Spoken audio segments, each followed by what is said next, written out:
How goes it? Uh, yeah.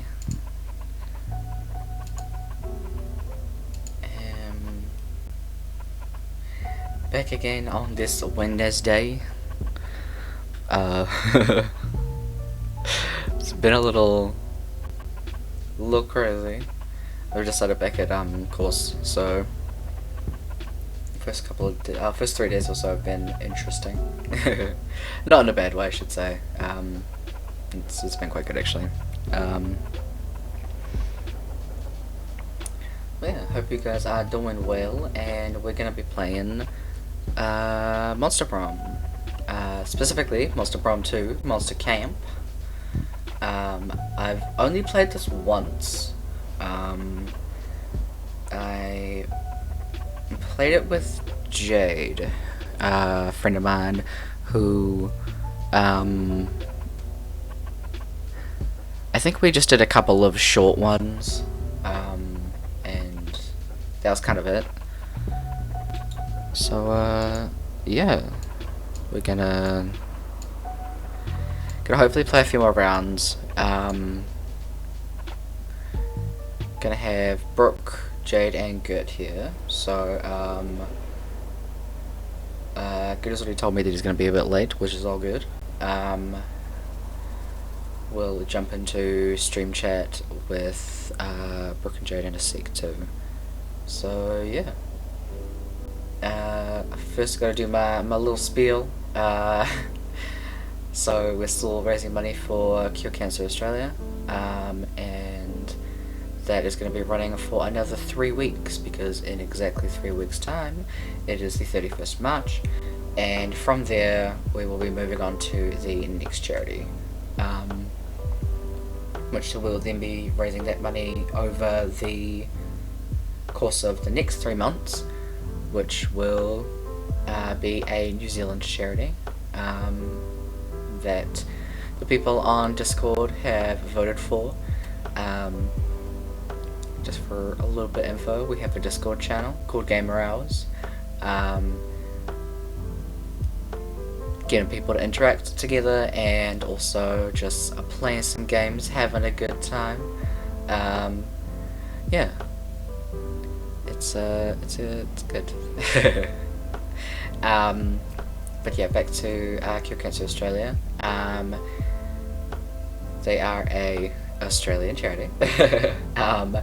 That is their goal is to make this generation the last to die from cancer, and they are researching all different types, and also researching cures for all different types, as well as yeah, their goal, which is really cool. $50 is 1 hour of research, and so far we have a total of $55 to our goal, which is 500. So I'm really hoping we can get that within the next 3 weeks. It is all good if we can't, because every little bit raised is still an amount, which is still awesome. But yeah, being able to get as much raised for this charity would be awesome. It's a cancer specifically is a very hard topic, especially in my family, as I've had quite a few members with that have had it, varying types, and also while some have overcome it, there have been some that have passed from it. So it really is everywhere, and I really just want to do everything possible to get rid of it, because it's a nasty thing, and it's horrible. But anyway, we're here to play games, we're here to chill, and hopefully we'll get some more money raised for a really good cause. So I will open up the game. Hopefully it's not too loud.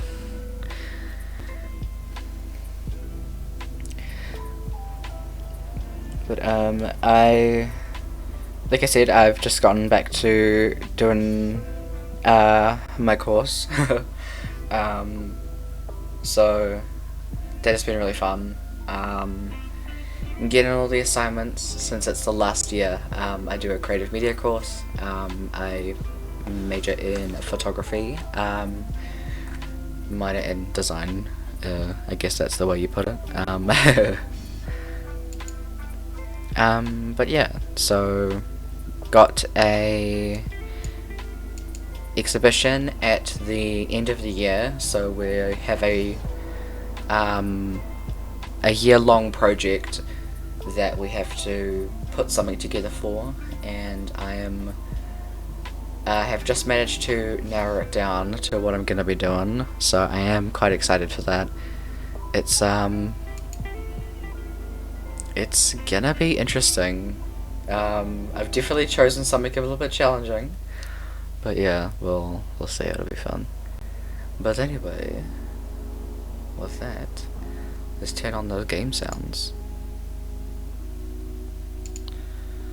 Okay. Gotta turn out that music. I think I actually turned the music off because. Oh, does that mean that everything?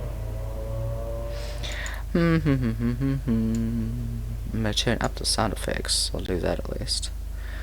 And you know what? I think we'll keep the music going, just as a background, because I don't want to have that music going if it's gonna heck with stuff. But I will actually turn that up a little bit more. Okay, awesome. Alright, let's jump into Discord with the peeps. Oh, sorry. That typing is probably going to be very loud, I didn't realise. Sorry about that. Also, my mic I have a new mic, by the way. Does this amazing thing where if I bump it slightly, it makes the most cartoonish bonk sound. So if you hear that, it's just me bumping my mic.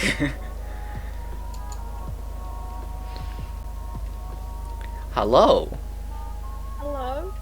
Hi, hi. I'm gonna turn you up a little bit and get that volume mixer going.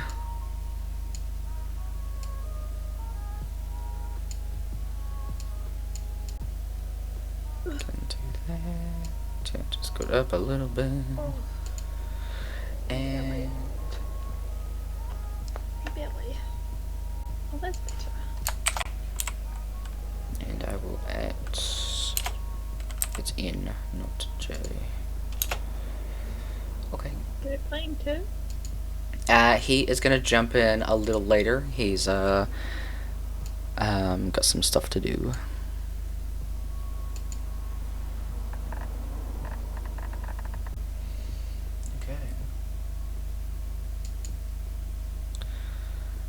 So again, the screen does this amazing thing where if I click off it, the game closes. So apologies about that, but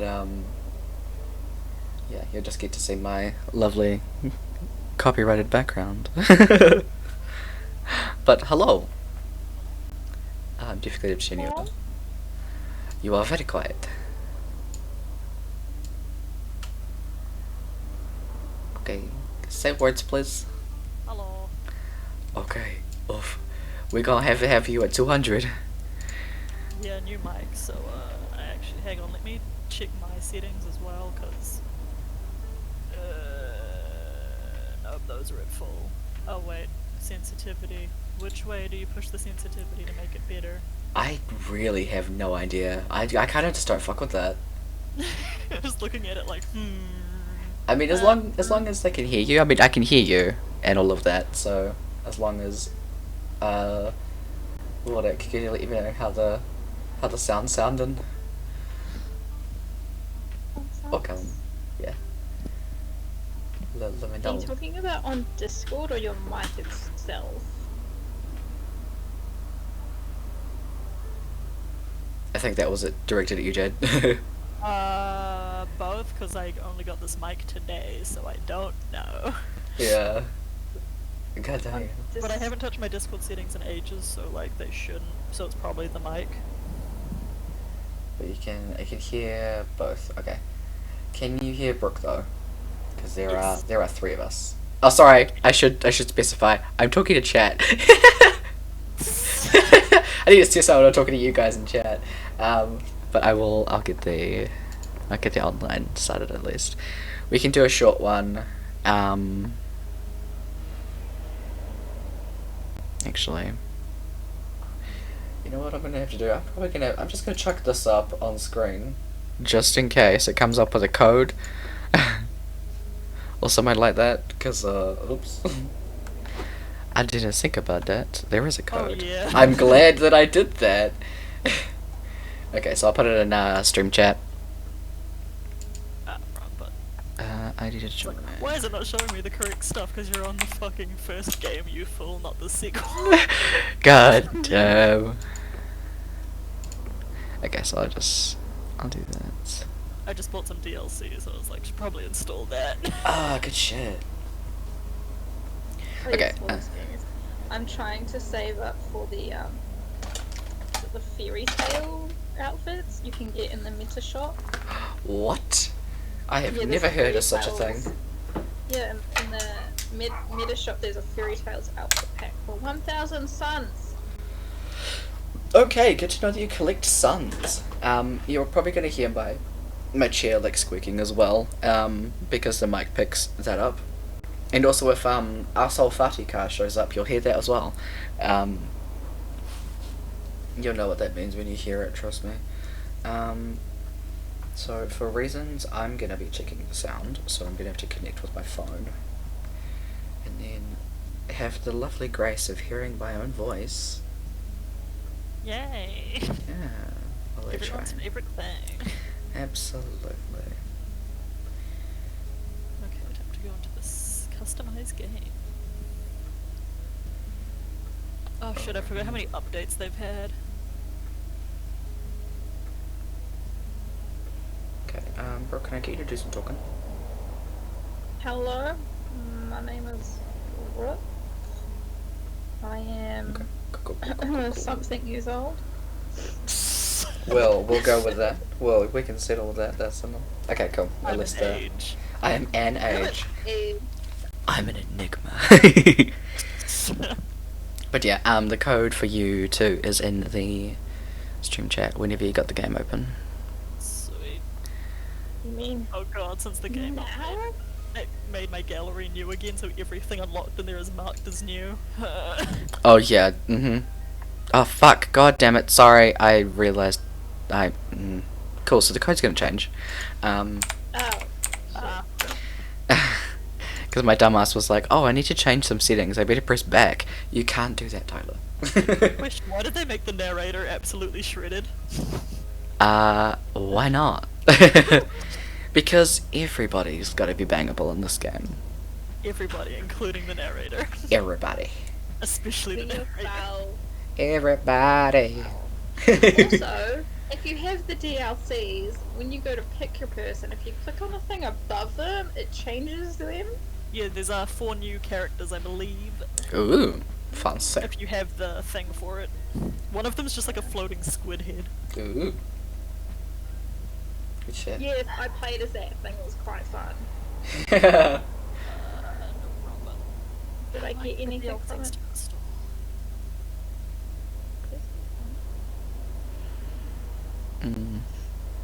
Oh, okay. I wanted to do this better. I haven't watched it yet, but I've been watching everyone else get emotionally devastated, and it's like, oh cool, I'll catch up with your emotions at some point.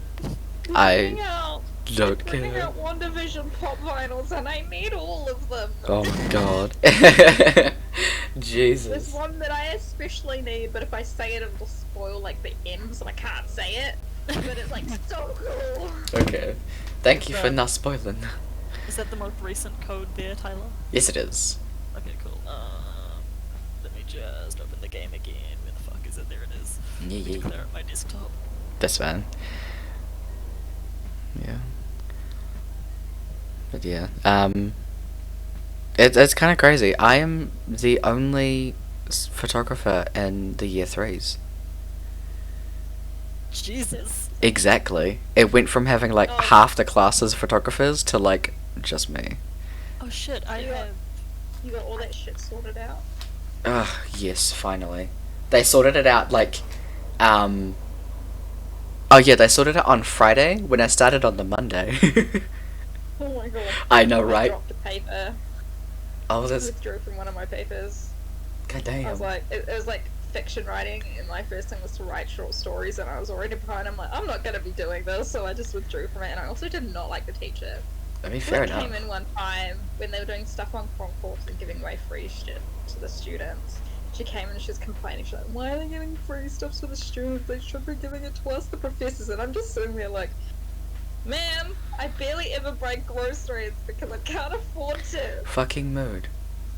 I'm just spending all of my memories in the meta store. Hang on. Spending all that cash money. Cash the money. Dollar bills, We yo. poor, God, I know, right? poor people are students. Yeah. I've really shot myself in the foot because I need to use all of my course-related costs to do NZIP, which I'm gonna need like $200 for or so. They said they made it cheaper, but that's still gonna be expensive because I'm putting in two pieces. Jesus. And I need quite a bit for my physical portfolio because I'm gonna be getting a flat laid book. And then for critical studies, which is the year long project, I am going to be doing a very specific type of printing called lenticular printing. It's based on perspective. There are two different types where you can either have one where you walk close to it and the image changes, or you can walk around it and it changes. So Oh, yeah. I'm going to be doing the one where you walk around and it tells you a story. So hopefully I can pull this off, and then if I do, when I pitch it to Te Manawa, I might get the work in Te Manawa too, which would be fucking dope. No, that would be really cool. Yeah. Be nice. Yeah. Oh, I want a table. That's easier. Oh fuck. In the third year exhibition, when like our class was the third year, so not last year but the year before, someone's work got taken down because they forgot to get a model consent form. Oof. So like it was up there for that night, for like the opening night, and then they got it taken down for the rest of the time it was up. Yeah, that's an ethics problem, Jesus. It really is like oof. Can you imagine walking into Tamano and seeing your face? God. And being like, I I think didn't I would die. agree to that. I think I Yeah. would just die. Yeah, a little bit. Okay, Brooke, when you're ready. Oh, I thought I pressed time. I did, but it changed it because someone else joined. Okay, cool. So I can now show the game. Okay, Short game around 70 minutes and it 20 minutes less. God, I think we'll do a short game because Gert will probably join soon. So we'll do that. What do you mean he's not just gonna watch the sexy Minotaur again? Okay, Camp Spooky. The stage of some of our dearest summers. Back then we were so young and unafraid. Oh god, can I click because my enter key is loud? With school so far away. Okay, cool. I'll find out in a sec. With school far away, everything seemed possible as the sun embraced us on our way to camp. Oh fuck yeah, cool. Okay. Summer has that distinct power, doesn't it? You live for the days while the nights inebriate you with possibilities. It's like life could take a turn at every corner, and for us it did. Who am I gonna be? I'ma be this boy. I'm just gonna go with a custom name for Brian. Yeah, I just wanna chill. Pick your inventory. My inventory? Too random. The spork, though. What? I'm so confused. But Scott Snacks. Scott Snacks. Scott sucks. You know he's not making money from that. Someone He's definitely not. want him. Also, there's just the hat with the veil. Absolutely. So can I pick one and then just pick random? I don't know. Let's find out. It's like a Okay, cool. stone. It's not my turn. Player 2. How do you change that to the... Oh, they're so They have it above pretty. her head. Oh, cool. Cool. That's the is it the DLC? Yeah, there's a DLC Yeah. for it. Yeah, I don't have that, so. I wonder if you guys will be able to see the costume DLC that I've got on. Ooh. I just turned all the costumes on, so they might just fucking change outfits. Like, yeah, I'm wearing a holiday costume, don't at me. Greg. Greg. Love it. That's right. Nice Greg. That's my son. Pokemans. Pokemans. Pokemon. Oh, but friendship bracelets though. Ah, yes. Fucking BFF. the body pillow though. Nice. How did I know? As soon as I saw that was an alternative, I was like, that's gonna be Jade. I would say I have most of that wardrobe. Yes, you do. Oh, the fucking floaties. Swole floaties. Small floaties. This is why I love this game. The Fake noble title. My Oh, yeah, god. north-facing moss. A cult ring.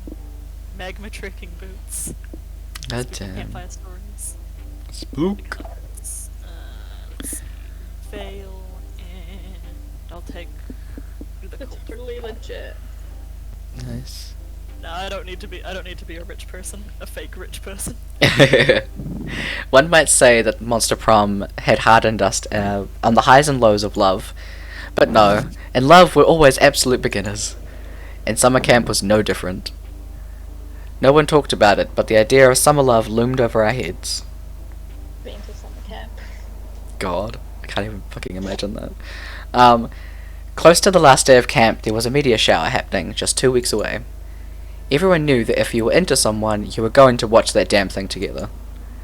And so, a silent yet powerful pressure invaded us, and it was Monster Prom all over again. Everything seemed uncertain, everything but one thing. Whoever we were asking on a meteor shower date was probably going to be one of the 6 coolest people on that bus. Joy Johnson Joema, 23, a badass witch who wanted to chill a bit after saving the world countless times. Arrive Mashara, 22, a hot-headed adventurer possessed by a curse who had turned out to be the most annoying roommate ever. Calculus to Hewitt Packard, a library computer who has become a sentient robot ready to experience life to the fullest. Dahlia Aquino, yeah, a buff blue demon and a warmonger who has set her sights on conquering summer next. Damien LeVay, a fearless demon with a taste for destruction and a love of fire. And Milo Belladonna, a Death Reaper doubling as an internet influencer, and who was profoundly in love with life and all its earthly pleasures. The bus trip was long, and all of summer could be shaped by the first step well taken, and so it was clear. It all came down to breaking the ice and causing a good impression with the right person. Oh god. Oh yeah, quiz time. Quiz time. This is like my second time playing this, so I have no idea. This is gonna end in heartbreak. Yeah, we can watch you absolutely cheese it. Absolutely. I mean, fucking hope so. Which of these articles would you most want to read? How to headbutt a very big rock. Yeah. Very illegal things I do while in international waters. Secret tricks to win at a rock paper scissors. Common mistakes when performing your first fertility ritual. 50 facts about what? Tree. They're a tree. Okay. Oh, sequoia. That's what it is. Sequoias, they're a tree. Yeah. My deep, complex feelings about Camembert. Ah yes, cheese. Nothing. Yeah. I like camembert. Fussy. I like fancy cheese. Give me the poor people shit. God Poor mode. people food is the best food. Let's be real. I mean, The most unhealthy too. That's why it's the best. Yeah, absolutely. Your mic is picking up your breathing a bit, dude. Jade. Ah. Yeah. I don't know what you can do about that, but I'm just letting you know. Also, I can push it further away from my mouth. Okay. Can still hear you, so it's alright. I'm gonna go with the very illegal things I'll do in international waters. Oh, not a different question. Oh wait, no, not a different question. That sucks. It's still the same ones. You go for the same thing. Singapore, you don't double up and try and get the same person. Oh, this is the one where you get the person. Yeah. Whoops. Oh, it makes sense because the. Okay. So you can go for the same person. That's good. Is that Damien? Probably. Probably. I'm just in for the chaos. Let's compete for the same person, Tyler. Oh my god. Yeah, you can fight over that bitch. God, I love him. He's so fucking hot. Literally. I'm allowed to love a demon, okay? Whoa, nice. I love that article. I didn't know so many of us read it. I'm working on my own list of things to do in international waters. So far, fuck shit up is number 1 to 69. I can't wait to see your list, Brian and Greg. I wonder if any of them are totally lame. But I guess we'll see who's the least lame when we get to camp. Well, at least one of you is getting rejected. Imagine if both of us don't. You both get rejected. What a fuck. That'd suck. Oh no, but Damien is totally down for a threesome.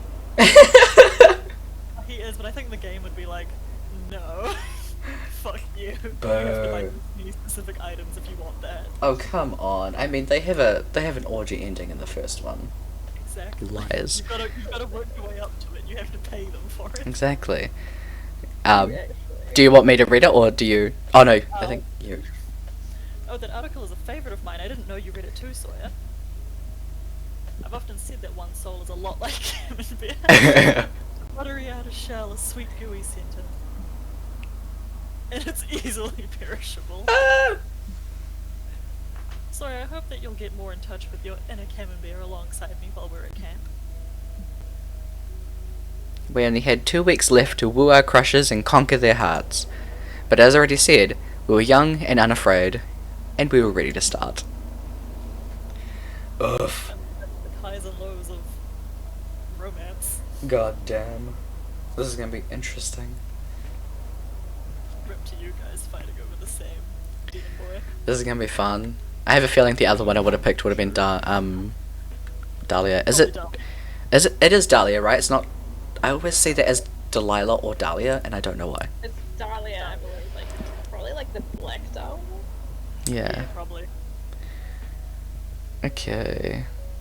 Time to remember which of these places is which stats. Exactly. That's why I pressed tab. Find out soon enough. Yeah. Wait, you press what? You press tab. Or you hold down tab. Sorry. Oh my god, I didn't know that. It's the same from the first game. Honestly, it's more fun I to didn't even just know that in the go, first game. It's more fun to be blinded with prey. Exactly. I went into the haunted mansion. You go into the haunted manor with a group, only to immediately split up once you get inside, as is customary. You quickly get lost and have no cell signal, but in a stroke of genius you follow the signs in to the haunted manor's lost and found to wait for your friends to pick you up. You find all sorts of cool lost knickknacks while you wait. Some bloody gloves, a haunted iPhone, It Only Plays Thriller by Michael Jackson, and a totally normal Furby that still manages to be the creepiest thing in there. At the bottom of the box, you even find 2 boldness. Yoink! Who in their right mind would have thrown that away? Me. Mood. I didn't have it in the first place. That's why I lost it. Another day at Camp Spooky, another spooky adventure. Today you're all about that water sports life, but the actual kind.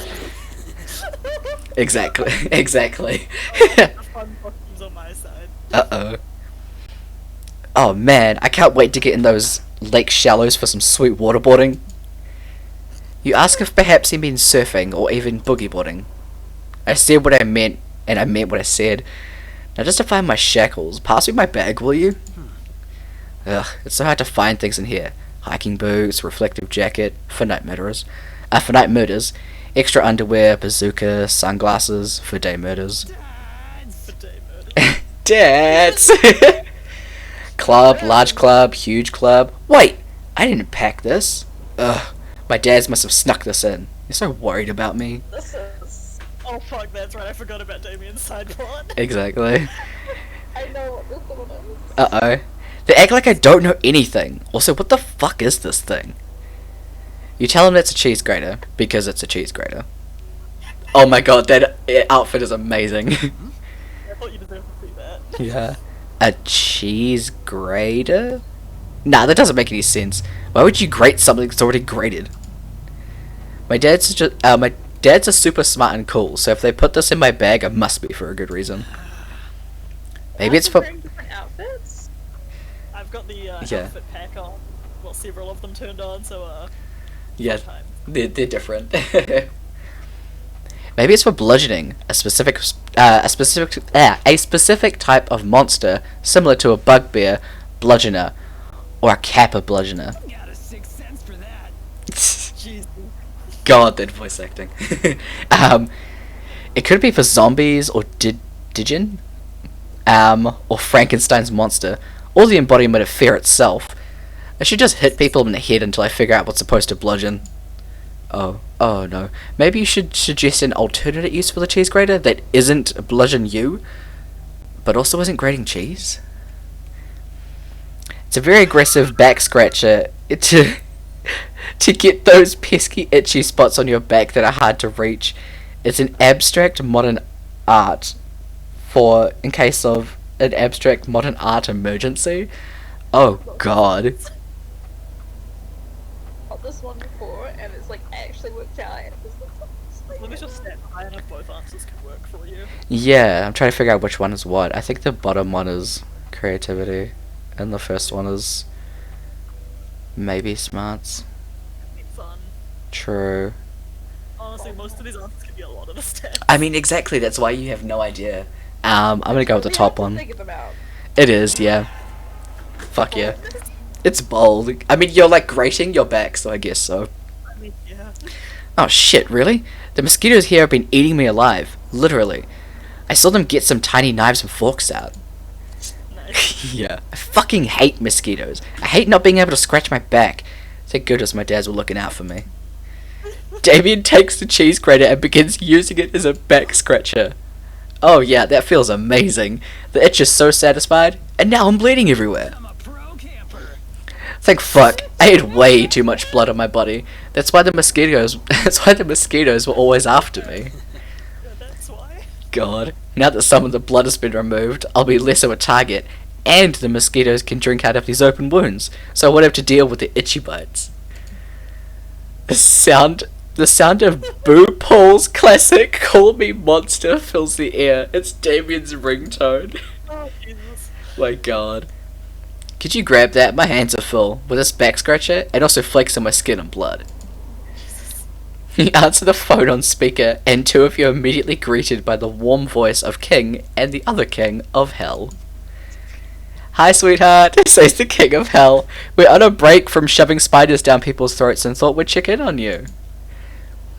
We wanted to make sure the surprise we put in your bag, he continues, is your very own cheese grater. We know how much you love grated cheese on your pasta, says the other King of Hell, so we wanted to make sure you can have even the camp chef's... Oh, make sure you can have it even if the camp chef is incompetent. In which case, we can also come rip his eyelids off, my darling. Wait, Brian was right? It is a cheese grater. But cheese is born grated? Oh no. Oh no, says the other King of Hell. We grate buckets of cheese each week just for you, our favourite son. We also packed you a hunk of Padano, your favourite. Oh, huh. Oh well, thanks Dad. Thanks Dads. Question. Do we think a cheese grater might also double as an extremely metal back scratcher? No, says the King of Hell. Please do not scratch your back with the cheese grater. We'll have to go replace everyone's teeth with harmonicas now, but have a wonderful time at Camp Spooky, and enjoy grating cheese and waterboarding. Oh, that's crazy. Whoa, that was crazy. Who knew that cheese didn't start out grated? Certainly not us. Whoa, you're a pro. I'm glad you gave me such a cool fucking use for it, before we knew the truth. knew the truth. Now go get me a bucket of water. You're a little concerned Damien is going to waterboard you, but it turns out he just wants to make pasta. The two of you enjoyed delicious pasta and grated puddino. You gain +2 charm, +1 fun, and +1 tummy full of pasta. The best trade of them all. So many places to Does go. Dad's really call up like, are you winning, son? Absolutely. Oh god. Where you gonna go? The yellow face is fun, right? Yep. No. Yes? Yes. That day you decide to take a swimming class in the lake. You learn all sorts of cool swimming techniques. The The fish is backstroke, the side stroke, the Macarena stroke, the mime having a stroke. All those strokes sure are fun, though perhaps a bit medically concerning. You gain +2 fun. You link up with Damien afterwards. He told you Coach wanted him to dig a latrine and he could use a hand. There you are, Greg. Thanks for showing up, but I think I figured it out. I didn't know what a latrine was, but it sounds French, so I made an educated guess and very landmines everywhere. Oh no. You look at him perplexed. The French didn't invent landmines, you tell him. What? They didn't? What the fuck is the point of the French then? Very good Hey, question. stop throwing these landmines on my property. You're dangerously close to exceeding the state of California's recommended landmine maximum, and I don't need that paperwork. Fight me, dude. Your land? What the fuck are you talking about? I carved my name into every building here, most of the campers. Sorry, kid. Not actually sorry, I'm evil, it's just an expression. That Camp Spooky is mine now, here's the deed. Huh? What? No, you can't buy Camp Spooky. This is the home of some of my most treasured memories. Also, all of my land. Oh, this will be a shopping Your memories mall. and explosives will have to find another home, Sonny. This is shopping mall country now. That blows out of balls! Shopping malls are useless. Why build one here? On the contrary, shopping malls still have one very important use: masking summer campers like you. Making summer campers like you absolutely Let's miserable. go, intern. Now, if you'll excuse me, I'm off to spill some oil on the Pacific Ocean and blame it on sea otters. I'll be back with the bulldozers this afternoon. Toodles! Oh my god. Jesus. Suck this. We can't let that colossal wiener bulldoze our beloved camp. I was planning to bulldoze our beloved camp. There's only one way to fix this. Now I will accept crimes. Crimes. Come on, Greg, help me think of an act of vandalism so heinous it'll scare the dweeb away for good. Oh god. Shitty neighbors. So they'll never grow here again? Yes, the malls I are feel grown like the first organically. one is probably smart. Maybe? Good luck, regardless. Okay, here we go. Nice. Yes. What the fuck are you talking about? Shopping malls aren't growing, they're built by construction workers. Rat hammers. Poor naive Damien. He's lived such a sheltered life as hell's royalty. He doesn't understand how the real world works. You sit him down with a nature program on shopping mall construction to set him straight. No, look, see? They're digging a foundation and pouring concrete so that the shopping mall seeds will be protected during the delicate early stages of their life cycle. Huh. Damien is entranced by the documentary. It looks like he's never seen a shopping mall being grown before. Wow, I never knew building a mall required so many bees or so many teen corpses to use as fertilizer. Jesus. And I always assumed people took selfies at the mall because of vanity. I never realized it was part of the delicate cycle of photosynthesis, which keeps the building alive. What's the purpose of all the highways people are always building towards malls, though? What does that have to do with ecology? You patiently explain that in order for a mall to grow up healthy, it absolutely must have strong root structure. Whoa, you're a pro. Wow, you really know a lot about nature, Greg. That's so cool. Anyway, let's put salt everywhere so nature can go fuck itself. The next day, I'm back. Hope everybody wore their eviction pants because I, Noob. haha, fuck you, money dick. We poured salt everywhere so there's nowhere for your dumb balls to Your grow. little shenanigans. Curses! Cost Why'd they me have to go and make millions that of damn nature dollars. documentary? Now everyone knows the shopping mall's one true weakness. Shopping malls are a dying breed in this country, and it's because of the monsters like you. You've beaten me this time, but you haven't heard the last of me. Brad. Yeah, get fucked. Man, all that salting made me thirsty. Wanna go back to camp and grab a beer? Hell yeah, you do. And all that salty made you thirsty in another way too. You gain +2 boldness and +1 charm. I hope this turn goes smoothly. Okay, what am I stat? Oh, I need some creativity stat. Nope. Let's see. Yes, creativity's down here. Oh, was it a person? Okay, that day in Monster Scouts, you make each other friendship bracelets. Hell yeah. Fuck yeah. Except the Monster Scout leader pairs you randomly with your friendship bracelet recipients. You don't get to choose who they're for. Oh my god. I guess so Larry the Lich doesn't feel left out for having no friends. Loser. You get paired with Larry, surprisingly. Though he's a great conversationalist and he makes you a super heartfelt bracelet that imbues you with +2 creativity when you wear it. Thanks, Larry. Larry sure is nice. Maybe there will come a day when he's cool enough to be your friend, or at least a romanceable summer fling option, but today is not that day. Lady, you're super excited. You found a package of weird cookies by your tent and you're about to dig in. Fuck yeah, cookies. Fancy meeting you here. Well, well, if it isn't Sawyer, put down those dog treats, darling. I need your assistance with the job. Help me out and I promise I'll make it worth your while. Was I about to eat fucking dog food? Yeah. Just like, oh, cool, a snack. No. Milo just saved you from eating literal dog food, so you figure you owe them one. And besides, you'll do anything for the sexy Reaper, you agree to help them with the gig. Milo leads you to a corpse with a soul floating over it. Wow, I guess souls are just like glowing balls that float. People can just see them. Good to know. Hello, hello. Aren't you an adorable little soul? Hello, hello dear, my name is Milo. I'm Death, obviously.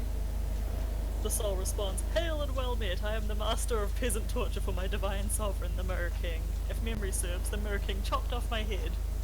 The poor Mer people.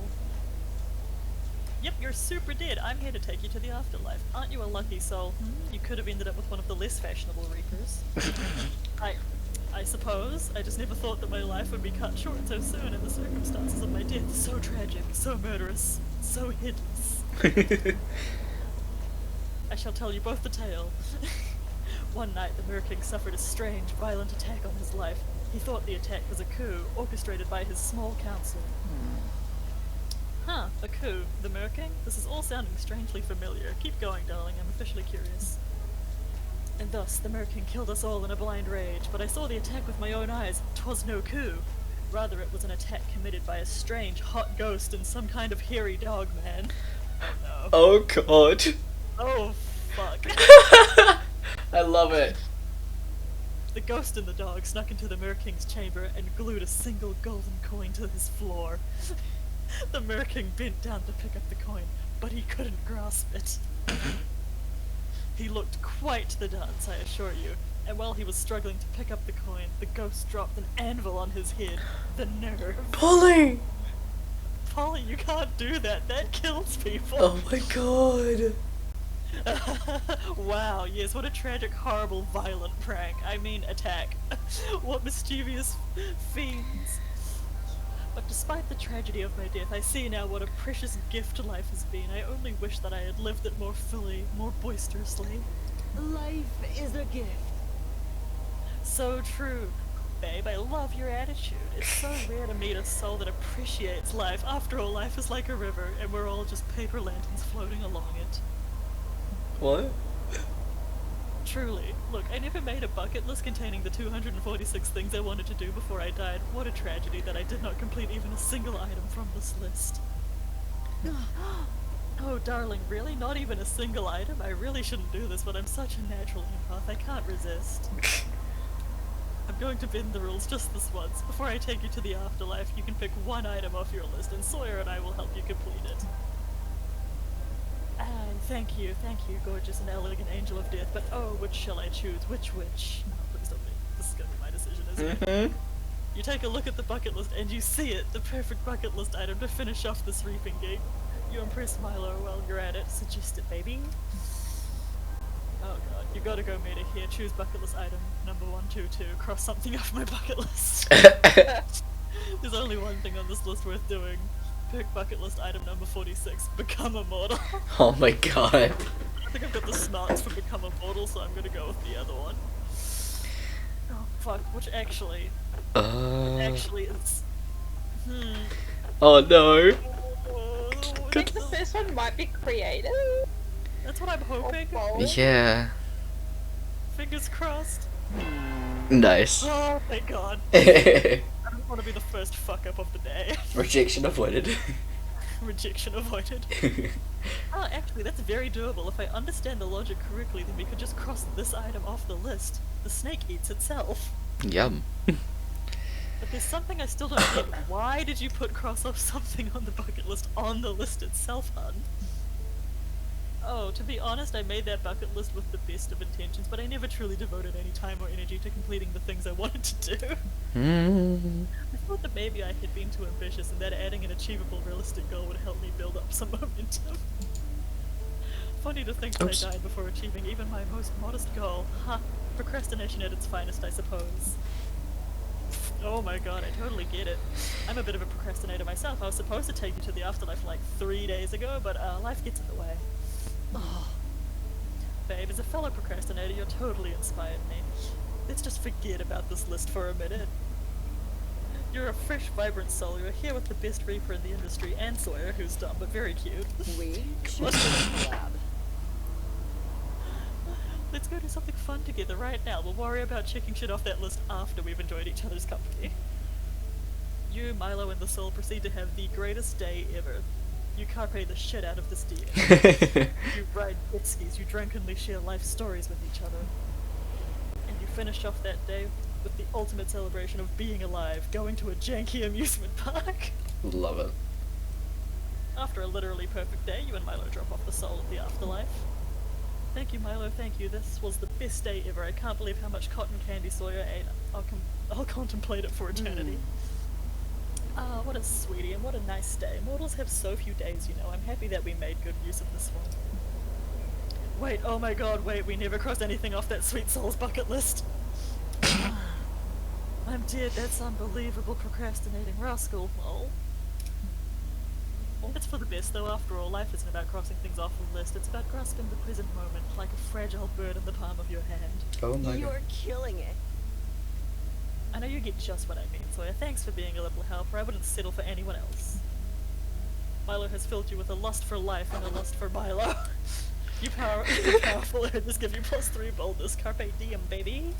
Nice. Let's trade places. Everybody choose a song. Say your choice out loud to the other players before clicking. I'm blue. Everybody choose a song. Yep. This will be turn order for next round. Yeah. Wait, let me just shuffle my Spotify because I can't think of one right now. Mood, Toxic by Britney Spears. Amy. Nice. Amy. It's called Amy. Okay. I don't know. Oh, Jade, you're clicking. Oh, I'm clicking. Player order is decided based on which song is most likely a form of government mind control in disguise. I mean, Toxic by Britney Spears, though. Yeah.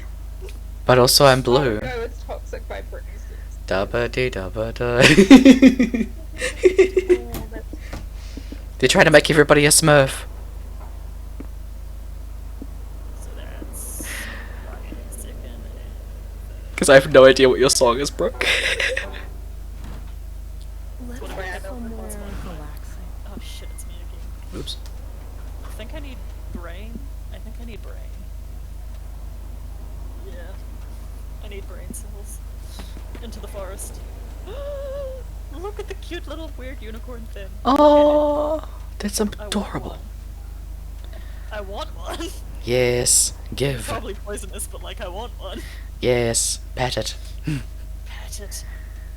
While you're hiking through the woods, you accidentally step on a pile of leaves covering a massive hole. Oh my god. It was a trap, an evil goblin hunter. Is it a goblin who hunts or someone who hunts goblins? You'll never know.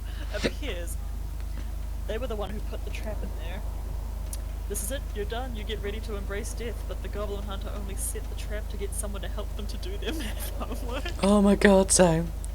They'll yeah, they'll only let you leave if you help them. You don't have any other option here. It's a bit boring, but you actually learn some useful calculus. You gain +2 smarts.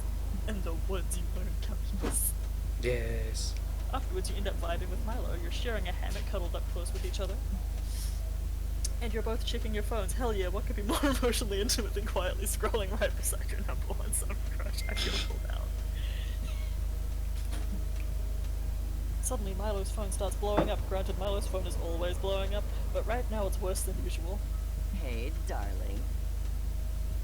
No need to look so jealous, dear. Just a work text. I keep telling the head office not to contact me when I'm taking a staycation, but I suppose this briefing is urgent. La la la, another day, another day. Oh my god, this is a little awkward, isn't it? Well, not awkward for you, because you don't know it yet, but I shouldn't tell you. But I can't resist a little gossip. Listen, Sawyer, I don't usually disclose proprietary information, but I just got a gig for next week to collect your soul. Huh. Milo's going to reap her soul? That sounds super terrifying and also a little bit hot. You ask Milo if this means you're going to die next week. Short answer, yep, you're totally going to die. Long answer, life, death, and fate are weird and messy, and it's hard to say 100% because of quantum nonsense, but if I'm getting the gig, yeah, you're gonna die. Congrats! Holy shit, this is the most awkward news you've ever received while lounging in a hammock. You start to freak out. No, Sawyer, don't freak out, I'm an expert. And I promise you it's not as scary as it seems. Death reminds us of the profound infinite beauty of life. And realistically, it's not like you're immortal or anything. Sorry to burst your bubble, but death was going to find you eventually, boo. To be quite honest, I'm actually doing you a huge favor by letting you know ahead of time. It's my gift to you, the opportunity to go out with a bang. This is the first day of the rest of your life. Yes. Let's make this last week of your life the best week of your life. We'll spend every moment together and we'll end it with a huge party, a celebration of Sawyer. A whole week with Milo? That sounds like heaven, and it's exciting enough to distract you from your imminent death. You're in. Aesthetics on point. Lovely. God, you're going to get so many posthumous followers. I'm almost jealous. Oh, and we should start considering the party aesthetic right away. We need some big, memorable main event at the party, something that'll honor your true essence, Sawyer, and obvious should be Snapchat friendly. Any ideas? Your time to shine quick. What's the perfect way to 1. Entertain your party guests, 2. Commemorate your entire existence, and 3. Impress Milo. Jeez.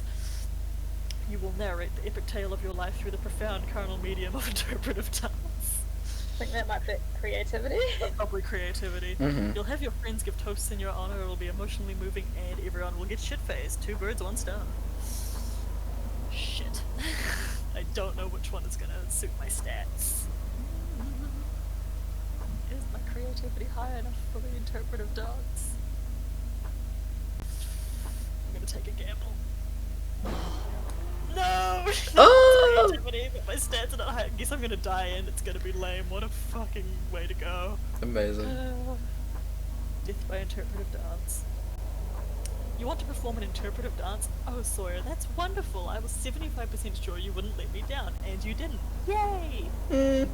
Sarcasm. It's the perfect choice for the party's main event. After all, dancing is the second best way to celebrate being alive. The best way is driving a jet ski, obviously. My attention span is too short to wait any longer. Go on, rehearse your interpretive dance for me, and I'll judge you mercilessly. I'm cool. You perform a dance for Milo in honor of your life story. You pour everything into this dance, your love for Milo, your fear of death, and your goddamn heart and soul.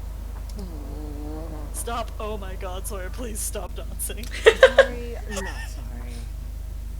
Jesus. Sorry, not sorry. I've never seen something so crass and tasteless in my life.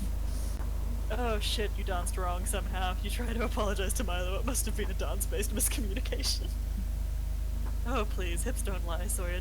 Dancing bears the truth of your soul, and your soul's truth is not okay. I mean, mood. That's not trending. It's obvious from your sense of rhythm that you're a selfish, horrible person. You see from your friends as potential romantic interest in some kind of crude game-like simulation. Oh my god. Oh god, they see right through me. And what was that intro choreography? I understand that you've led a very horny life, but this really wasn't the time to completely expose your genitals.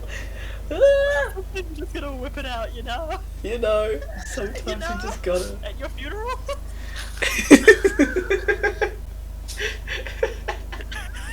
Putting the fun in the funeral. Oh. Plus, you were clearly plagiarizing. In fact, I'm pretty sure 90% of the dance was just a poorly done rendition of Ocean's 2. Ocean's 11. My god, I'm a fool. I can't be seen with you. Oh, that's fair. The mood. Oh. Tough time, babe. This dance is going to be an absolute train wreck, and I simply can't be associated with it brand-wise. You understand. I'm going to call in a few favors and reschedule your death. It'll be completely annoying, but it's better than risking being seen with you. Oh my god. Ooh. You don't die, but at what cost? I think I found my worst nightmare. Mm-hmm. Wait, Milo could reschedule your death this whole time? Why didn't they do that earlier? You had a good attitude about it, but it's not like you wanted to die. Alright, done. Your death is cancelled and so is the party. Enjoy taking each day for granted, I suppose. Oof. Milo leaves, you're filled with emotion, and you've got no choice. It's time to dance it out. You perform an interpretive dance so disturbing that it loses you -3 charm. Ouch. Oof. Oh, You big can put me oof. down. Yeah. Have fun, you guys do better than me. Not that that's hard. I really need boldness. So I'm just gonna go for boldness again. I'm sorry, I just love this haunted manor Right, apparently. Behind you, there's a ghost. No, he's my friend. It's my bro. Yeah, my brosif. In the haunted manor, voice whispers and the walls, fucking hell. Anyway, reading. Brian, you can't escape your fate. You'll soon gain boldness, but after that something weird will happen to you. It could be great or terrible. You don't want something potentially terrible happening to you? You stay put to be sure you don't get extra... Oh my god. Apparently reading is very difficult today. You stay put to be sure you don't get extra boldness, per the voice's prediction. Look at you, trying to defy destiny itself. It takes some bravery. Here, have +2 boldness. Oh no, it's happened. Oh god. You and Damien are engaging in that classic camp prank of taking a bunch of other campers' sheets and tying them together to create a complicated net. A complicated net involved in a Rube Goldberg-esque deadfall trap? What? Haha. I don't understand that. Oh, you're a pro. Nice work, Brian. Our friends will never know what hit them, especially if it kills them. Wait, did Damien and I kill you? Is that why you fell in the hole? Yes. God. Hand me my bag, will you? I need to find the hilarious metal spikes for the bottom of the pit. Ah, yes, hilarious. Aha. Jokes. Blood. It's so hard to find anything in this bag. My dad's packed it full of useless shit, like a water purifier, a non-perishable oh my... I want to eat my mic, I can't read. Non-perishable food, and a pillow. Why? I am perfectly capable of smothering people with my bare hands. Jeez. Huh, I didn't notice this before. Damien holds aloft a bottle, inside of which swirls a dark black and gold liquid mist? It's hard to say exactly. Also, the bottle is screaming, "Death to the LeVays," at the top of its metaphorical lungs. Your time will come, your reign will end, bad stuff is gonna happen. This bottle's weird as shit. My dad's packed all kinds of useless camping supplies in here. A tent, a backpack, halberd. But this is the most confusing of all. Like, what the fuck? What the fuck? What the fuck? What is this? What do I do with this? Ugh. Drink it. Absolutely. The bottle seems to be causing Damien a great deal of distress. You better come up with a reasonable explanation so the two of you can move the fuck on with your day. It's a novelty alarm clock. Since people already hate their alarms, why not have an alarm that hates you back? It's a hunting accessory to lure ducks by mimicking their noises. Man, ducks sure are getting weird these days. Ducks just like your father. You're just like your father. No good, duck. No good. Novelty alarm. I feel like that would be either creativity or smart.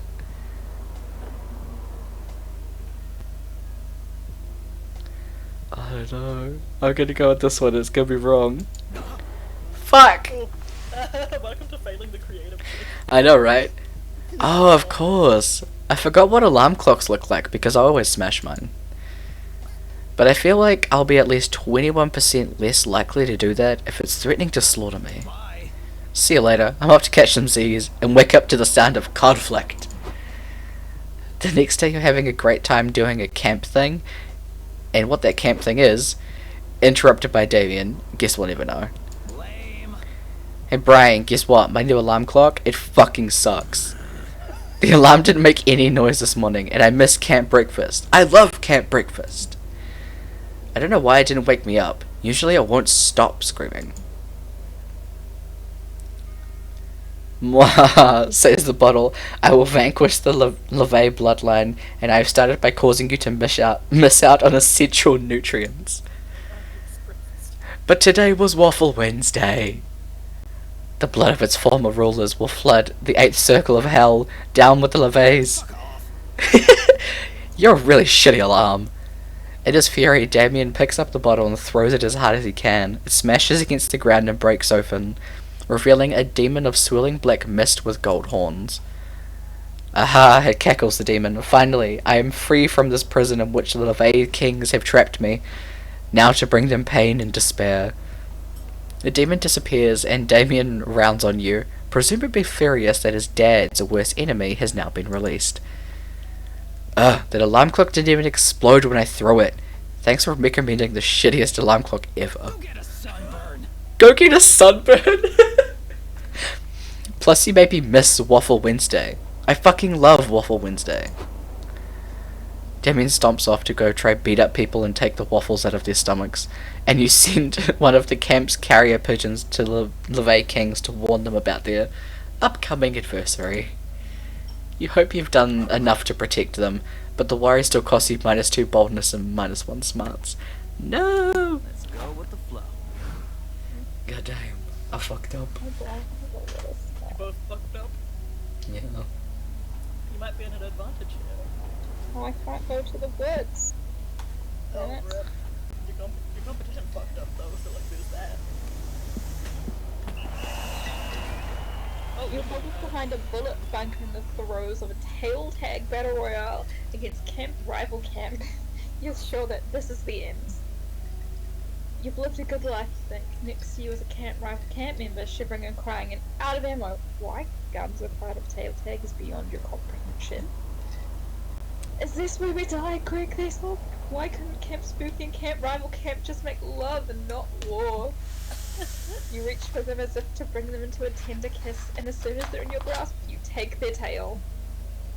Fuck yeah, that gives Camp Spooky the win! Everyone saw your sexy ruse, which also gives +2 charm. Nice. Afterwards, you manage to convince Damien that back massages keep away mosquitoes, and you're really getting after it when... Hey, is that weird chuckling lamp always be over there? What weird... Oh wow, okay. There's something weird about this lamp. I just can't put my finger on what. But in the words of the great Mahatma Gandhi, when in doubt, set it on fire. Jesus. Pretty sure that's not what Gandhi said, and you tell Damien so. Really? Huh. I tried to read a biography of Gandhi's once, but I couldn't understand it, so I set it on fire. I thought that was the lesson the book was trying to teach me. Oh my god. That was about 5 minutes ago. The book is still on fire, actually. In fact, it's what I was planning to use to burn this lamp. Watch. No need, Damien. The only person who's been burned here is you, by my impeccable disguise. Whoa, that's Whoa, crazy. Council Flawed? You were the lamp the whole time? Handwritten Orenthal Guilty! flag. Pretty cool, huh? Ugh. Only if you think lying is cool, which I do, but only when I do it, not when people do it to me. I wasn't trying to lie to you, Damien. I was trying to teach you a lesson about the wonders of camouflage. Get real, camouflage is for stupid babies who are too lame to solve their problems with violence. Sneak level 100. Oh, so it's violence you're interested in, eh? I'll have you know that in the heady days of my youth, I once disguised myself as a baguette in order to stab the French Prime Minister. But France doesn't have a prime minister. They have a president.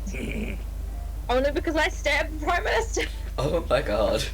That just might work. I didn't know camouflage could be used for stabbing. This changes everything. But I still don't think it's for me. It's pretty hard to blend in when you have such blemishless crimson red skin. Don't worry about that, son. I can change my skin to any color I want, and I'm a master of disguise. So clearly, skin color doesn't matter here. All we need to do is find the perfect way for you to blend into your surroundings. Oh, you've got an idea. Oh no.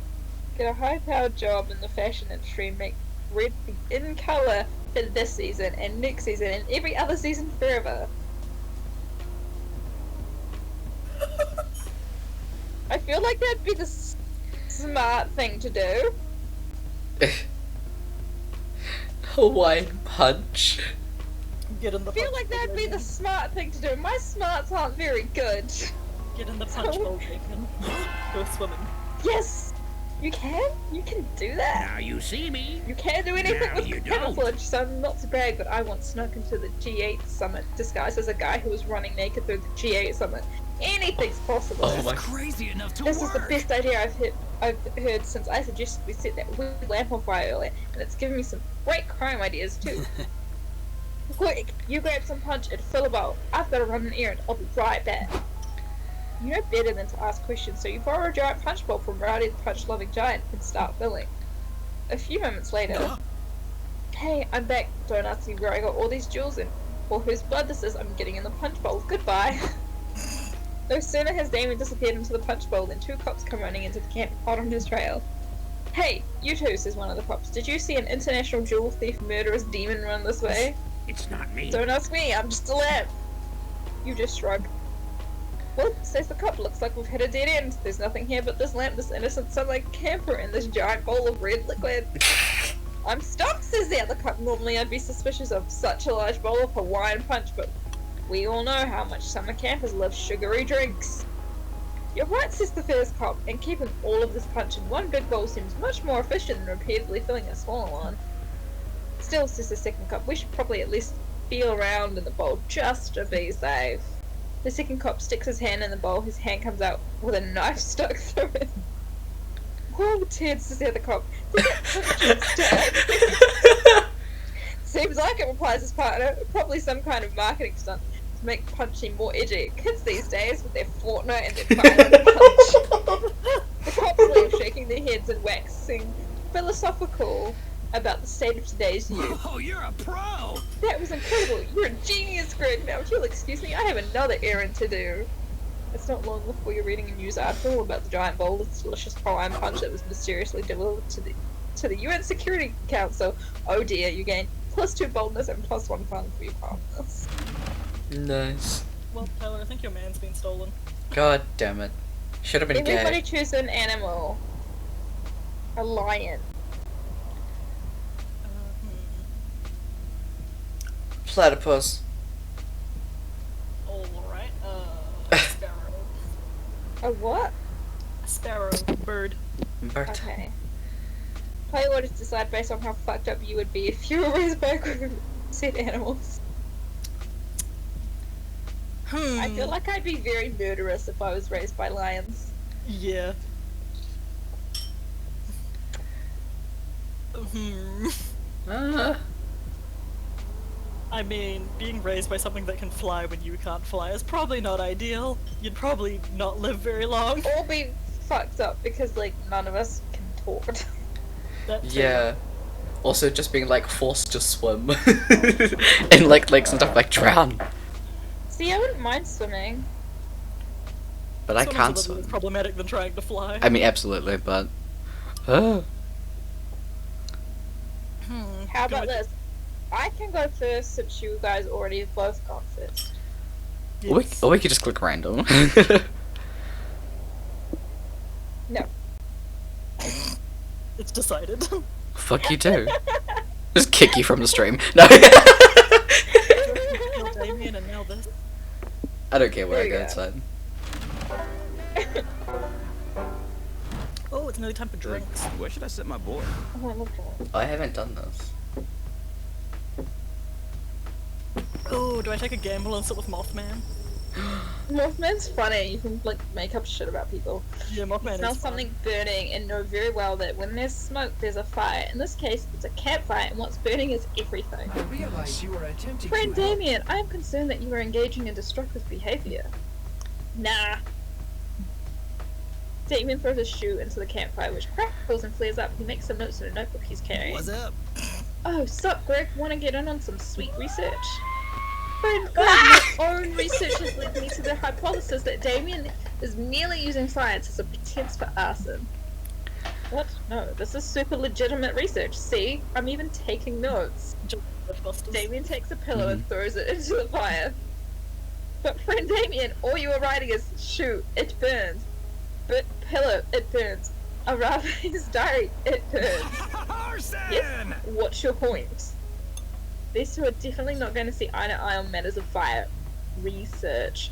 Not without you chiming in, that is. Capture this to remember. Every item Damien burns is an item that can't fall into the hands of some truly villainous person for truly villainous reasons. Damien is preventing crime. Wow, Damien burning stuff, so original. Damien, why don't you do some research on what defines you beyond us and get some lawyers? Oh. Yeah, I'm pretty sure that one's against Damien, and that's not what we want right now. I'm unsure. After all, is arson itself not villainy? No, not if it's to stop even more villainy. Check it out. See this arsenic? It could be used to poison someone. Into the fire it goes. That does seem to reduce the chance of poisoning by 97.8% at least with that particular bottle of arsenic. Knives! No hacking for this hatchet. Get into the fire. Motherfucker, this taser. Taser this. And by this, I mean I'm throwing it into the fire. Yes, I see, but many of the items are I'm a harmless. pro camper! Shows what you know. This sock could be used to gag someone. This rope, it could be used to tie someone up. So long, sock. Get wrecked, rope. Huh? This book could be used to bludgeon someone to death, and this paper airplane, it could give someone paper cuts. Those can be fatal if you have leprosy. This glove could be used to strangle someone if you really stretch the fingers out like a light. Upgraded successfully. I see your point. Seems unlikely, but it is better to be safe than sorry in the matters of bludgeoning, paper cuts, and strangulation. Thank you for doing this very good deed. Leave this to the Sick. pros! Now, Greg, want to burn a whole bunch of shit with me? Not that glove, though. We might need it to strangle someone. You and Danny have a wonderful night together, filling up his notebook with more valuable insight. Teddy bear, it burns. Pagan wood figurine, it burns. Antique leather dildo Damien found in the bunk of someone who will remain anonymous thanks to blackmail packs. It burns. Your love for Damien, oh baby, it burns. Do we have Christmas vlog? Oh my god. I either have to go with someone else or myself, right? I can't go with this one again. Let's see, I think. But if no one sits with you, something bad happens. I want to talk to You can sit Mothman. here. You can sit on that random seat, but I can't remember what it does. Nah, I want to talk to Mothman. That'd be dope as fuck. Mothman. Well, hello there, Brian. What are you up to? Not much, just scrolling on your phone because you're feeling a little introverted right now. Mood. Oh, you don't feel like talking? That's okay. I'll play on my phone too. Cool. You and Moss sit in uncomfortable silence for all of 15 seconds, and then you get a text from Moss that says, "Please tell me some gossip. I'm so bored, please." Oh, sorry, did I send that to you? I meant to send that to my cousin Brian. It's a common name among moth people, you know. No, it's not. Moss is obviously lying through his metaphorical teeth. So you suppose there's nothing wrong with you lying through this gossip to get him to leave you alone. Let's go! Choose a player to strike with your gossip skills. I've suffered enough. Do it. Wait, can you choose yourself? I can absolutely choose myself. Oh my god, but I'm not. Oh, wow. Sabotage. Intellectual who watches Rick and Morty. Overly aggressive flyer distribution. Alligator and clown makeup. Essential oil pyramid scheme? Yeah, boy. So what does this do? I have no idea. It'll fill It in like. starts a gossip sentence. about someone. So I what can't you remember if choose it will be changes you. it. Yeah. Yeah. Yeah, what you choose gets used in the gossip. Oh. About me.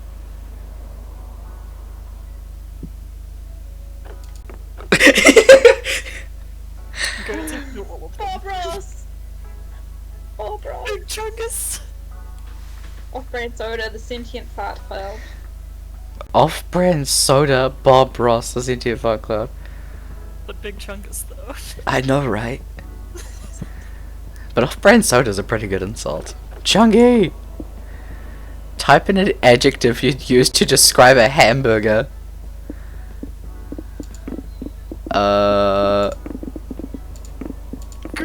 You gonna write Greg? Nope, I thought you were just gonna write Greg. I should have. But no, I'm gonna write Christy. My, what a titillating gossip. I can't wait to tell my cousin Brian about it. Also everyone else we know. The Moss then proceeds to actually pull up a contact named Brian Mann. Damn. I guess it is a common Moss people name after all. You have a lot to ask your parents. Was that even a rumor? It just sounded like word vomit. Luckily your dumb friends will turn that senseless jabber into gossip in no time. Oh, hell yeah. Oh, she's so pretty. Like, that's really cool. Let us romance you. What? Hey, listen up. I heard something wild about Greg. While Greg may seem normal, or whatever passes for normal around here, he apparently worships a very strange religion. He's... Oh no. He's actually a priest of the Church of Big Chungus.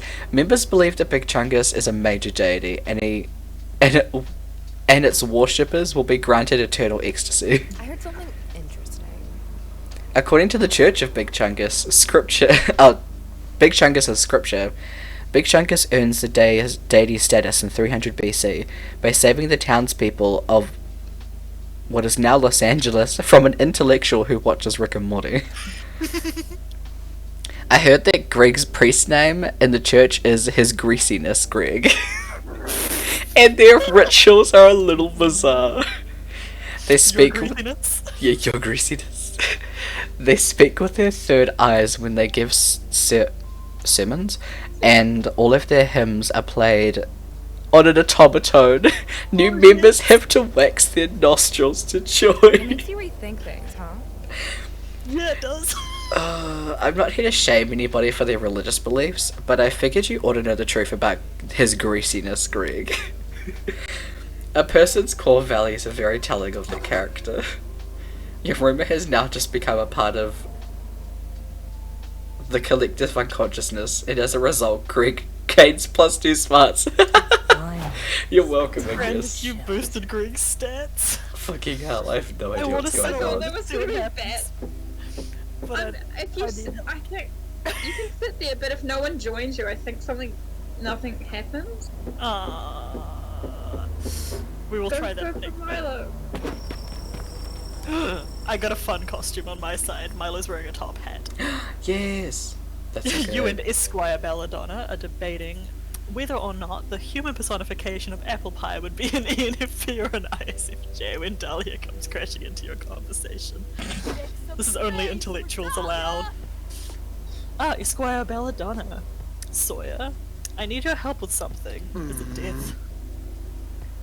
But I don't want to do helping right now. I had a stressful day reaping the soul of a sobbing child's beloved dog, and I totally broke a nail swiping left on the haters earlier. But I have to go to this event that'll be filled with celebrities and aristocrats, and I have to spend an exorbitant amount of money on a useless trinket to present to the host. Well, you've got me. Spending an exorbitant amount of money on a useless trinket to bring to a socialite event is sort of my specialty. Spill the tea, girl. So the king and queen of the fourth circle of hell just died in a mysterious acid breath related accident. Oh. Their son, Acid Breath Aaron, is having his coronation ceremony next week. Prince It's Acid very Breath Aaron. Oh. mysterious. Jesus. Or should I say Prince Acid Breath AA Ron? AA wrong, yeah. AA Ron, I've yes. seen this from Dahlia's perspective, and it's really funny. Okay, seems legit. Every demon who's any demon is gonna be there, giving gifts to the young king. It's my big chance to impress a potential ally that I can one day brutally betray. Love that for her. But I don't really know what Murderous Boy King's like. Just go ask Damien. This is an opportunity to grow. Have you thought about getting him a scented candle that smells like the spiritual concept of beige? Oh, The colour? admirable. No, see, this is exactly why I came to you, Esquire Belladonna. I would never have thought of that in a million years. Yeah, and neither would any other sane person. Luckily, you know the perfect gift for the little regicidal maniac. The gift of music composed him a catchy theme song for the fourth circle of hell, or a rock, but like a really cool rock. Dahlia's is the bottom one. Yeah, I figured that one. And it is so funny because it like leads onto this whole thing about like what happens in the future and you sitting at like a bar. Oh, and, I've like, done one of the ones that telling go you to shit. the future as well. There's a few of these that go to like several years later. Oh god. And then you just go back to the game like that didn't happen. Yeah. It's good. Hashtag winning. Ooh, yes, how delightfully quaint. The best gift you could possibly give is a gift that comes from the heart. Oh, so like I should give him a still beating heart I pulled out of somebody's chest. Yes, Dahlia, do that. No. You should do the music thing that Sawyer suggested, Obby. Oh, man. Aw, fine, but this had better work. Are you guys gonna help me write the song at least? Hey, darling. Of course we are, darling. Come on, Sawyer, let's compose a symphony so beautiful it will move both heaven and hell. Hell, 300 years in the future. Oh good, we're getting the time skip. A tavern innkeeper is chatting amicably with one of her regulars while she pours him another mug of Tell me ale. more tales, traveler. And then, after all that, the bug-eyed creep left without even paying his tab. Ha, you really do meet all kinds when you run this little inn. Yeah, it's a long story. You said it. Why, I've met even crazier characters amidst my travels. I once spent an evening being regaled with tales from an old peddler from the Fourth Circle. Really, I've always wanted to visit the Fourth Circle. I've heard it's quite a prosperous place. Indeed it is, and its prosperity can be traced all the way back to King Aaron the Artistic, who reigned 300 years ago. His kingship would probably have been remembered for his bloodthirstiness were it not for his legacy in creating the Fourth Circle lovely national anthem. Let's see, I used to know the words, All hail Aaron, you won't be sharing your crown with your father anytime soon. Oh god. Glory to Aaron, what else rhymes with Aaron? We'll keep caring for you the whole night through, yeah. Oh. The rest of the anthem is a 30-minute drum solo that usually ends with an impromptu decapitation. Love it.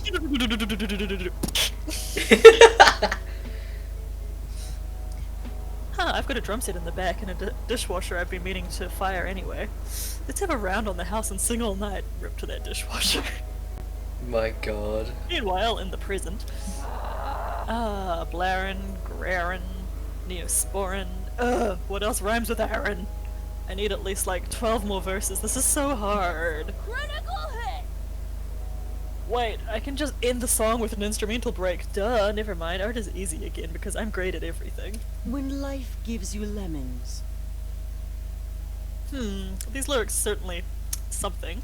Dahlia, I can say with full confidence that your gift will make a lasting impression. Excellent, that is the best kind of impression. Esquire Belladonna doesn't respond, they just laugh and give you a meaningful look. That prolonged eye contact with them sustains you for days afterwards. Swoon. Bring out your flasks. Drinks time. Drinking time.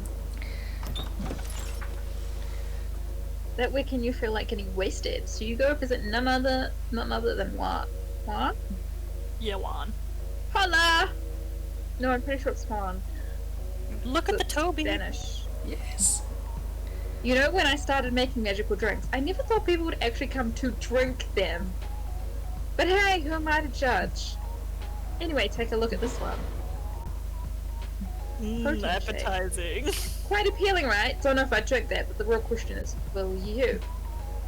I also have this mystery box because at this point, who knows what you drink? The box. You know, totally, I was testing your common sense. And you passed. Your prize is the drink you choose. You chose. Pina colada? Yeah, Oh my god. I like pina Quite colada. appealing, right? Don't know if I'd drink that, but the progression is with you. Oh god. Mystery box. Also, hi Deanna. I didn't want to interrupt anyone. Fuck yeah, I drank out of a skull. Slurp. Slurp, slurp. Slurp, slurp. Oh, Phobia shots. I would like some shots of pure fear, please. Absolutely. Anxiety straight into the veins. Yes, yes. Quite appealing, right? Don't know if I drank that, but the real question is, will you? Will you? They look so friendly. Reba! The One mystery. looks very sad. One does look very sad, but I like the middle one. I'll take a gamble with the fear. Absolutely. Yeah, no, I was trusting your common sense. And you passed. Your prize is the drink you chose. Yes, yes. Fear itself. Drink up. Oh god. Sip, sip. Let's do some phobia shots, yeah? If you can't overcome your fears, drink them. I mean, healthy coping mechanisms, am I right? Cheers to you, doing that is surely bold. I think I'm good for tonight. Oh, I got all that boldness. Oh my god. Yeah. The penis colada is a concoction that will shake the inside of your own skull. Choose 2 stats and see how the kick of this beauty makes those 2 stats swap. Ooh. Ooh, choices. I don't know what I need. They're all like pretty even though. I'm gonna swap my charm with my boldness, I guess. Nice. Yeah, because I don't think I need that for the next one. A Protein shake. nutritious protein shake. It's just a bunch of magic bugs I was collecting and keeping in that cup. It wasn't supposed to be for someone to drink them. But here we are. They will probably swim inside you and change all of your stats randomly. Oh god. That's why it's called a shake, because they shake up your stats, not because it's an actual shake through genius. I thought it was pretty obvious. Not worse than swallowing a swarm of locusts. Fuck. Oh wow. He's done this before. Yeah. Riggs like, just another Tuesday. Uh-huh. Choose something good. Chocolate. Damn it. Music. That's it, there's nothing else good in this world. Money. I don't know if that's probably not good. I'm gonna say pizza. Pizza, nice. Yeah, I changed my mind. Whose turn is it? Ah. I already decided based on the likelihood that society would survive if that said good thing was completely wiped. Ooh. I think society would crumble if music left, so I mean that is fair, yeah. You use music for like everything. But you're going last, is what you're I'm going saying. off. Chocolate or pizza, though? What's more likely to drive people nuts if we didn't have it? I'd say chocolate. Yeah, I eat chocolate more than pizza, but that's like just me. It's because pizza's more Same expensive. with me. That is because pizza's more expensive. Yeah. No, like, Italy might die. Okay. But yeah, I don't know. Yeah, let's go there. I'm in the middle again. This is fine by me. It's fine by you, I get to go last. Follow it. No, my stats. Look at those stats, they got scrambled. I know, I'm so mad. I hope I get an I don't obvious even bold want- option. Because it's all I'm good at now. Oh, what the fuck? Oh. While you're exploring the haunted manor, you hear a voice calling your name. It comes from under the bed. That smell. 2 blood-red eyes stare at you from the inky darkness under the bed. A voice that sounds older than time whispers, you say yes, because you actually do want that. Okay, here you go. Whatever that thing is, gives you 2 + 2 bonus. What a nice under the bed thing. It was definitely that little puppet dude that you were holding. You find Damien, Calculista, and Milo in the basement. They've discovered a secret room full of creepy artifacts, just like in the movies.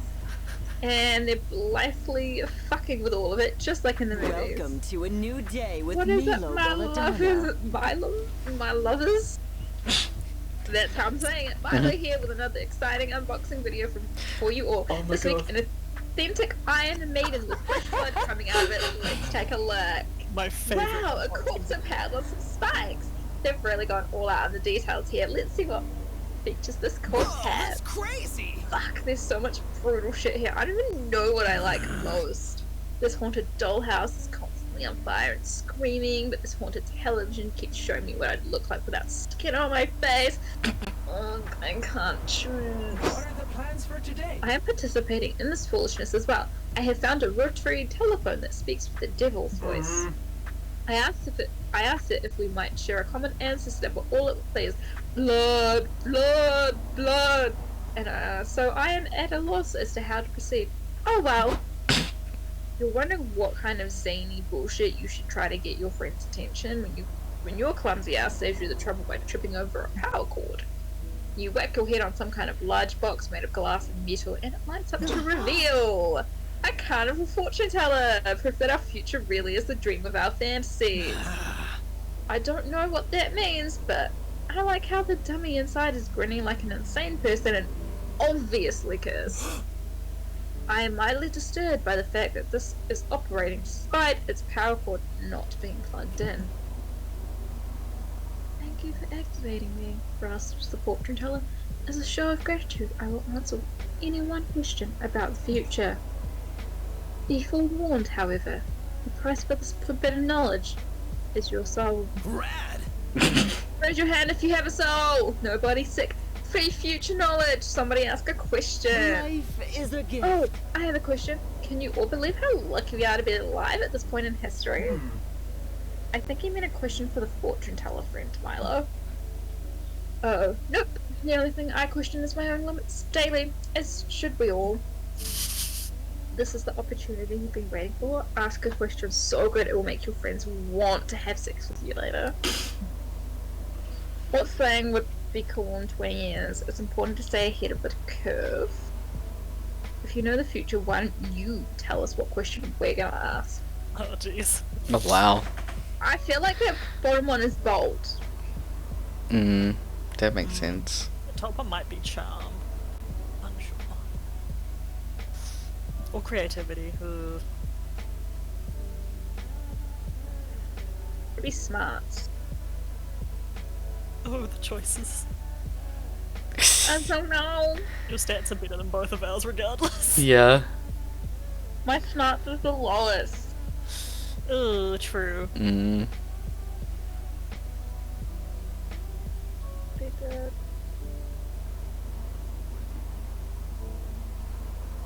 I don't know.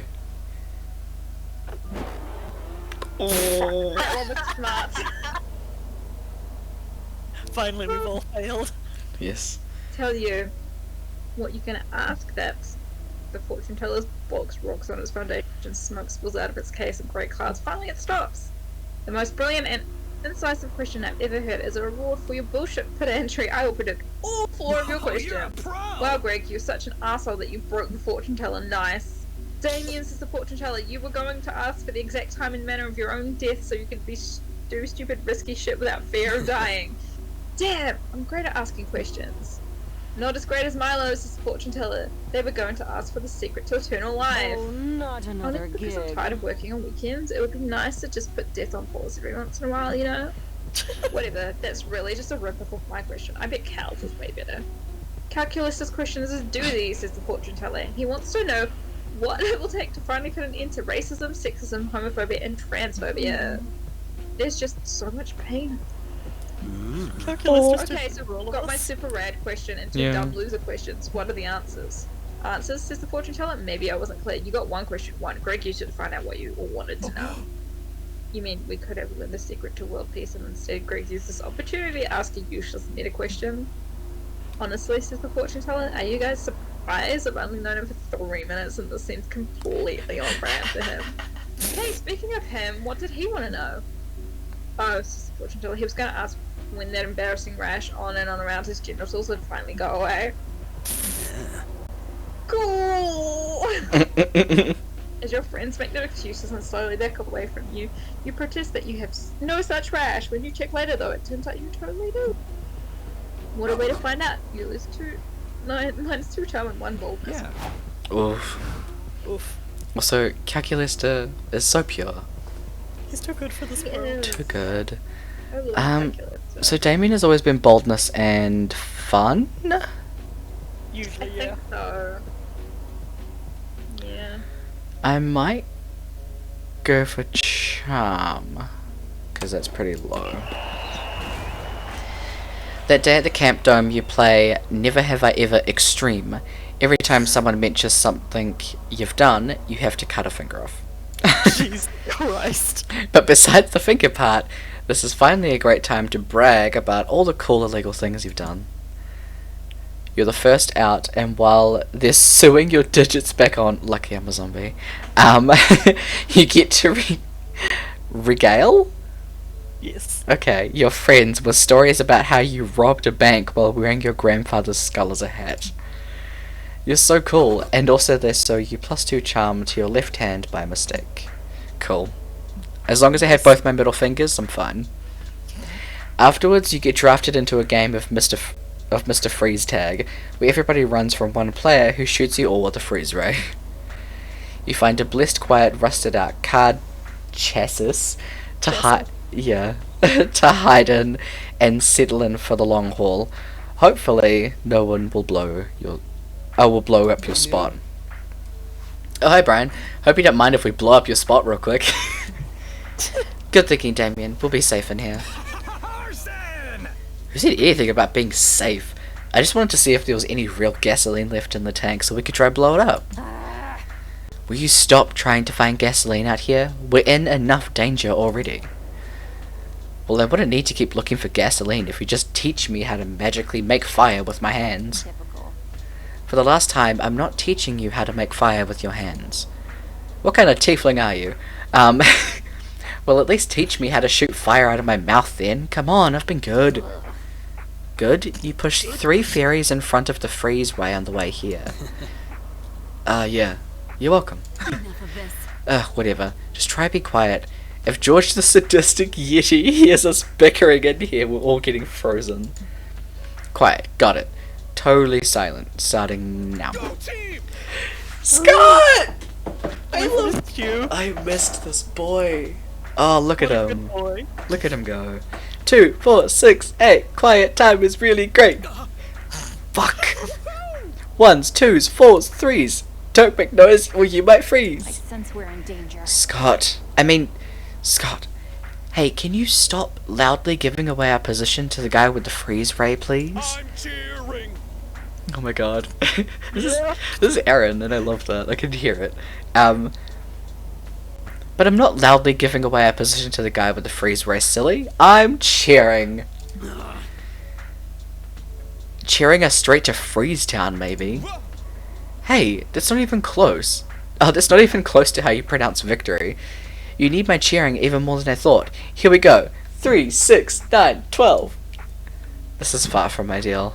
Maybe if you can suggest another way for Scott to cheer, he'll stop radically endangering you and your friends. God, look at those faces. Shocked. Shooketh. Tell Scott that his cheerleading isn't inspiring joy in Damien because they're deaf. We need to be respectful and do sign language cheering. Instead of cheering, convince Scott to spit such a super hot rap lyric that you all become immune to freezing. These both seem like smart. Or, I mean, The top one's definitely good.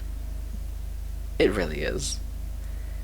My stats are so I think shit the bottom though. one's probably creative. Hmm. It's the exact same stat number. Good luck. I know, right? Or maybe the bottom one's fun. I don't know. I'm gonna go with the bottom one. Seriously? Fuck! It was creative, Rip. Ooh!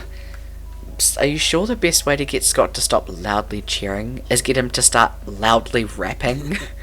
I like this plan. It's very similar to my original plan. Which was? Set us all on fire so we can't be frozen. Suddenly I like the rapping plan. Are you sure you can do this, Scott? Of course I am. I have a vague memory of doing a rap with Polly one time when we were back at Spooky High. This should be easy. Okay, here we go. Let's get ready. Scott, Hal, Camp Spooky. Let's do this. Ow! Oh. Oh my god. Eduardo, Douglas, Nadia, Mikey, Vanessa, Raphael, Fyodor, Poppy, Sean Taylor, Dave Wong, Daryl Knight, Gail Lee. Wait, hold on.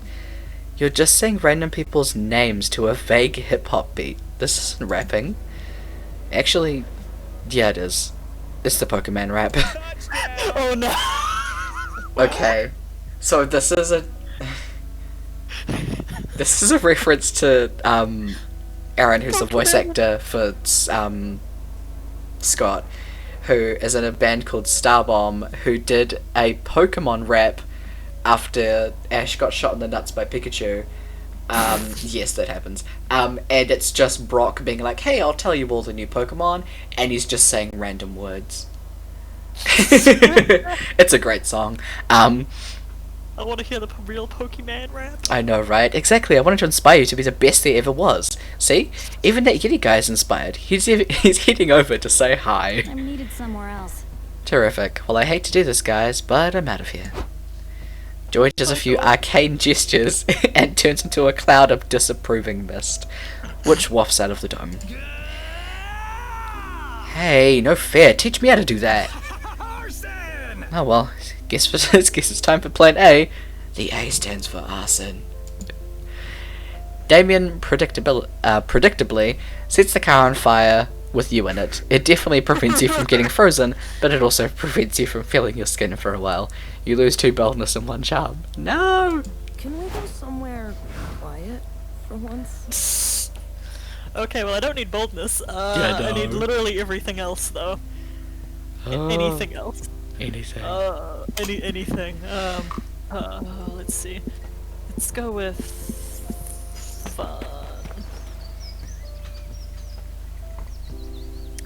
You're in the lake sunbathing. It's kind of relaxing, but hella boring. What's the issue? Have you lost your ability to have some fun unless you're playing video games or partying in wild raves? Yes. Ah, no, you see the problem now. You didn't put on sunscreen, but but fun screen, which has a fun protection factor of 50. You wash the fun screen away with some water and put on some sunscreen. There you go. You prevent some sunburn and gain +2 fun. Afterwards, you see Milo on the shore.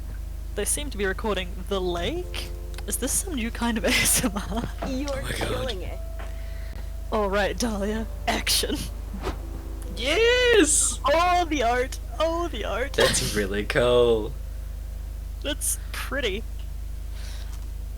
Suddenly you see Dahlia emerge from underwater, flipping her wet hair back in the most perfect hair flip water arc of all time. So good. Dahlia's hair flip really appealed to your overwhelming horniness. You were already in love with her a lot, but now you're super in love with Dahlia. Magnificent. You hot blue snack, that was amazing. No You hot blue snack! Hell yeah it was, let me see. Dahlia quickly throws her hair back in a ponytail and hurries over. The 3 of you crowd around Milo's phone and watch the slow motion Insta story of Dahlia's sexy wet hair flip. You're trending, darling. Literally, Dahlia, you look so sexy and powerful. And you know what they say, powerful is the new sexy, and conveniently sexy is the new powerful. Nice. I fully agree, I am downright fuckable. Damn right, Dahlia. Wow, I'm so hot, I'm making myself horny. Congrats, Dahlia. Congrats. Good for you. Good for her. Yeah. For real, you're officially the hottest creature in existence. It used to be Sonic the Hedgehog, but you just smashed him into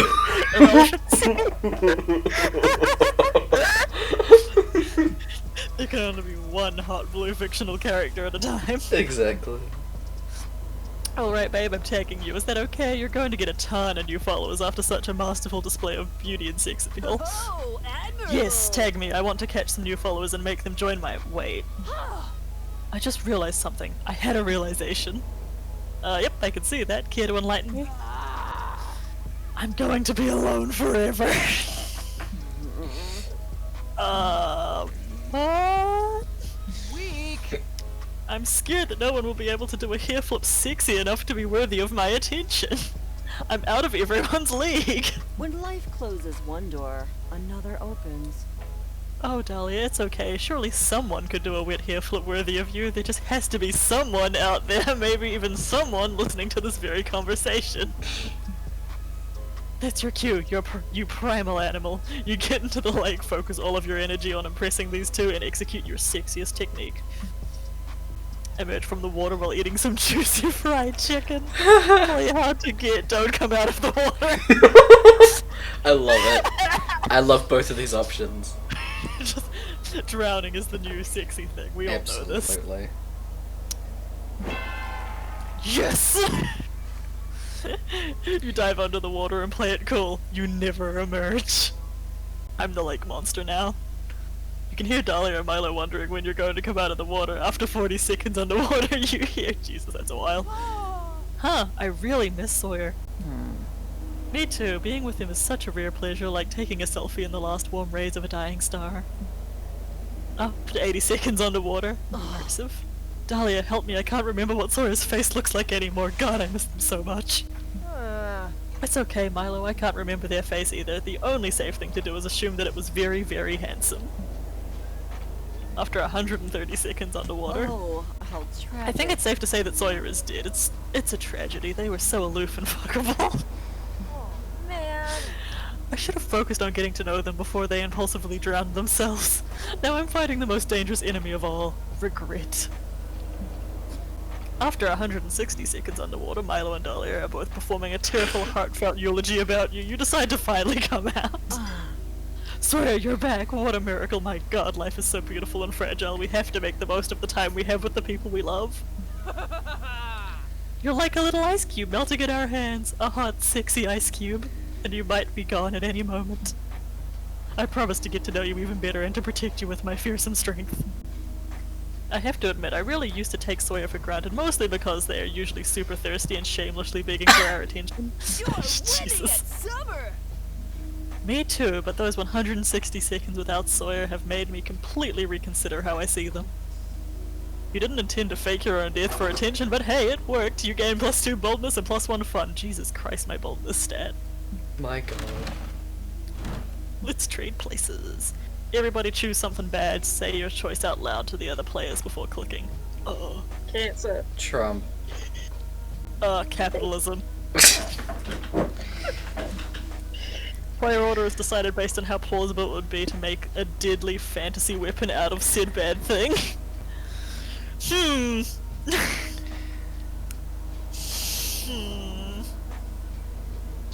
a sword that infects anyone with like deadly cancer whenever they like touch it.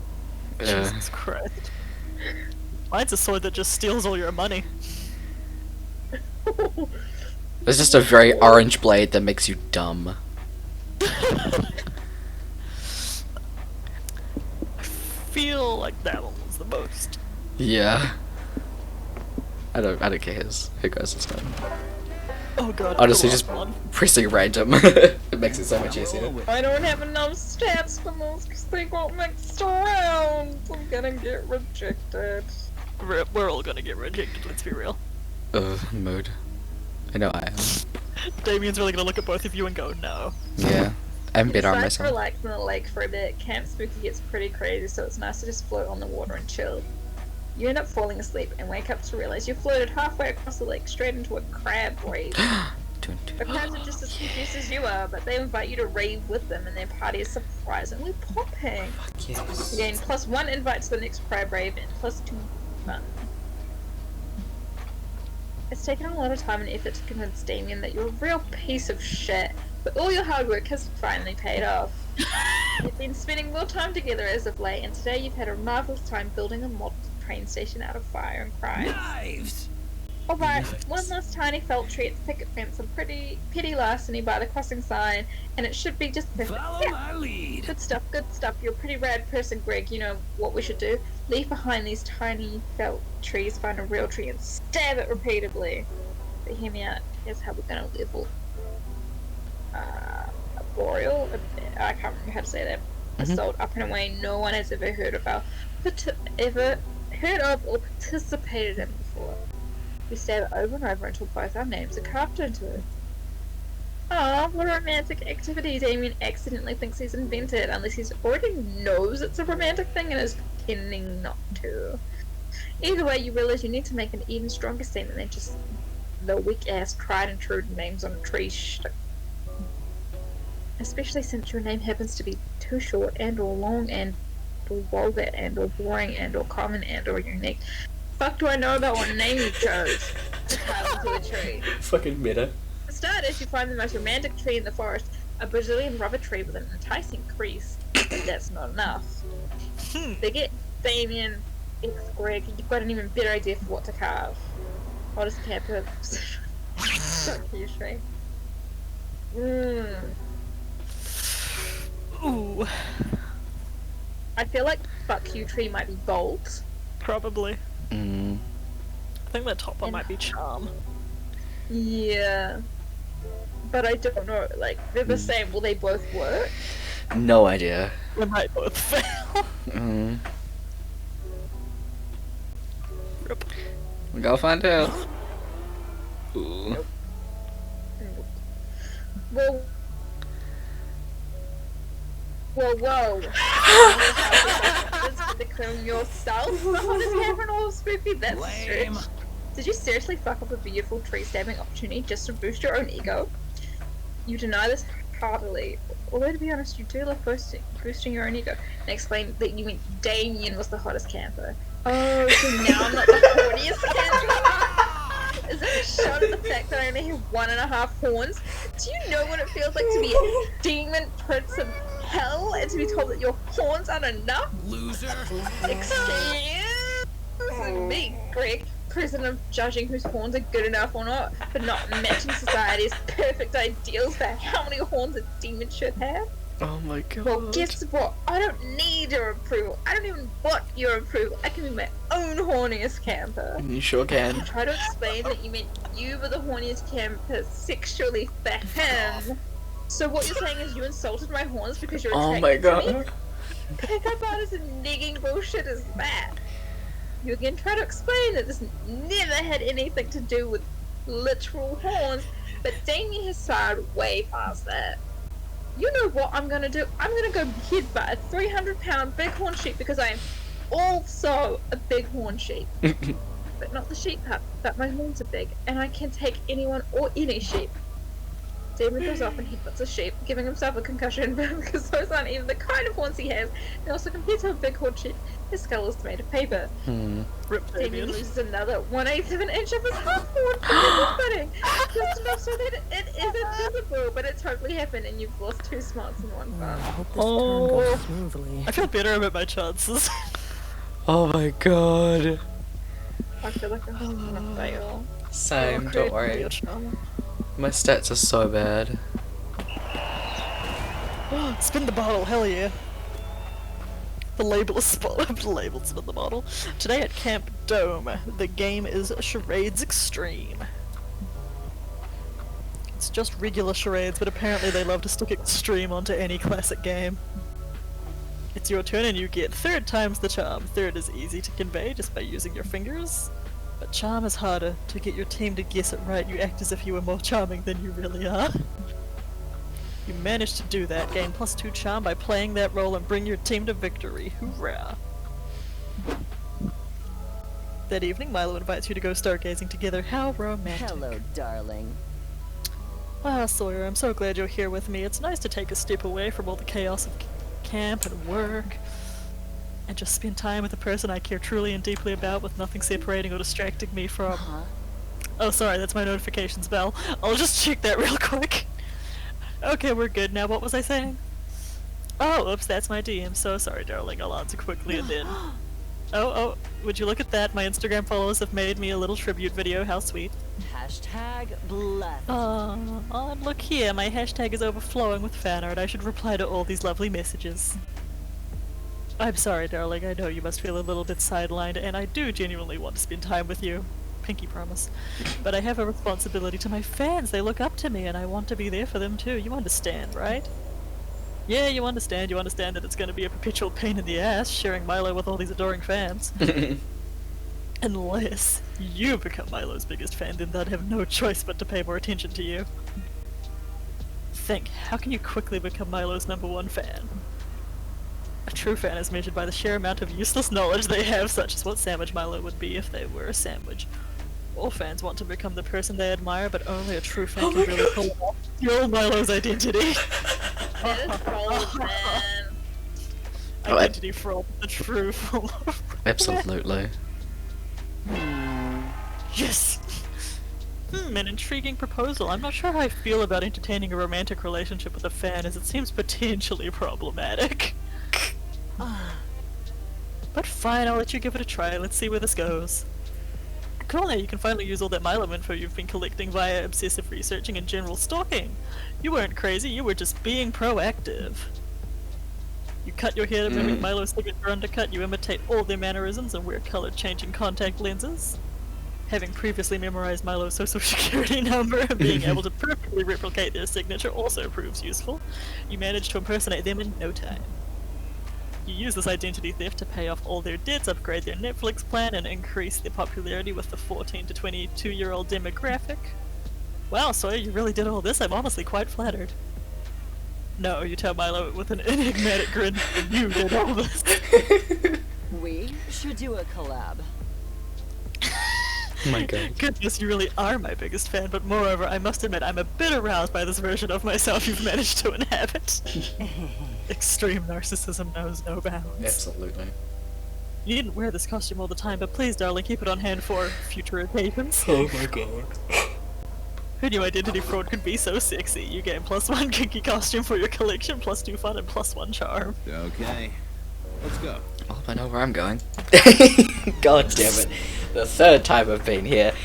That day at the Haunted Manor, you find a bunch of ghosts playing... craps? Craps? What? Him. Okay, you're terrible at gambling, but that's never stopped you before. You face off against the craps champion, slam off all your chips down on the table and cry out, "I bet my immortal soul." Everyone gasps, and then someone says, "Dude, chill, we're just like, play and have fun. No one's even betting real money." Oh, you're not used to such low stakes betting around camp. Honestly, it's a relief. You bet +2 boldness against the champion instead, and you win. Those stats are not enough. They really are. I hope it's fun related. Oh my god, I might as well just go by myself. After doing whatever you were doing at the location you were at that time, you're intrigued to find Damien seemingly playing with a bunch of sticks? No, I am not playing with sticks, I'm gathering sticks because I'm doing some high quality craftsmanship to transform these sticks into, wait for it, Damien LeVay, ultimate survivor. pointy sticks. An absolutely essential camping weapon. Okay, fine. I don't really need pointy sticks, but I wanted to use this sick new Swiss Army knife my dad's gave me for camp. Check this out. There's a bottle opener in case we come upon a wild beer bottle haunting these woods. There's attachments as a screwdriver for maybe if we get lost and we need to build a computer to use Google Maps to find our way back. And then there's a toothpick, which, check this out, is not actually for picking teeth. For picking teeth out of your fellow campers' mouths when they're sleeping. Oh. Wild. I learnt that the fun way. But my dad's told me this isn't just any Swiss Army knife. It's a hell Swift Army knife. It's not from the Switzerland in Europe. It's from the Switzerland located in the third circle of hell. Oh, hell yeah. Since it's from hell, I know it has some sick secret tools that you have to discover yourself. But I want to use them now. Tell me your secrets, knife. Tell me! I've been screaming that all day, but it still won't reveal them. It sucks. How do I get my knife to show me the hidden tools? Play truth or dare with the Swiss Army knife. That's the best way to find out anyone's secrets. Just read Little Kenny Knows His Knife, the super popular children's book that became a bestseller while also increasing infant mortality in 4007. I feel like the top one has to be fun, and that's the best bet I have. Fucking Yes! Oh my god, you passed. There's hope. It's a There's miracle. not. It's not. Fuck yeah! I always love a sensible game of truth or dare. Truth or dare is metal. That's how I found out people's crushes. And then I blackmailed them to take the fall for the arson I did. God damn it, reading. I mean, arson they did. Alright, Swiss, but the Switzerland kind of hell Swiss Army knife. Truth or dare. It feels kind of silly to be asking this question to an inanimate object, but to your surprise, you hear a metallic voice ringing deep inside your head that says, "Yeah." Okay, well, I dare you to tell the truth. "Now that's a bitch move," the knife says in your brains. "You know that's not how it works." What a noob. Fine, then, I dare you to run around naked. "How can I run around naked? I don't have clothes to remove, or legs to run with." Oh, you too chicken to do it? Too scared to run around naked? Are you a mild silver baby? Chicken, cheap. Oh my god, shut up, I know it's 8 o'clock. Sorry. My phone is going off. No, copyright, shut up. Don't play the anxiety song. God, yeah. Yeah, I know, right? I'm not chicken. Oh, sorry. I'm not chicken. I changed my mind. I choose truth. You're excited to finally ask the knife what secret attachments and tools it contains within, but Damien holds up a hand, stopping you. I knew we began with the mission, but now that we've reached the point of having psychic conversations with a sentient knife, there are way bigger questions to ask. So, knife, if that is your real name, tell me this. Who at camp do you have the biggest crush on? No take backsies this time. The knife is silent for a moment long enough to make you almost wonder if the whole thing has been a shared hallucination. But then a voice sheepishly whispers, "Calculator, he's a sexy piece of metal." Damien loves this. You and Damien and the knife and Calculator end up going on a double date. The knife and Calculator don't really click romantically, mostly based on political views, but that's not bad enough to make the date awkward. It's a nice evening overall, and when Knife gets tipsy, it starts humble bragging about some of its secret tools, so Damien got the knowledge he wanted after all. He's so grateful that he promises when he used the knife's fire starter tool, he'll burn down everyone's bed but yours. This knowledge immediately gives you +2 boldness and +1 smarts. God. There might be hope, maybe. That's like a sliver. A tiny sliver. Greg's up first. Let's go, Greg. Accidentally click on joy. Like, hey, Brian, I haven't spoken to you at all, but like, hit me up. Exactly. I'm gonna attempt it. That's gonna end badly, but let's fucking go. Well, one of you is getting rejected. Exactly. At least. I think both of us are getting rejected. Oh, it's me. Fuck. Sorry. I didn't realize. You finally gather the courage to ask your beloved to watch the meteor shower with you. Loser. Yeah, you want to be my summer fling? No way. How can I put this? You know how I'm a master survivalist, right? I'd drink my own pee if it was the only means to survive. I'd eat my own arm if it came to that. But if we were stranded somewhere and the only means of survival was dating you, I guess I would accept that my time has come. Brutal. Does that convey where I'm at? Sunburn. Being rejected sucks big time. Oh, nice, you got an achievement. I did, yeah. But it's okay, right?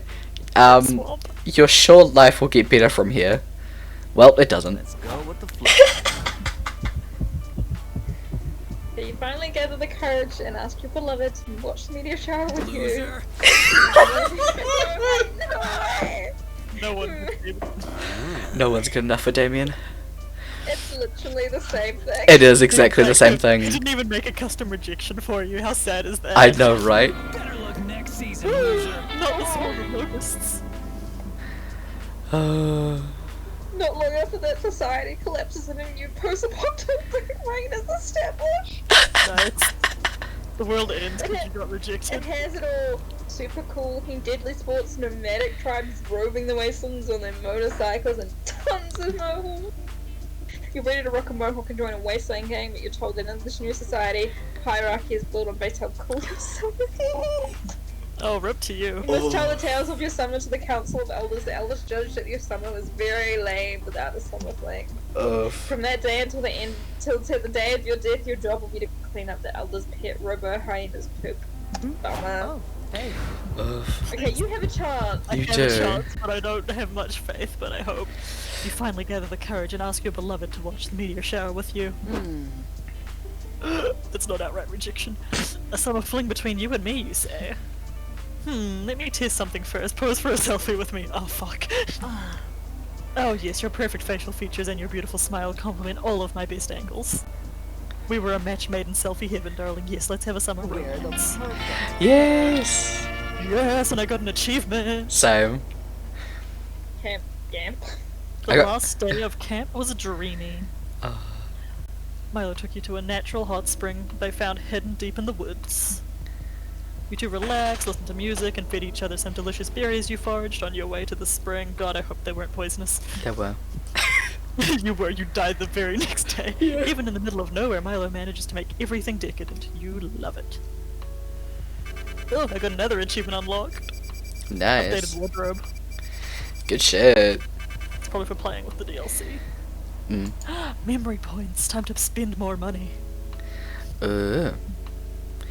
Before we knew it, these weeks were gone. It felt like a hot minute, and it felt like an entire lifetime.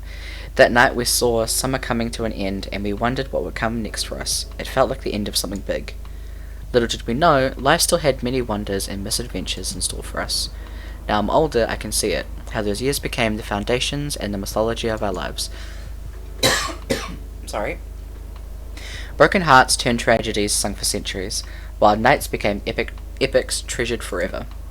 Every kiss and every laugh is now a constellation we'll always find while gazing into the starry night, and no matter how many years go by. That's actually a really cool background. I like it. It's pretty. It kind of matches my one. The ending animation's pretty cool. Oh, that's dope. I imagine this is a song, so I don't have the music turned on. Yeah, there is a song. Yeah. The song is good. But unfortunately, because of copyright. But yeah, that's just it's big off. Oops. Nope, don't do that. Okay. So I can let the actual thing run when we're finished. We're gonna do. You guys keen for one more run? Yeah. Cool. We can do another short one, and we'll get Gert involved. I Jo- leave. Time to go spend more Bye. memory money. Hi. Hello. Goodbye. Oh, are you actually leaving? Welcome to the epic Yeah, highs and lows of fine. summer camp. No, that's totally fine. It's all good. We'll catch you later. Thank you for coming. Alright, Lynch, you bye. can't ruin Bye. my game this time. Don't worry, I'll do that for you. That was not my fault with the drinks. That was not my It fault. wasn't, but it was very funny. I got very salty. Not Just got really. But rejected again, so it's fine. What should I buy? Good shit. I should probably open up the game. Yes. Oh, I can buy AB blood. Nice. Is it the meta shop? Yes, the meta shop. Actually, I can show The this. mosquito. So your first time playing Meta Shop, huh? Don't worry, I'll explain how this works. Here in the Meta Shop, we don't accept money, which is convenient for you because I know you don't have any. Shut up. Instead, you'll earn summer Christ. memories every time you encounter a new event, Honestly, outcome, too secret real. ending, or special thing in Monster Camp. What a special thing, you asked? Well, trust me, you'll know when you see one. Don't fret, you'll also get some memories just for finishing the game, so don't feel pressured. You can spend your memories here to unlock tutorial guide, outfit packs, gallery content, drinks, which you can access in Juan's free drinks, drinking game mode. Monster Camp is truly the gift that keeps on giving, isn't it? Oh, on top of that, if you already played for Monster Camp, you'll get the corresponding summer memories retroactively for what you've already achieved. Aren't we nice? So what are you waiting for? Either buy something or get busy playing the game. So I have 505. So I don't actually have too much. I've played before, but apparently we didn't get memories for that. Oh, okay, weird. Yeah, I don't know what that's about. Unlock the info manual to master Monster Camp's inner mechanics. Huh. Too poor for everything. The game just says, you're broke, get out of my store. Pretty much. That cat is my favorite. That cat is a gift. It really is. I love when he just flips over. He's like, "The drink you chose," or whatever it was. I can't remember. I've spent all my memories. I'm sorry, Batness? Oh yeah, Badness! Badness is cute. but also pulls like one really hyper-realistic face that's very upsetting. Oh god. Okay, well I bought that one. Baba Yaga? Yes, please. I don't remember where I sent the screenshot of Batness, but it haunts me. So I was telling Tyler's before, but the way the choices work in game is that the characters have 3 stats related to them and 3 not related to them. Whenever you're making a choice, it's going to be between a stat related to them and a stat not related to them, unless there's like more than 2. Yeah. Then what you have to do is pick the stat that you have the highest in, or if they're equal, you have to pick the one related to them. Just because that's how the priority works. Yeah. Good news, I've unlocked Batness in the gallery. Oh, nice. There's some really cool, just really cool character design, really cool artwork. Yes. Wait. That's Batness! Oh! Oh yeah. Hang on, I'm sending that facial expression to the chat. Who the fuck? Tubular Eddie? Oh, yeah, Tubular. I've got him unlocked as well, I don't know where from. I think Jerry's my favourite. We love knockoff Jason. Oh, apparently I got Ski Mask last time, which was one. Wait, I take it Ski back, the Mask is bad. The lifeguards are actually my favourite, Wander and Stu. Oh my god. If you're good at remembering your stats, Ski Mask is good because it means that other people have a harder time trying to like knock you over. Tubular Yeah. Eddie, he has a keytar. Oh, those are so cool. I really like the art is really good. The art It's is so weird. good. Love it. So good. Oh cool, there's a drink section in the gallery now. Yeah. Oh, the fucking pair of beer boots. Okay. So we're gonna do one more. We'll probably do a short game because I want to be finished by 9. Yeah, the other game is. Oh, it's only 20 minutes longer, but that's a while. So I'm just gonna chuck up the BRB screen on the stream just so we've got the code is hidden. I'll put the code in the stream chat on Discord, guys. Cool. And I'll make sure I won't change it this time. And don't say it out loud, Tyler. I nearly did. Really defeats the purpose. It really does.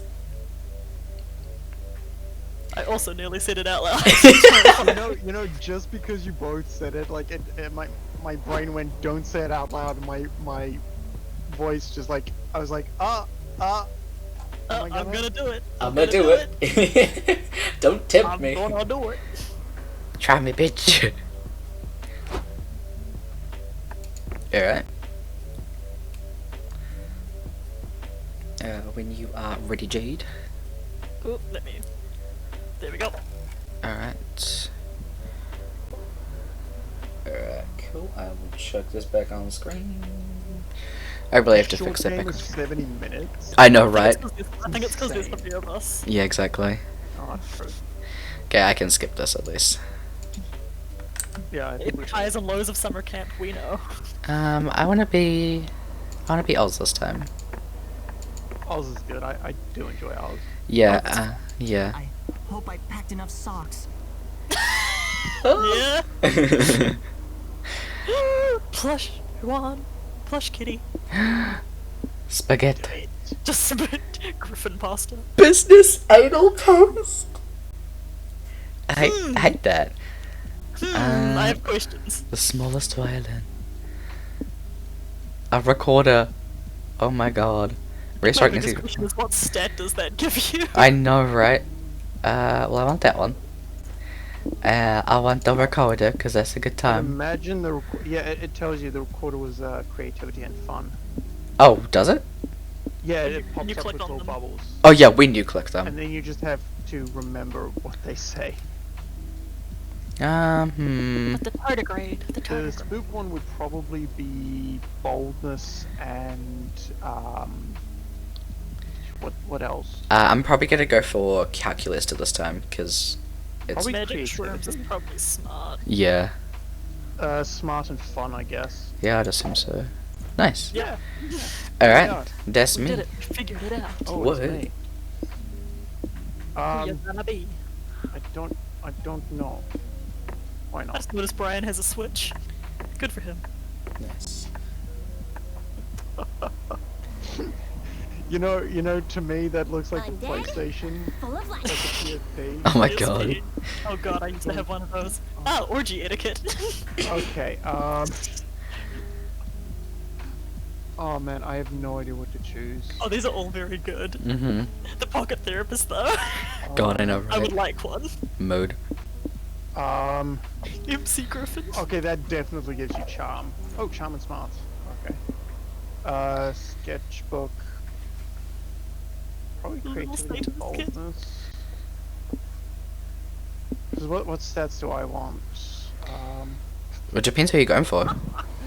I think I want creativity, fun, and what was the other one?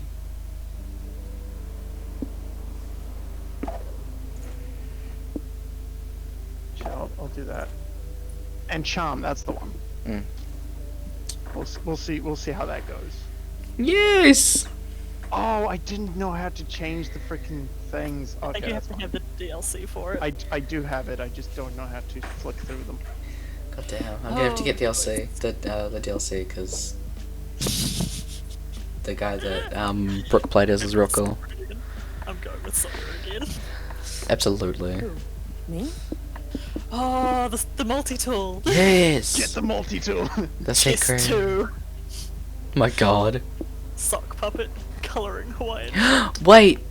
The sock puppet. Who was your character in You guys, Threadbare? how much of the original game do you guys remember? A decent amount. Kinda. Because like, I remember like you could use items in your inventory, Yes, you could. And- You can't in this one, sadly. and in this one they just give you stat bonuses and you never use them, and it's really sad because it's like when I first played this I thought, hey, I'm gonna have to like pick these appropriately because they're gonna have like one-off uses, and then nothing ever came out.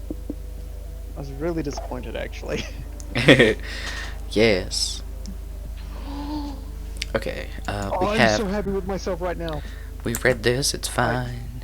I bought lollies when I got lunch today, and I put it in my pocket, and I just forgot about it until now. And I just, Oh no. Nice. no, it's just it's fine. It's not like it Oops. leaked out or anything. Oh, good. Okay, which of these would be your favorite food? Burning hot wings, wine to die for, a yummy USB, the nicest guac, a punch to the face, whatever gives you the best stats. Definitely a punch to the face. I mean, a yummy USB has got to be calculus to some go with that. Yes. Shit.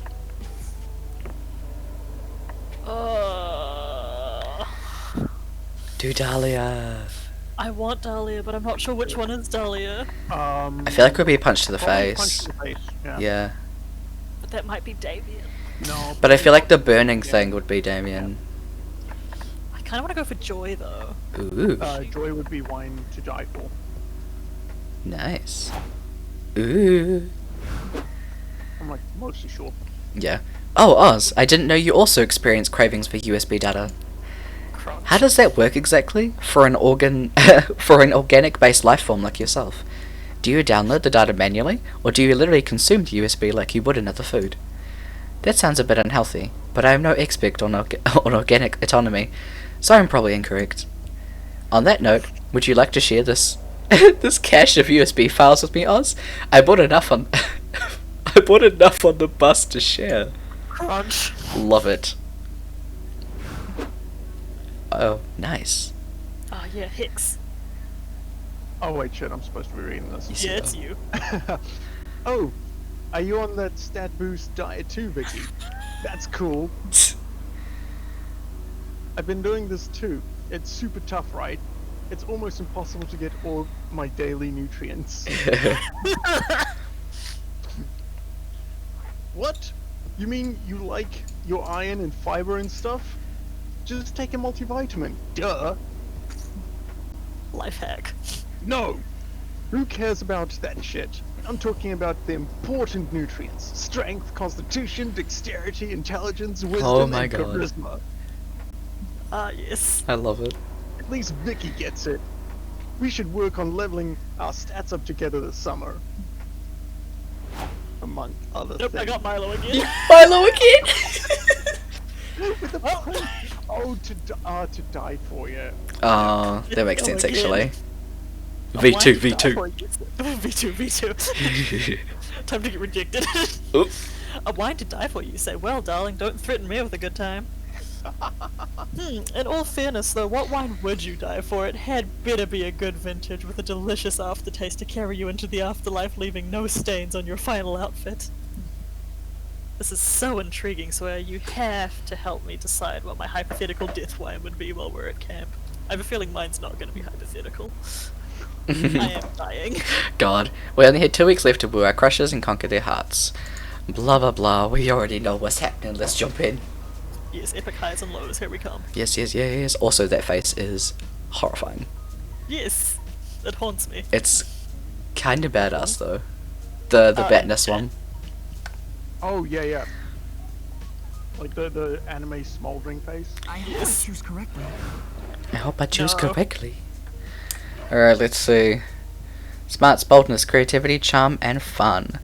Calculus, I feel like obviously would be a lot of smarts, but also maybe fun? Maybe charm. He's Yeah, just a nice dude. he He's just is. a nice computer. Smarts. I mean, smarts definitely, so I'm going to start with smarts. That day you get lost hiking in the woods. You use the stars, aka nature's compass, to get back to camp. The stars actually teach you all sorts of things, like how one of the stars in Orion's belt is actually a nebula.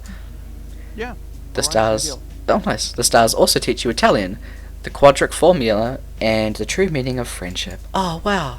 Calculista. Wow, the stars sure are smart. They give you +2 smarts. Later, you're busy making your bionicles smooch each other until Calculista grabs you, Damien, and Dahlia and leads you deep into the woods. Oh dear. Oh gosh. Oh no. Oh my god. It's so good. Damien Angel. Yeah. Friends, thank you for responding to my behaviour. I was trying my best to simulate severe distress. First off, greetings. Have no fear. I bestow my greetings. Psh, hey. I absolutely love that one, it's so good. I have assembled you here because, as you can see, there is a critical plant emergency in the forest. These plants are failing to pollinate. The situation is dire. There is 99.98% likelihood that this will negatively affect the plant population of the woods. Are you saying what I think you're saying? Are we in the middle of a plant apocalypse? Dahlia, that is completely accurate. Also, I admire your word choice. Please, I need you three to help me save these botanical organisms. Fucking metal. Plants are actually pretty fucking metal. Did you know there are plants that can eat a whole car if you dare them to? I'm down to help. I'm not certain if that is accurate, but I am also excited that you have agreed to help me. Have no fear. Dahlia is here. I will also help. Hail Dahlia, savior of the plants. Bahaha. Oh, and before I forget, I just have one question. What is pollination and why does it even matter at all?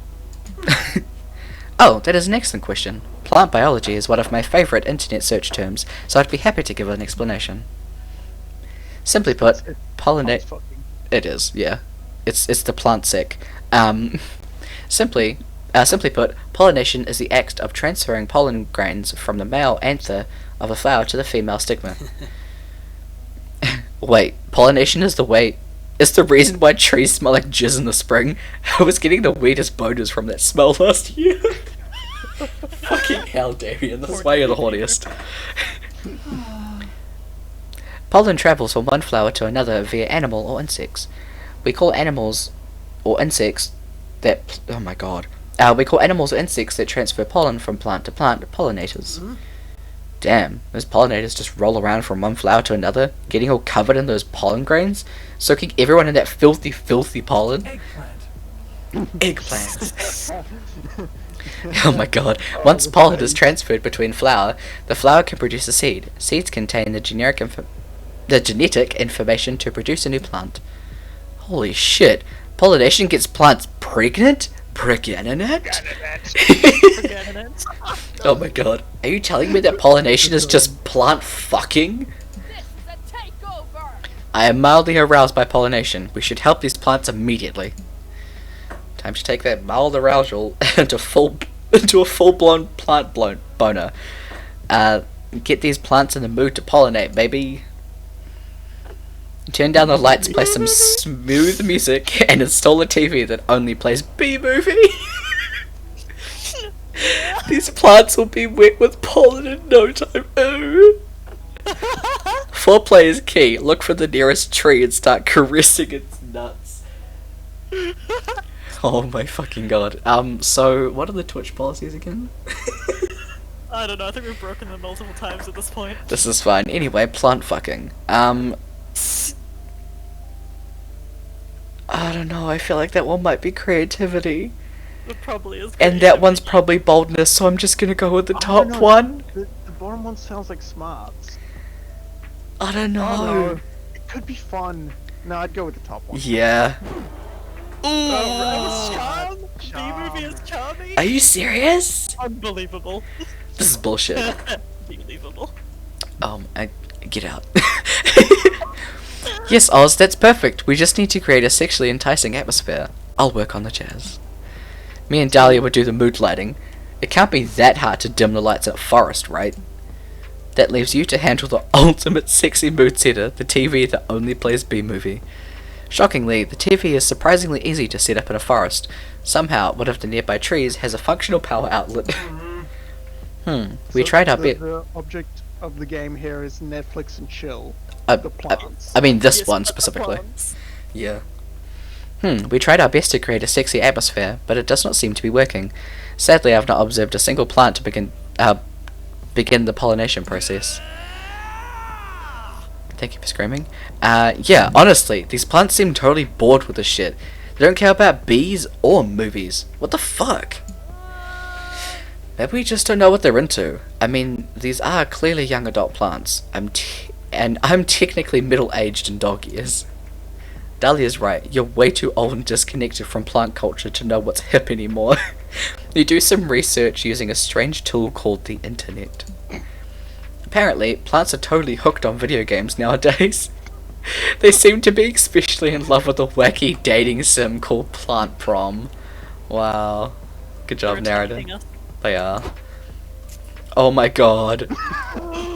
These video games seem to be the root of all these plant problems. Get it? Also, fun fact, all narrators love puns. You share your findings with Cal. Fascinating. Plants are so invested in these fictional plants that they have lost all interest in IRL pollination. Well, obviously we need to play Plant Prom and be ready every single Plant Prom. What? Sorry, we need to play Plant Prom and read every single Plant Prom fan theory. Fuck. This counts as research. Did you guys see the Plant Prom section on AO3? Fuck, this fanfiction is detailed. Plant fucking, plant fucking. Oh my god. Not the That's what my cactus. first is.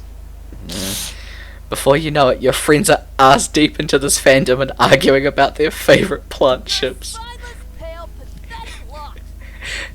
Oh my god. That's a thing from something. I'll make a man out of you. From Mulan, it is. I love that. Sorry, I got distracted. Anyway, Damien, you ship Venus flytrap with Lily and Rose? Blasphemy. Visalia is the only ship that makes sense for a flytrap. Are you fucking kidding me? If you consider Flytrap's backstory for a single second, no sane person would ever pair him with Azalea. Besides, my ship's already canon.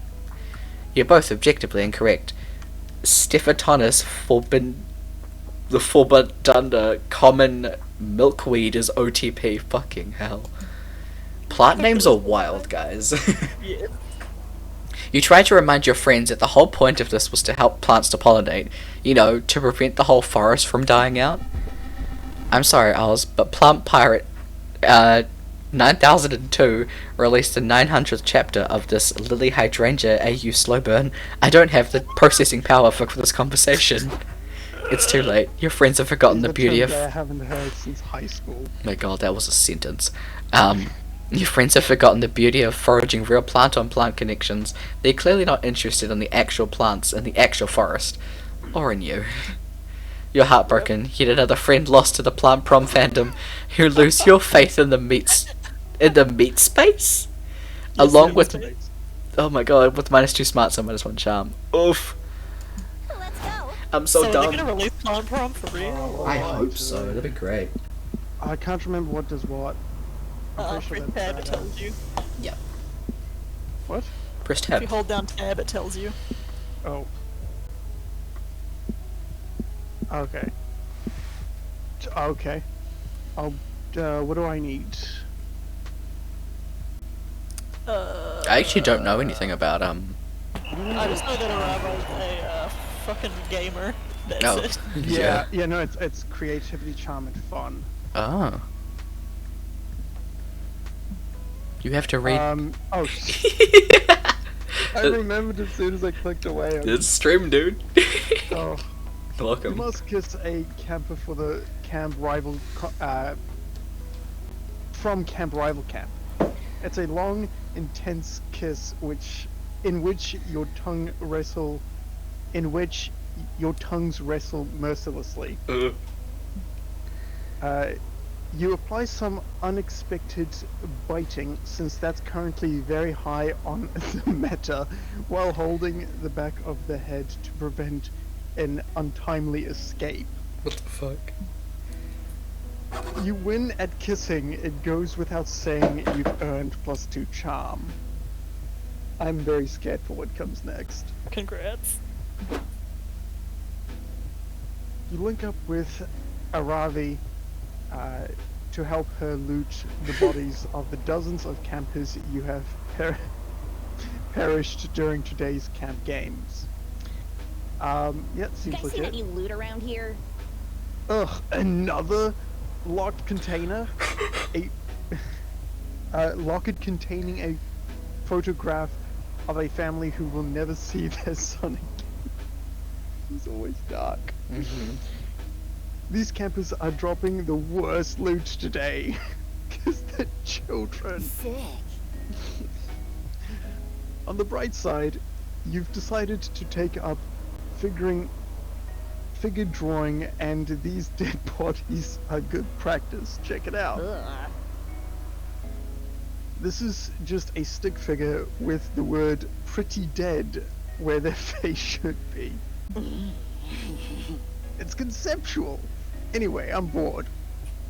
Wanna go bug that hot bad bat lady posing for all those cameras? Oh. What? Is this one of the weird side plots? It's Betness. It's Oh. gonna be Betness. Oh, good. Sure enough, there's a young adult bat hybrid surrounded by cameras and wielding a very fancy-looking longbow. You follow Aravi over to see what's up. Hey. Yes! There you go.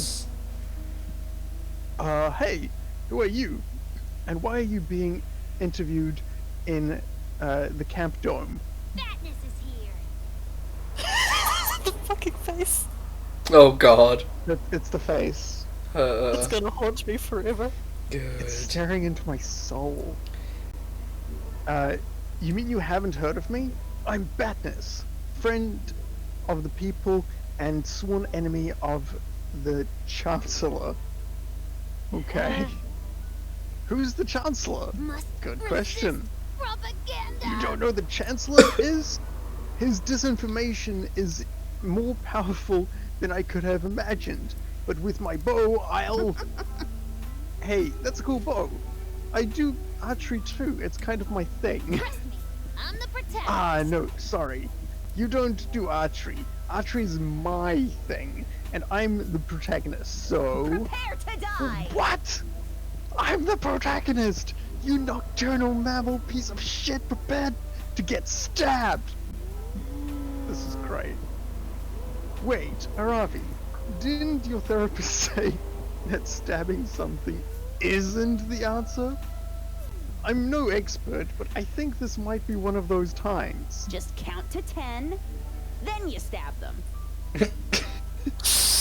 Exactly. It's a breathing Yeah. exercise. I guess you're right. Man, being emotionally mature is hard. That's mood. Yeah. Aravi puts away her knife and pulls out her crossbow. Here for it. Yeah, that's a great idea. Beating her in an archery contest will show her once and for all who the protagonist really is. That's not what she was going for. Oh, yeah, beat her in an archery contest. That was my plan all along. Let's do that. And so the contest begins. Aravi shoots a bullseye, and then Badness splits the arrow with another bullseye, and then Aravi splits her arrow, and unless Aravi can come up with a more impressive shot than repeatedly splitting bullseyes, this contest is never gonna end. Any ideas? Forget the bullseye, look beyond where mere appearance and shoot the bull's heart. Whatever the fuck that means. Shoot Badness so hard the arrow hits her in the feelings.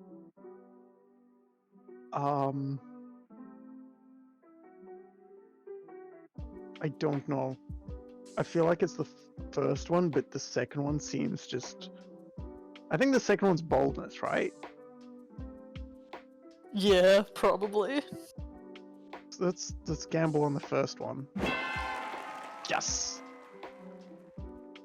You whisper your idea in Aravi's ear, and she grins wickedly.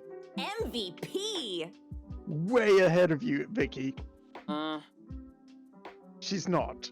She was totally surprised by your idea, but she's pretending it was her idea to maintain a sense of control in the situation. Shut up, Hex! X, you know I hated when you broadcast my thoughts and insecurities. I mean, mood. Whatever, let's do this. Aravi loads her crossbow and lets an arrow fly right into the target. This time, though, it doesn't hit the bullseye. Bootlicker! Ha! Looks like your luck's run out, bootlicker. Try all you want, you'll never match my skill because I'm... Holy shit, the target is bleeding. It fell over. I think it's dead. Jesus. Dead? It's an archery target, it can't die! Level up, loser! That's what you think. Jabroni? Jabroni. That is a weird word to read. All targets have a heart. They just hide it under a tough, stripy exterior because they're worried about getting hurt again. Wow, that's real. But I fired an arrow with such tenderness that it gently that its gentle whistling caused the target to finally let go of its past trauma and open up emotionally. All monsters must die! So I could kill it physically. Oh, this game. I've never heard of such a thing in my short and action-packed life. Bye, loser! That's because you've never been to therapy, loser. Around out. Oh my god. What a good ad for therapy. Right? Just do a plug. You march off proudly together, leaving Badness flabbergasted behind you. No one needs to know that all the blood was actually from a gremlin you duct taped to the back of the target. You gain 2 creativity and +1 smarts. Jesus Let's go Christ. somewhere Oh, it's so relaxing. good. What are my stats? Like, oh, I need brain cells again. Oh fuck, I can't get them. I'm sorry. Fun or boldness? Fun. Oh, I'm gonna Charm. do Oh boldness. no. Yeah. Oh shit, there's a ghost behind. Oh god, my torch is out. You go into the haunted manor with a group, only to immediately split up once you get inside, as is customary. You quickly get lost and have no cell signal, but in a stroke of genius you follow the signs to the haunted manor's lost and found to wait for your friends to pick you up. You find all Cute. sorts of cool lost knickknacks while you wait. Some bloody gloves, a haunted iPod that only plays Thriller by Michael Jackson, a totally normal Furby that still manages to be the creepiest thing in there. At the bottom of the box you even find +2 boldness. Yoink! Who in their right mind would throw that away? Shortly after, you're helping Joy and Milo exorcise an evil spirit from the haunted manor. The world is at risk again. Okay, Milo, Sawyer, I need your help making sure this binding circle doesn't break, otherwise the spirit could escape and terrorize humanity forever. Huh? Yes, of course, darling, and we'd never let that happen. If the haunted manor becomes possessed by a malevolent spirit, horrible things would happen. Hashtag blessed.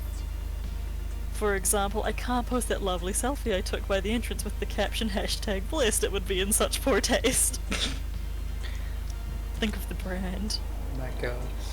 It's nice to have such selfless friends, however, just as Joy is starting to say the dread summoning chant, you're interrupted by a ringing doorbell. It's the pizza lady, isn't it? Oh my god. Sup, I've got a large pepperoni pizza for you three, or you four, I guess, you 3.5. What's with the dude in the middle of the pentagram?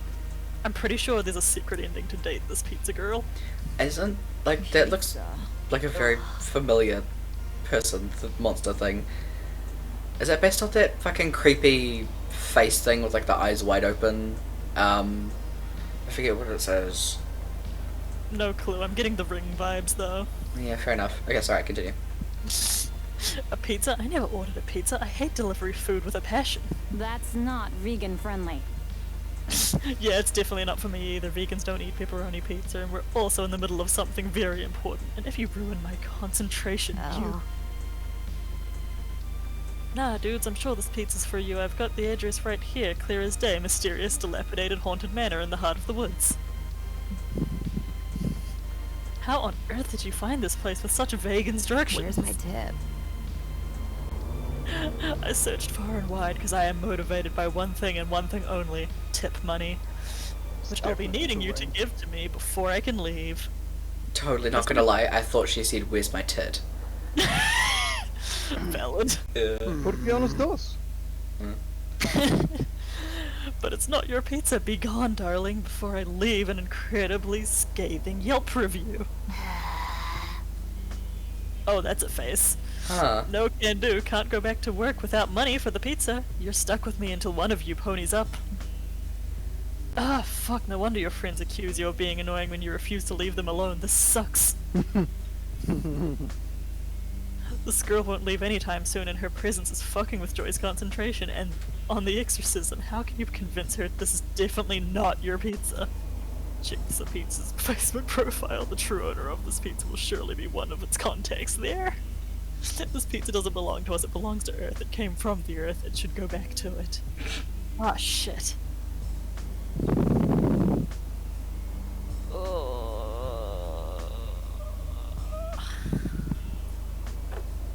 I don't think I've got good stats for either I of these. think probably the first one. That's either charm or maybe. Oh, but then again, boldness. I'd probably gamble on the first one. I'm gonna gamble on the second one, like a chump. Oh, Nice. You argue that this pizza doesn't belong to you, your friends, the pizza girl, or to anyone. It belongs to Mother Earth and should be returned. But the Mother Earth can't pay for it. Shut the fuck up. You snatch the pizza out of her hands, dig a hole in the ground, and gently place the pizza into it. I have a thing, so... Is something gonna happen? I'll have you know that I have an extremely short attention span. You encourage Milo to wait. You all just need to believe. The Earth is beautiful that way. You all watch silently. Suddenly, a majestic ray of golden light descends from the sky upon this parcel of ground. and from the ground grows a beautiful, delicate flower made of melted cheese and pepperoni. Oh my Everyone God. is amazed. What a plot twist. Holy shit, it's a pizza flower. How touching. I suppose the pizza did belong to the Earth after all. Just goes to show you should never let anybody own you. Hashtag independence. Yes. Okay, but like someone still needs to pay for the pizza. Actually, I'm checking your store website and it clearly says on the front page that you're running a promotion right now. This month only, customers may pay for their pizza with cash, card, or a gesture of gentle, otherworldly beauty. Dope. Oh, okay, I guess this qualifies. See you later then. That was magic. If it's all the same to you guys, I'm taking this flower. I feel like I could brew one hell of an anti-hangover potion with it. Aesthetics. No on doubt. Point. Go right ahead, darling. I've already posted the whole experience for posterity. Caption: all this world needs is love, happiness, and a flower made of pizza. Yeah. You never finished the exorcism, but all you ever gave a shit about was looking cool and generous in front of your friends, which you do, and you gain +2 creativity and +1 smarts. Nice. Trade places. Everybody choose a fictional character, say your choice out loud to the other players before clicking. Oh god, I can't think of anything. Pikachu. Santa Claus. Rip to anyone who didn't know Santa was fictional. I'm God. Just so sorry, ruined- Twitch. The viewers. Like, everyone's Hi, brain. Twitch is gonna shut us down. Since I didn't violated hear, Twitch I'm gonna say, Sora from Kingdom Hearts. Valid. Here we go. Because I couldn't think of a character, and I just saw your name and was like, oh yeah, you're playing, you're playing Kingdom Hearts tomorrow, so. Player order is decided based on which fictional character would be the best companion in a life or death scenario. I feel like Santa wins. Yeah. Cause like it's Santa. Yeah, Santa's valid. Yeah. Pikachu to defend your life or Sora to defend your life? Well, for a start, you can both understand each other with Sora, so you can at least communicate. But also, Pikachu could probably just do what you tell him to. I mean, Yeah. yes, but how is Pikachu gonna be like, okay, but are you dying? Like, you good?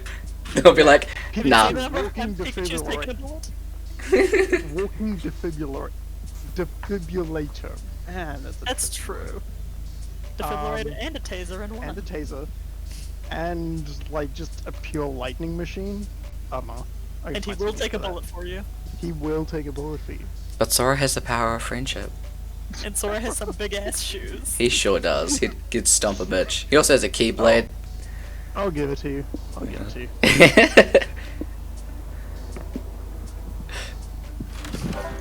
I'm so used to playing Oz that when you put Oz second, Fine, it's let's like a go. drill. Valid. What stats do I have? Oh yes, I can get my brain cell now. Oh fun. Oh shit. Let's go fun. You just said you needed your brain cell. Yeah, but I need fun too. Ah, rip. I feel like Milo is more about fun than smarts. Yeah, fair enough. You decide to bring a metal detector to the lake that day. You scour the beach for buried treasure. You find a keychain, a tin box of stale cookies, which you eat anyway, a glowing chalice that the Knights Templar come to confiscate for some reason. But best of all, you manage to find some genuine silver-plated +2 fun. Score! Afterwards, you end up vibing with That's Milo. You're sharing a hammock cuddled up close with each other. And you're both checking your phones. Hell yeah, what could be more emotionally intimate than quietly scrolling right beside your #1 summer crush? Same as last time, haha. Suddenly Milo's phone starts blowing up. Granted, Milo's phone is always blowing up, but right now it's worse than Hey, usual. darling. No need to look so jealous, dear, just a work text. I keep telling the head office not to contact me when I'm taking a staycation, but I suppose this reaping is urgent. La la la, another day, another day. Oh my god, this is a little awkward, isn't it? This Well, is a not bad awkward thing. for you, because you don't know yet, and I shouldn't tell you. Guess who's dying again? It's me. Oh my god. Oh, you're right. That's a. You're making this a habit. I am making this a habit. I mean, it is the best way to flirt with death, is it not? I mean, absolutely. It's how you get him in Sims. Okay, so Exactly. that is a point well made. I mean, the Milo- Sims comment just Yeah, keep killing your household. The Grim Reaper keeps visiting. Yeah. Oh, that's dark. Mhm. yes. But I can't resist a little gossip. Listen, Sawyer, I don't usually disclose proprietary information, but I just got a gig for next week to collect your soul. Huh? Milo's going to reap your soul? That sounds super terrifying and also a little bit hot. You ask Milo if this means you're going to die next week. Short answer, yep, you're totally going to die. Long answer, life, death, and fate are weird and messy, and it's hard to say 100% because of quantum nonsense, but if I'm getting the gig, yeah, you're gonna die. Congrats! Holy shit, this is the most awkward news you've ever received while lounging in a hammock. You start to freak out. No, Sawyer, don't freak out. I'm an expert, and I promise you it's not as scary as it seems. Death reminds us of the profound infinite beauty of life. And realistically, it's not like you're immortal or anything. Sorry to burst your bubble, but death was going to find you eventually, boo. To be quite honest, I'm actually doing you a huge favor by letting you know ahead of time. It's my gift to you, the opportunity to go out with a bang. This is the first day of the rest of your life. Let's make this last week of your life the best week of your life. Well, we'll spend every moment together and we'll end it with a huge party, a celebration of Sawyer. A whole week with Milo? That sounds like heaven, and it's exciting enough to distract you from your imminent death. You're in. Aesthetics on point. Lovely. God, you're going to get so many posthumous followers. I'm almost jealous. Oh, and we should start considering the party aesthetic right away. We need something big, memorable main event at the party, something that'll honor your true essence, Sawyer, and obviously it should be Snapchat friendly. Any ideas? Do I have the right stats this time? We shall see. We shall find out if I'm gonna die via improv again. It's always variable. Your time to shine, quick. What's the perfect way to entertain your party guests, commemorate your entire existence, and impress Milo?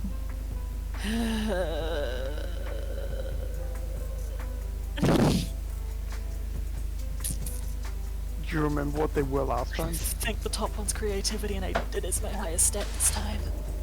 No chance. You're killing it. Yes. Oh yeah, charm is my highest, regardless. That could have been bad. That could have been bad. Well, I already know how bad it was. True. You want to perform an interpretive dance? Oh, Sawyer, that's wonderful. I was 75% sure you wouldn't let me down, and you didn't. Yay! It's the perfect choice for the party's main event. After all, dancing is the second best way to celebrate being alive. The best way is driving a jet ski, obviously. But I have one concern about the dance number. Emotional vulnerability. Dancing can be so revealing of our internal psychology, you know? And they say the hips don't lie. We'd better rehearse your story of my life dance before the party. Go on, give me your raw, unfiltered truth, and I'll make sure it's feed-worthy. At least you're getting the opposite end of this time. Right? You perform a dance for Milo in honor of your existence. You pour everything into this dance. Your love for Milo, your fear of death, and your goddamn heart and soul. Sawyer, you're an artist. My god, I'm shook. I can't believe you've been secretly profound this whole time. Your movements were simply breathtaking. Your rendition of the robot was a classic, but also a searing indictment of modern industrialism. Jesus Christ. That is a lot of subtext. There's so much happening here. And those strange, awkward hip gyrations, they perfectly expressed your belief that we're all imperfect beings, united only by our mistakes and shared experiences. Jeebus. Hell yeah. Life. It's called modern art, So baby. beautiful. Yeah. I disagree. Don't even get me started on the dramatic leaping. Such an apt metaphor for life. We're all just leapfrogs jumping between lily pads in a pond full of our tadpole babies. But still, something was missing. I think it's the end of the story. Your death. You need a big finish that stares death in the face. I can't believe I'm saying this, but Sawyer, you need me. Want to finish off your performance with a little tango of death? We should do a collab. Come here, you silly Do a little collab. dog. Yeah, collab with death. That's exactly what you want to hear. Exactly. You and Milo rehearsed the most swoon-worthy, sexually charged, erotic death tango of all time. Kinky. Very kinky, very deadly. That rehearsal was just so stirring. Like seeing an erotic butterfly breaking free of its cocoon. My god. Horrible allegory. And I'm sure the real thing will be even better. You've got me pining a little, Sawyer. In the meantime, we should move on to our next activity in your final week of life, an afternoon of wine tasting at the region's most expensive vineyard. Shall we? This is quickly turning into the best week of your life, and it's all thanks to Milo's undeniable charm. Their charm is so undeniable that you actually gain +3 charm yourself. Damn. Jesus Christ, my charm stat. Getting up to that boldness level. Oops, sorry, loud chair sounds. My charm is you. bad. Yeah, you might need some charm, buddy. Charm is that one? It is. That's the kissy face, right? Who are you going for? Calculista. Calculus. Do you need charm? I have 2 charm, just in case. Just in case. Just in case. Look at your little buddies. Yes, I loved them so much. Today at the Camp Dome, the game is Charades Extreme. It's just regular charades, but apparently they love to stick extreme into any classic game. Your turn, and you get 3rd times the charm. 3rd is easy to convey just by using your fingers, but charm is harder. To get your team to guess it right, you act as if you are more charming than the 2 that you have. You manage to do that in game +2 charm by playing that role and bringing your team to victory. Hooray. You're in the middle of a rousing game of dismemberment tag. It's like hot dog tag but with more amputations, when you duck to avoid flying severed head and run smack into Milo. What? Hello, darling. Oh, okay, that's fine. Oz, the man of the hour. Tell me, as long as you're here, which paint swatch do you prefer? Lifeless Corpse Grey or Jaundiced Celera Yellow? What? What are we doing, you ask? Calculista, darling, could you give the sales pitch this time, please? I have a story poll to tally the rest of the results of. And Calculester. House flippers. House flippers. That's right, house flippers, I forgot. Oh my god. You see, friend Milo and I are considering ourselves experts in flipping and selling furniture. Given that Milo is an adept stylist and I myself am furniture, it seemed a natural fit. At the moment, we've taken on the daunting task of refurbishing and reselling the Camp Dome. You remind Calculista, while simultaneously dodging a flying jawbones and several elbows, that Camp Dome is not for sale nor his property. Never stop being you. Adversity has never stopped Cal and Milo house flippers before. If you don't give up on something Yes, it does say give up. They're just like, you give up on something you truly believe in, you'll find a way. Cool. That sentence threw me. Friend Oz's doubts is reasonable, however. Finding a buyer might be difficult, given how dangerous the dome can be. Excuse me. Yeah, no kidding. For example, you're standing, unmoving in the line of fire, narrowly avoiding getting pummeled by fists that are no longer connected to bodies. Well, that's different. All of the players in Dismemberment Tag have consented to die in this game, but what about non-consensual death? The dome is fraught with offences such as uncovered power outlets, exposed wires, unmarked exits, and the rodent infestations attracted by all the rotting corpses. Thank you. I love it. It's a long list of OSHA, I don't know, violations. Health and Safety Association. Ah. I think. Okay, well, I mean, it makes sense. Violations that needs to be addressed. What if a newlywed coupled with a baby want to move here? You make an excellent point, darling. If we need to make the Camp Dome a safe space for monsters and baby monsters alike, it's the only way to stay ahead of the market curve. Well, baby-proofing the dome sounds like more fun than getting your nipples blown off in a dismemberment tag anyway. How can you make this hellhole safe for babies? Oh god.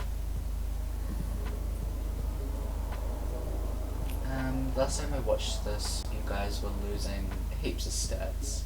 This is quite a change. This is a different, another game. So we just finished the other one with Brooke and we started another one. Create more fire exits, that is, exit doors that lead directly into a bunch of fire, since fire is a very useful resource that people might need in case of emergency. You're going about it all wrong. Baby-proof means the place should be safe from potential baby attack. Set booby traps for babies.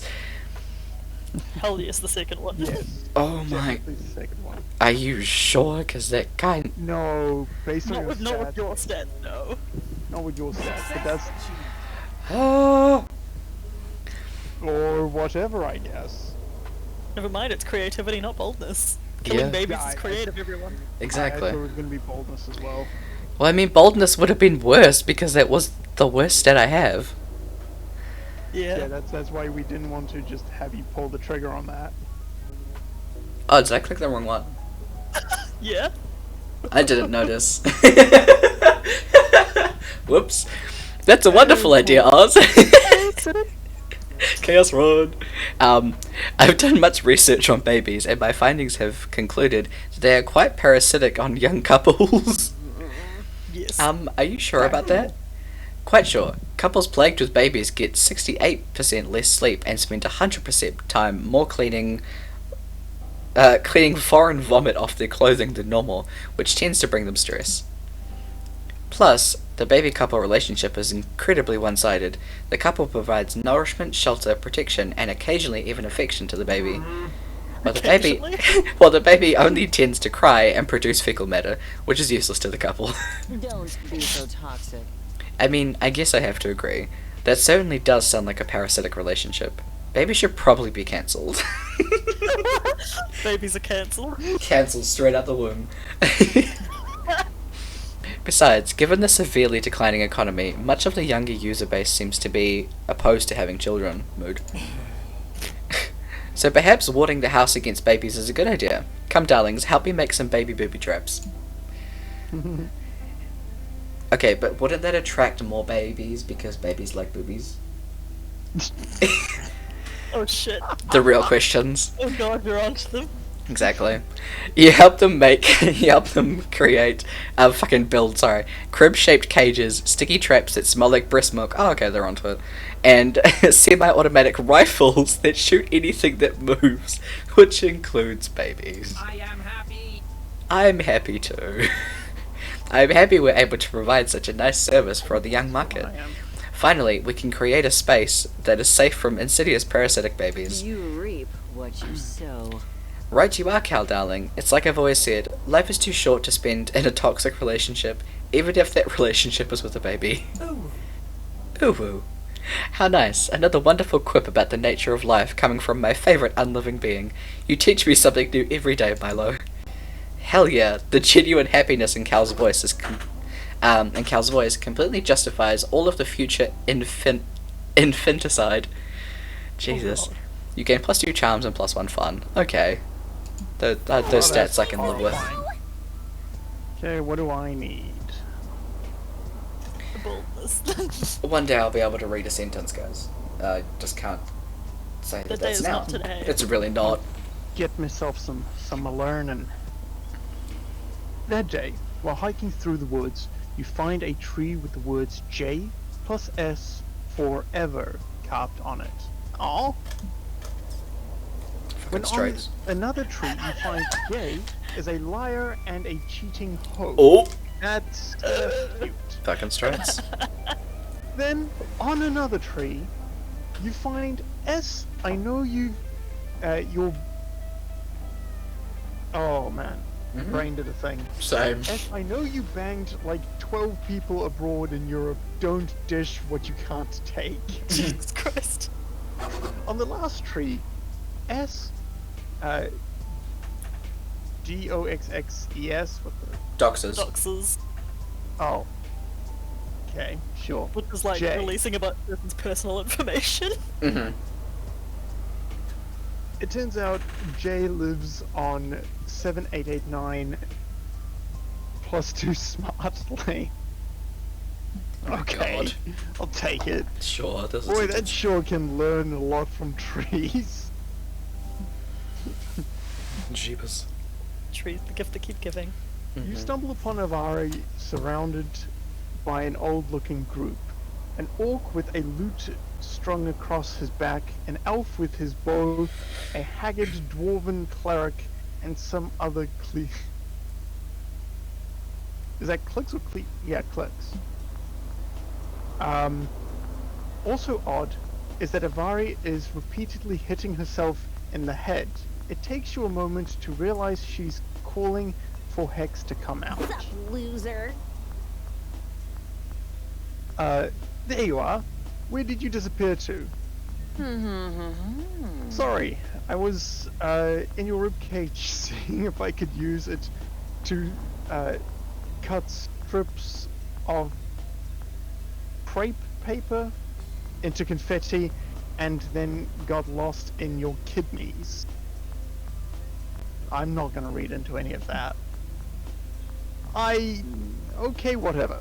Look, I gathered this group of valiant heroes, each with their own skill set, quirky personality, and dark backstory. Cool! Why? Huh? What do you mean, why? You asked me to. You said to organize a party. Honestly, I've never liked you more than I did in that moment. Adventure awaits. Bye. When I realized you were finally taking an interest in the thing I enjoy, and that you were getting excited to raid a dungeon. Raid a dungeon? No! Avari, when I said party, I meant party! Like, with pizza and confetti and music and drinks and games. Curses! Can't you just have a normal fun? Can't you just have normal fun without needing to go into dark maze-like dungeons and kill monsters? Gosh! This isn't possible. I feel like we need, I feel like we will need... We never truly understand each other. Over it. You are so one note. You are so one note. I have trouble with that statement. Avari. Just like the rest of your tropey friends. I was really trying to bond. I mean, we're already bonded in that you're a curse that's attached itself to me, but I mean in the spiritual kind. Avari seems genuinely disappointed, and you can't have that. Time to turn this party into a party. So Hex will be happy, and Avari will be also happy. In a moment of genius, you realize exactly what party member would make the perfect party goer. Ned the Necromancer. Did you know he doubles as a powerful baker? If he can raise the dead, he can raise a cake. Sure Yes. A bard. Always a bard. Oh. Oh man. I'm not sure. Ned Necromancer. Ned the Necromancer, you reckon? It's just funny to me. It's... You're on a first name basis with Ned. I mean, I Who guess as isn't? long as it's not bold, you're fine? I genuinely don't know which one will be bold. Either of them might not be. I'm gonna... yes. Good. It's... Oh, that's a great call. It is? Ask the bard, wrinkling his nose in adorably modest confusion. Why? Are you kidding? Look at your stats! Your charisma is through the roof! And many of your skills revolve around music playing. It's a fair point. From my limited understanding of normal social gatherings, that's pretty central. Or party central? Either. Ah! Says the bard, a twinkle in his eye. But it's all a matter of perspective. All classes have skills that, when used correctly, are perfect for both adventure and partying. They do? Yes, of course. That's why it's called a party.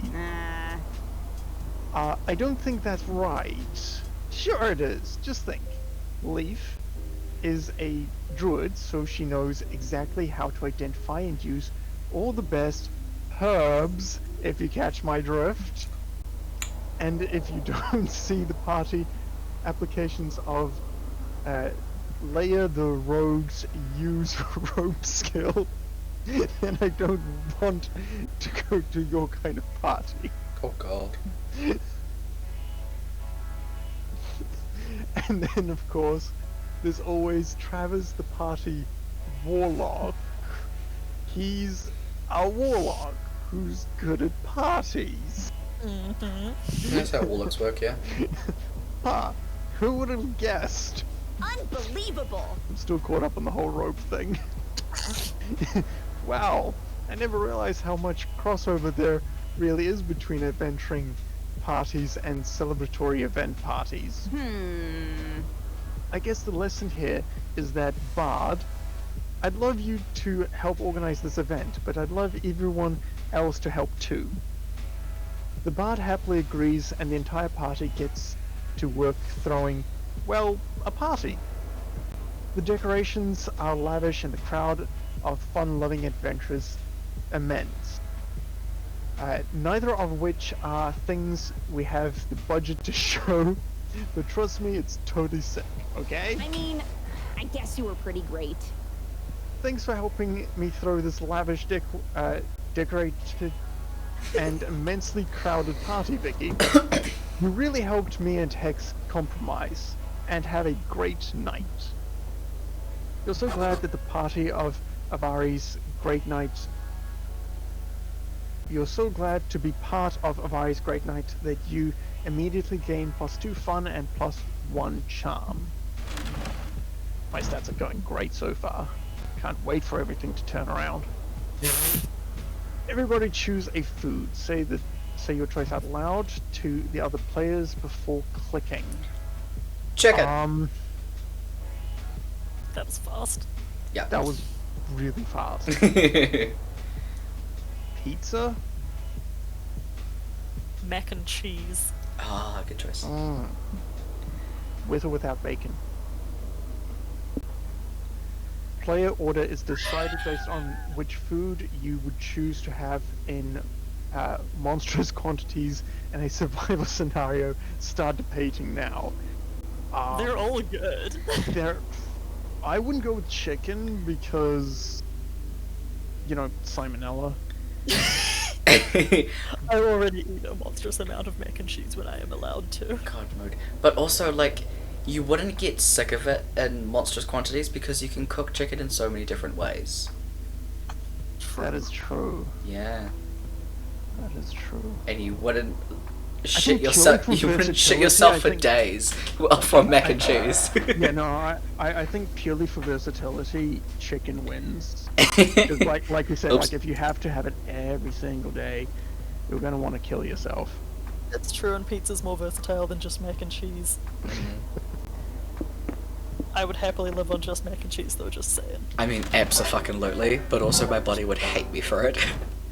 Oh, I would Everybody's become good. lactose intolerant eventually. Absolutely. Mossa didn't already. I'm gonna go talk to Calculista.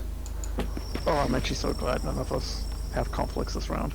You hear the sound of joyous laughter and lively conversation, so you just know some crazy shit is going down. Is it a wacky prank, reckless drug use, a sexually suggestive, a double entendre situation rife for misunderstanding? Always. You head closer to see that it's Calculista and Joy doing Sudoku. And not some crazy variation on it, just plain old normal put numbers into squares Sudoku. Error. No, friend Joy. According to my probability calculator, I read it as Calculista for a second. My probability calculator, if you put that 8 there, it will conflict with the 8 necessitated, that is... The 8 necessitated in the same row 5 boxes over. I appreciate you helping me, but if you give me the answer before I even finish writing the number, it takes some of the fun out of it. I'm sorry, friend Joy. That was not my intention in the slightest. I will wait for you to finish writing the number before I inform you of how wrong you are. You break into a cold sweat. You've never encountered a situation like this before. The conflict is mild at best, and nothing ludicrous is occurring. You're so used to inserting yourself into absurd situations and making them go even wilder and crazy that you have no idea what to do with this normalcy.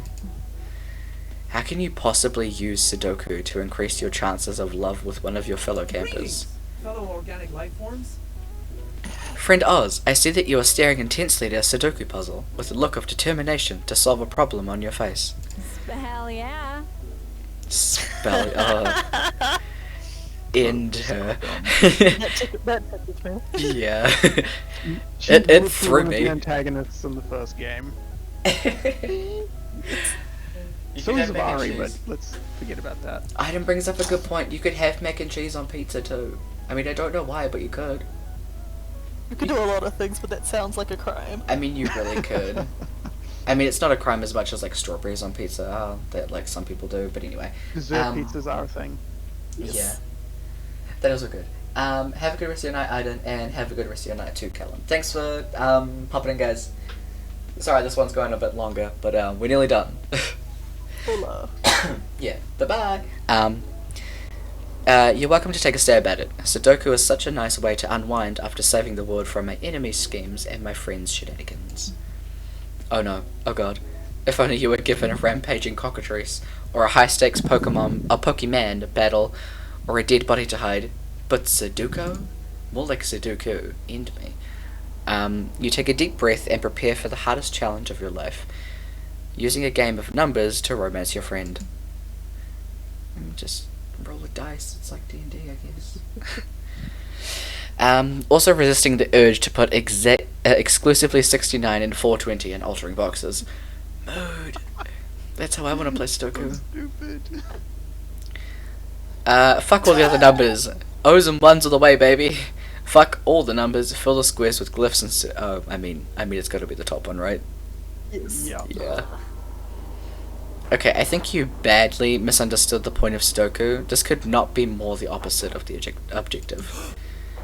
The objective of the game, perhaps, but maybe not friend Oz's objection. You see, friend Joy, what you see is mere zeros and ones. Sorry, I need to cough again. Ow. I see as a romantic missive written in my native language of binary code. It reads, "You are my favorite Sudoku of all time, of all calculus." Let me try that again. It reads, "You are my favorite Sudoku of all, Calculista. One day I'd love to solve you, if that's okay. Winky face, lol, haha." That's actually pretty cute. Yeah. That's very cute. Eggplant. Yep, that's pretty romantic, I guess. Ooh. Friend Oz, your Sudoku score may be that of a failure, but you have scored high in creative thinking, binary proficiency, and shameless flirting. Running calculations based on this new data. Permissions to kiss? I mean, yes. Yes, it would appear that your failure at traditional Sudoku has nevertheless also increased your impressing calculus score. To quote a master of flirtation, wink. Nice. You always knew that thinking of your fellow campers in terms of numbers and statistics would one day come in handy in a situation involving number puzzles and binary codes. That's a lie. You didn't know that. But your bizarrely stat-based obsession with impressing your classmates came through in a big way, so you're not going to overthink it. Campfire time! Yeah! This is where I'm just like all by my lonesome. Talk to Spider Bro. Just hang out. Chill. You come across Avari scribbling furiously in a notebook, glaring at someone who dares to come near her. Which is mostly Damien, who keeps trying to sneak a peek. Hey, could you maybe fuck off, LeVay? I'm trying to journal and let off steam, and you're really making me feel the opposite of calm and introspective. Come on, just let me see what you're writing. I won't tell anyone. Curiosity is killing me. Then die. Killing you? Interesting. Making note of my means. Job talking to me. Loser! This is no fair. Didn't your therapist or whatever tell you that you need to share your burden with others? Share your fucking burdens with me. Come on, Ravi. Oof, using your own words against you, Ravi. I'm gonna use Coach's words. The ball's in your court now. Oh my gosh. I don't want the ball! Can't you go bother? While she's screaming and flailing through, though she accidentally drops the notebook. It flips open to a page filled with doodles of Damien being stabbed, beheaded, eaten by a lawnmower, etc. Nice. Everyone's just shocked, surprised. Are these plans to murder me? I'm so flattered. No. Not a big What on deal. earth would give you that stupid idea? Because the header says Damien murder plans, note 5 of 17, obsessed much? No, you can't prove that's mine. I'm being framed. Framed, I say. But you were literally just holding it. If there's one thing these two excel at, it's pointless arguing and yelling. You should put an end to this argument before your eardrums rupture. Aravi, here you wrote, I hope to one day have Damien's heart, but like his literal beating heart, which I have removed from his bleeding chest after I murder him. Damien, these aren't plots to murder you, Damien. They're plots to murder me, Damien LeVay. Was my nickname back in middle school. Holy crap. I think this Identity one's fraud. siding with Aravi, so that would be the right one. I think so, that makes sense. Yeah. Fuck off. What? Why was my full name your fucking nickname? I think the better question is, why is Vicky's nickname your nickname too? That's hell of a derivative, dude. Huh? But it's not a nickname. It's my literal actual name. Take that, noob. Ha! A likely story. Vicky's been going by Damien LeVay since 7th grade. Clearly, she called dibs. I've been going by Damien LeVay for 21 fucking years. Ah, anger. The last refuge of the totally owned. You really gonna take that shit, Damien? Of course I'm not. Hey, I wasn't talking to you, poser. I'm talking to the real Damien LeVay. It's my name, and I'll fucking kill you for it if I have to. Not Damon, not Vay. Damon starts coming at you with a knife. You're ready to die, getting stabbed over a horny lie. You told us how you were always meant to go. This is so thirsty. It is. But before you can even stand up, Aravi grabs Damien and suplexes him into unconsciousness. God damn. Yoink suplex. Oh man. Oh, a critical hit.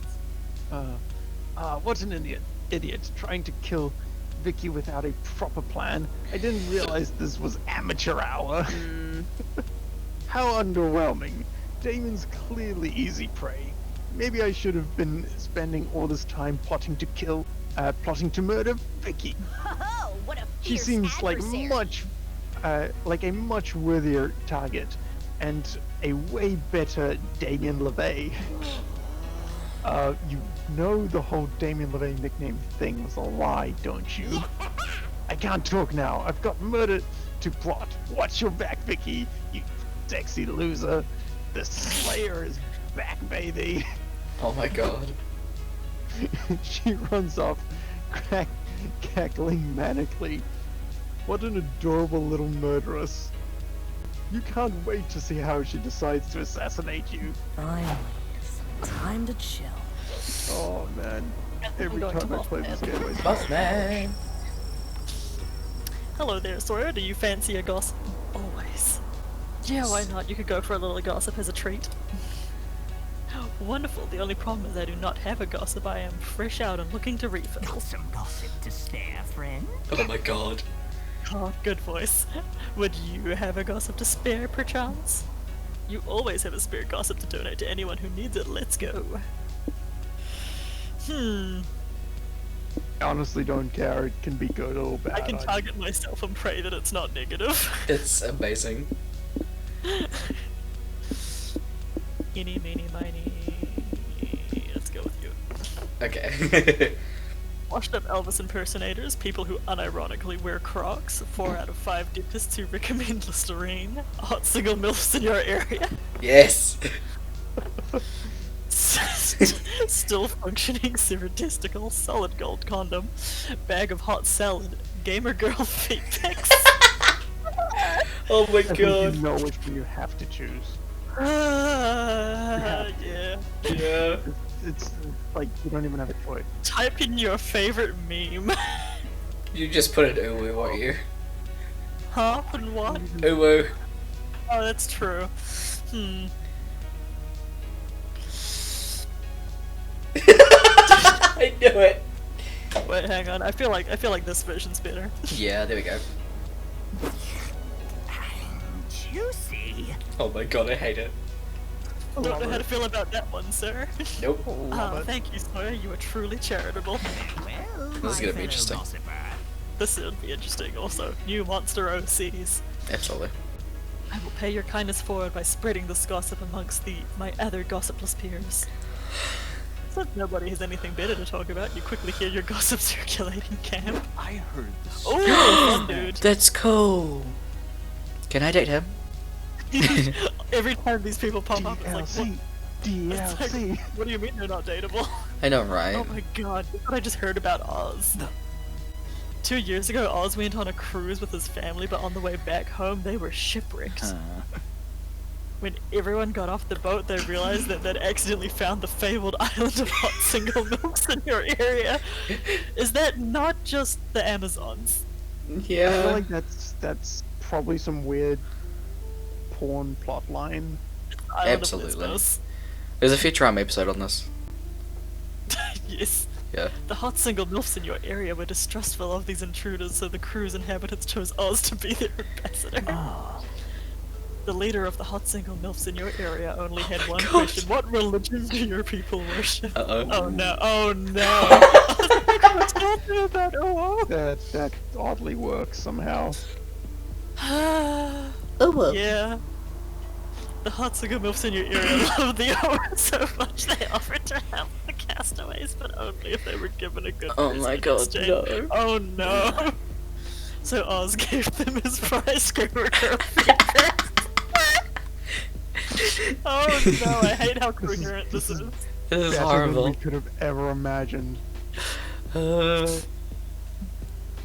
hot single milfs in your area were very pleased with the gifts, so they happily helped the castaways leave the island. For thought. You may want to remember that the next time you hang out with Oz, as it speaks volumes of his character. Everyone will remember that Oz gains +2 charm. You're welcome. Thank you, I needed that. Bring out your flasks. It has to Gambling be. time. Has to be that one anyway. Weekend arrives, and so it's time to visit Juan, the magical Latino cat. Oh, I wish I remember what the frickin' ones do. Look who's here, welcome to my bar. Really, I don't know who in their right mind would take such a risk. Guess you have more thirst than common sense. Anyway, check this drink out. Ooh. Ooh. What will you say? Will you take this drink of the day? I wouldn't. Average. I think it will average out your stats. I Yeah. think so too. It's in the name. Yeah, it really Most is. of them are, like, half of them are obvious, the other half are like, take your fucking guess on what it does.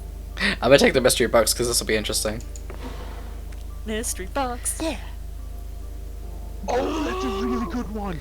That's a long really game. good one. Uh Gives you secret endings. oh. Ooh, mystery box, so both of you. The flask. I don't think the flask genie is one.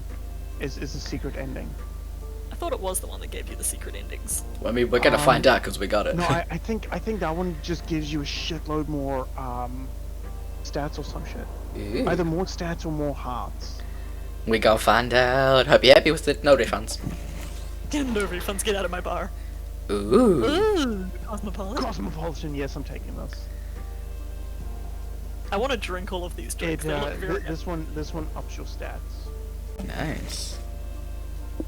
Like all of them, I think. You passed. Your prize is the drink you chose. Get out of Love here. that cat. Oh my god. No, don't No do idea it. if I got the recipe right. Wanna try it? Oh my god. Look at his little face. Prom. He's so concerned. He's like, please don't take it. Mm-hmm. Otherwise, you always have the mystery box. What you gonna do? Oh, but the bomb though. The sake bomb. I mean, I wonder what it would do. I mean, you could try it, but it's probably gonna screw someone over. Oh well. I haven't seen what it does yet, so let's see what it does. I think the genie flask unlocks like alternate endings. Yeah, I know one of the drinks you need to get some of the endings, which sucks ass when you're playing solo. Yeah. You can just play with multiple characters solo. Yeah, but it takes so long. So Time. fair enough. Yeah, past common sense by taking the lit fuse bomb. Exactly. I honestly Actually, can you can't. choose someone else's drink? I want to see. No. I managed to catch a genie inside that flask. It took me years, and you just drank it. I hope you asked for an important wish at least, like ending world hunger. Fuck yeah, you wish to spend more time with your summer crush. Let's do It this. extends the game. Plotline unlocked. Ooh. You This can't one drink scares someone- me. You idiot, that's not a drink, it's a sake bomb. Look at his little face. So offended. Throw it before it explodes. Oh my god, are you gonna throw it at one of us? Please don't be a timer. You do, but being the good Samaritan that you are, you throw it at your friends. Oh. The explosion is so big it stopped all your friends randomly. Oh. I told you not to pick it. Too bad. I think that's the one that Jess used on me. It sabotaged Okay, you that's- guys, I'm fine. That actually worked not too badly for me. My creativity's a bit shit, but yeah. You're about to get a stat boost anyway. Yeah, I am. That kind of fucked me. Cosmopolitan received its name because it distributes the very core of the cosmos. Thanks to it, any stat effect is now doubled for you, for better or for worse. Oh, that means negatives are doubled too. Hopefully you can stomach that. Happy trails. Ooh, don't get any negatives because they'll be doubles. Okay, Oh. please let me get creativity first. Choose something. everybody- Oh, I need smarts. Bad. Prom. God damn it. Just because I knew you were gonna say it again. Just America in general. Sorry about it. Do something Hunger. political. Hunger. Mode. The concept of hunger. No! A bullet. I was about to say, yeah, isn't yours just a gun? A bullet. Now hear me out. Just a bullet. But hear me out. That's it. Just a nuke. Oh shit, Tyler one-upped you. Mine's just an all-you-can-eat buffet, I don't know what to tell you. I mean, I feel like Jade gets that. Or just do random, because those are all pretty good. Let's just go random. Yeah, that's it. Who's it gonna be? Who's it gonna be? Ding ding. I lost that. Let's get fucked actually. Yeah, please let Oh shit, too nice. please let me get creativity with him. Fine. Oh, I need to go for smarts, because I'm dumb as shit. Aren't we all? I mean mood, but at least in the game I can up it faster. By going into the woods, I'm try that actually in real really life. excited to see what this alternate timeline is. Yeah. While hiking through the woods, you come across a bunch of delicious edible mushrooms. Well, you think they're edible anyway. I mean, you ate them. On a completely unrelated note, you also meet an ancient, all-powerful god who's timelessly intelligent and also really into vaporwave for some reason. You gain +2 smarts from your dope conversation with the vaporwave god. Literally doing drugs. Absolutely. You spot Calculator tending to his ant farm. He's so cute when he's manipulating the lives of thousands of organic life forms. Jesus Christ. For my ants. Ah, yes you do. Hello, friend Oz. Perhaps your visit will bring joy to my ants. No, I don't understand. Organic beings are supposed to love social contact, but these ants seem quite antisocial. It's because they're all me. I even tried introducing them to hugging, but it mostly just killed them. Oh god. Perhaps we can sing them some songs about friendship. I believe it is easier to learn lessons through song. Dramatic entrance! That was my dramatic entrance. Are you impressed? It was certainly dramatic. Thank you, I've been practicing. Anyway, are you ready for our ant battle? I do not recall agreeing to such a thing. Really? I could have sworn I was staring intensely at you earlier. My internal monologue insisted that my ants must defeat your ants.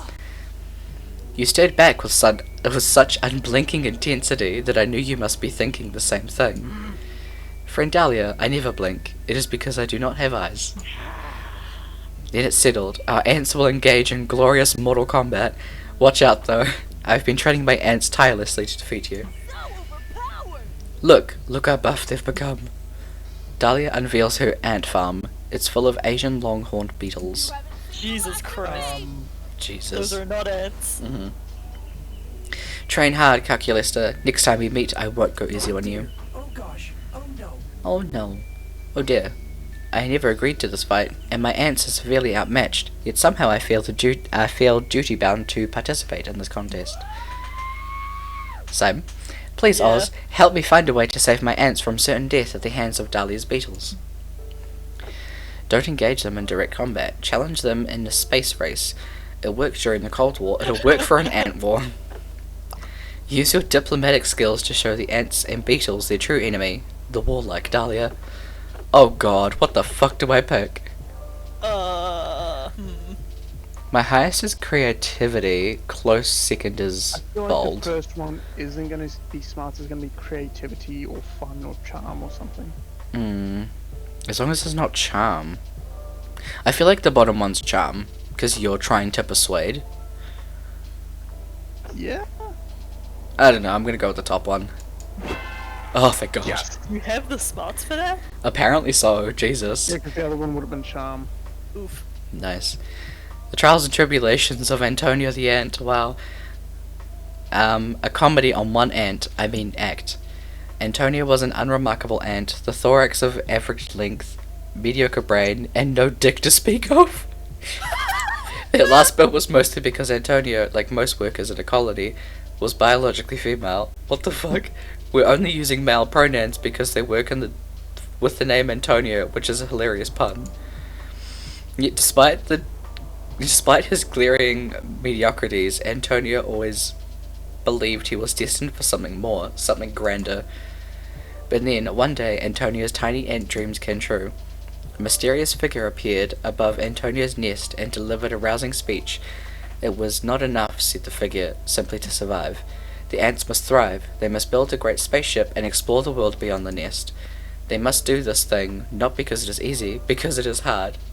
As hard as I am for my sweet metal love bot, whatever that meant.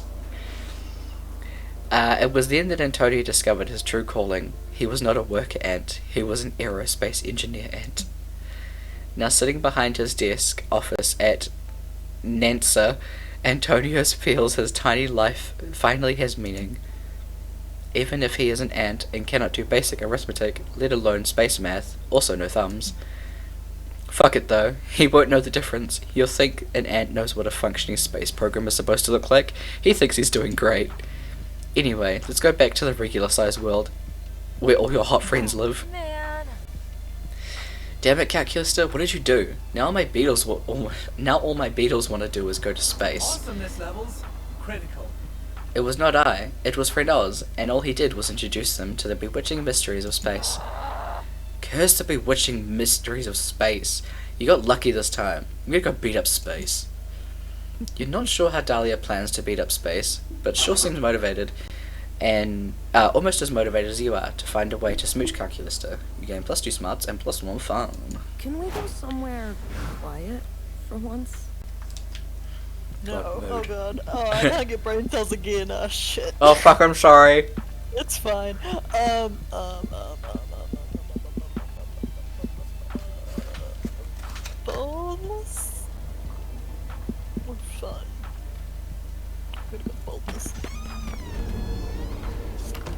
That day in the haunted manor, a little clown man rides a tricycle up to you and asks if you would like to play a game.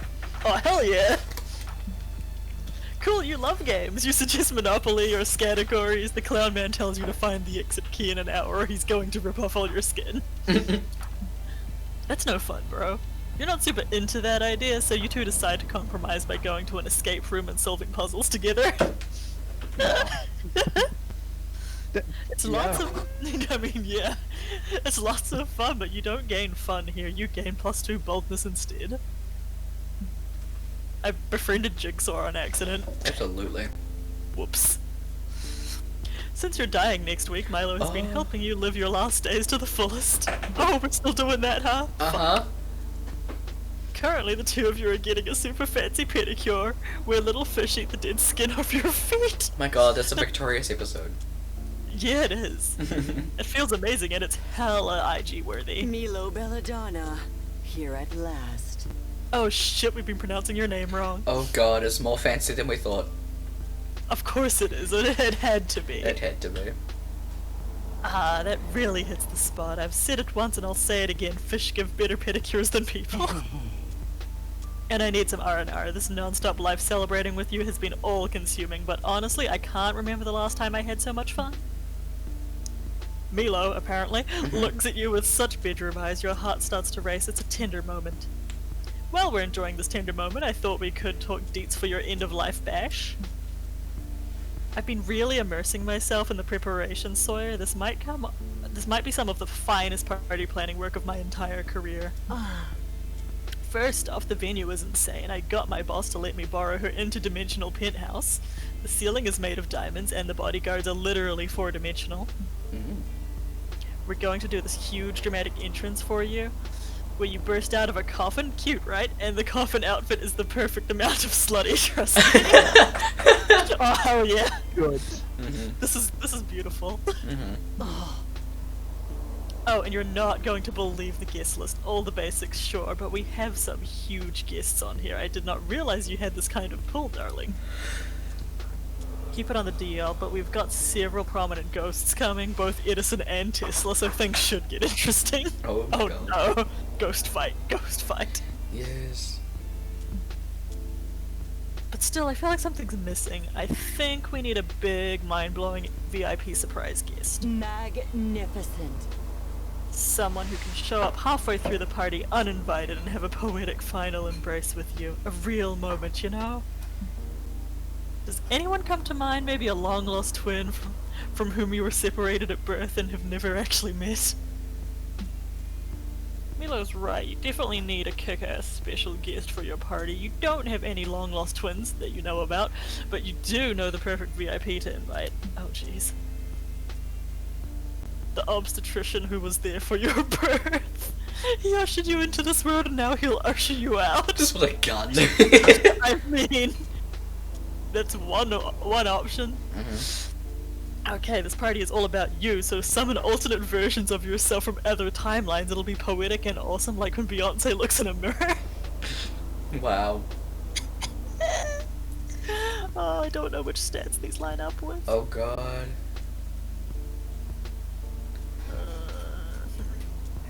I think the bottom one might be smarts? I don't know. Or it could be creativity. Top one could also be smarts or creativity. Oh, charm. true. Bottom one could be charm. Oh, let's take a gamble on the bottom one. Time to fuck it up. Woo! Oh. No! I just wanted to have a good final last day on Earth. Is that too much to ask? God damn. Yes. Yes, it is. Multiverse cells are a little trite, don't you think? But I suppose if we don't have any better ideas. You and Milo finish your pedicures and then go ask Joy to perform a summoning ritual of your alternate selves from other timelines. They're gonna kill me, aren't they? Oh my god, it's gonna be fucking Full Metal Alchemist. Equivalent Yeah. exchange. Or just the episode of Steven Universe where all of his clones try and kill each other. Exactly.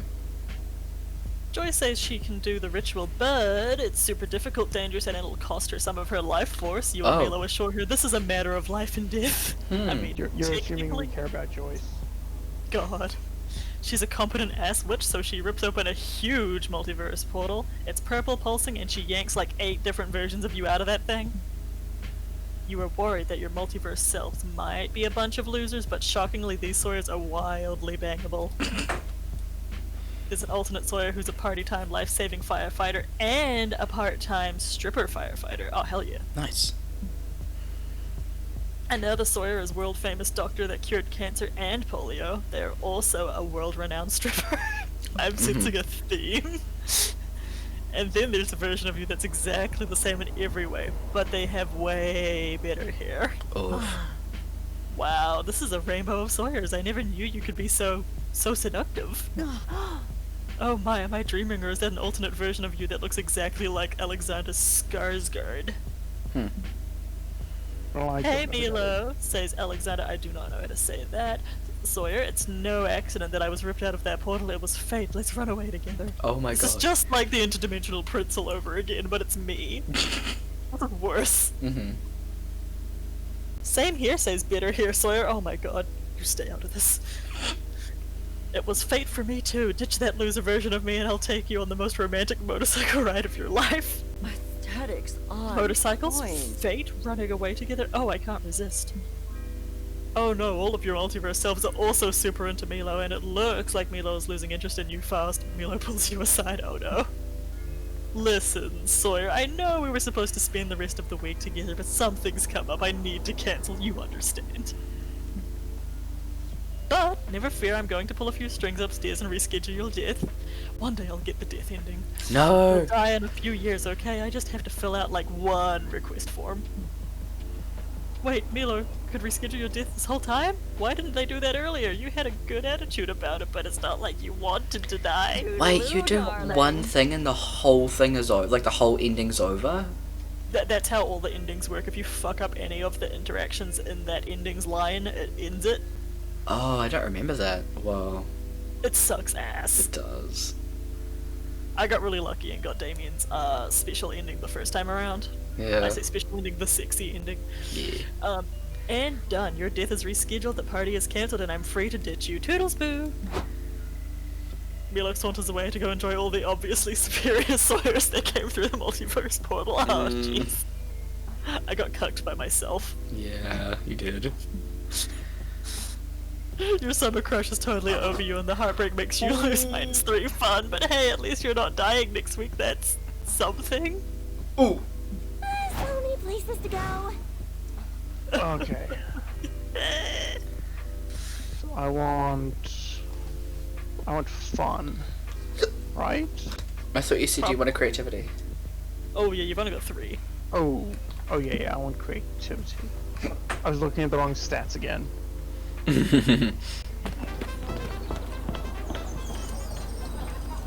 That day in Monster Scouts, you all learn to identify different animal tracks.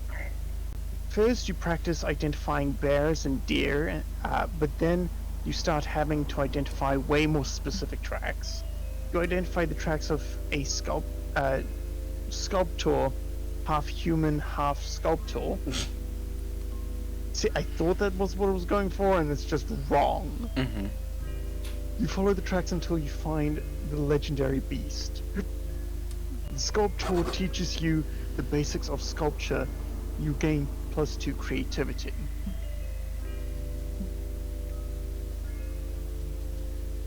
Afterwards, you're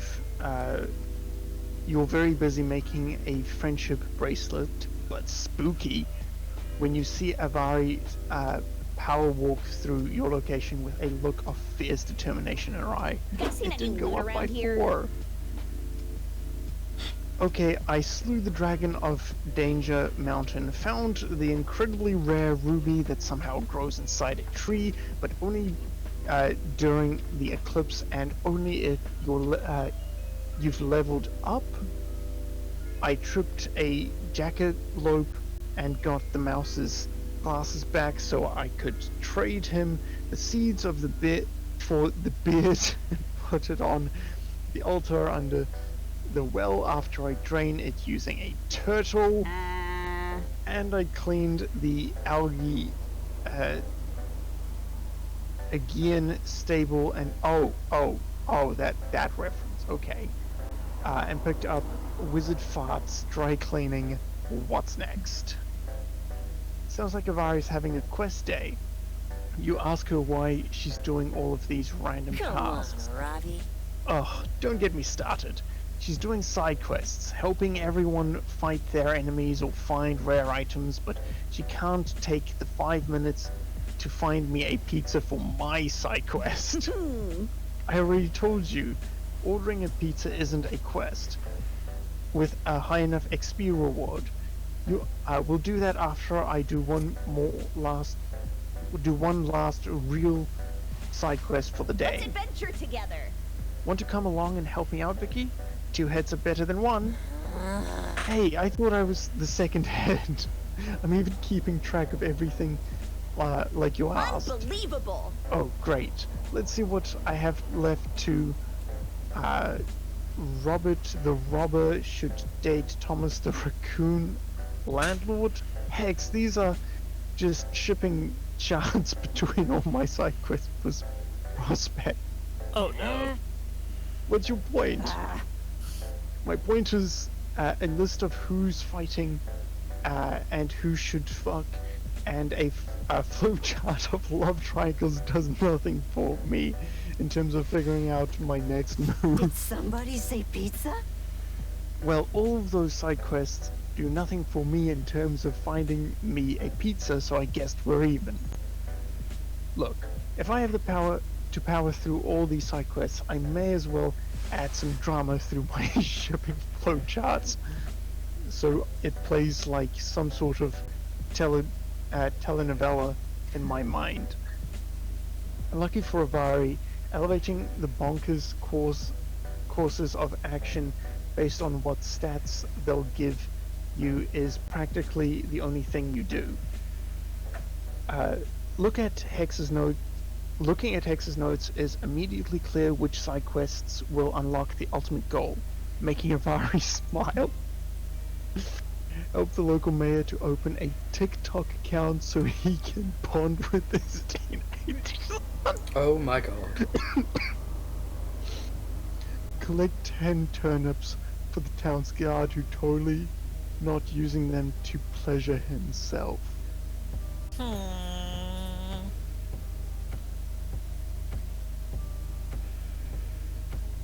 I don't know, the first one's just funny to me.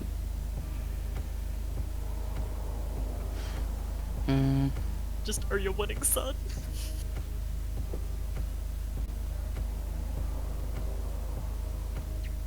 I don't know. Because this kind of feels like charm. Does it? Does Maybe? it? It's Maybe? horny, therefore it's charm. Right? What else could it be? It was freaking pretty bold to use turnips. Yeah. I mean, I guess? No, I'm Good really one joking. though. Creativity? Oh, shit. I mean, What does bonding with your son come under? I don't, like, maybe I feel like- fun? I feel like that one would come under charm. And then the second one could They're maybe... equal, so I don't... As long as one's not creativity. Yeah. Oh, it's charm, nice. You, Avari, and Hex head over to the local mayor's office. The mayor sits on his mayor throne, hearing the complaints of the townspeople with a distant look on his face. When you enter, he leaps to his feet.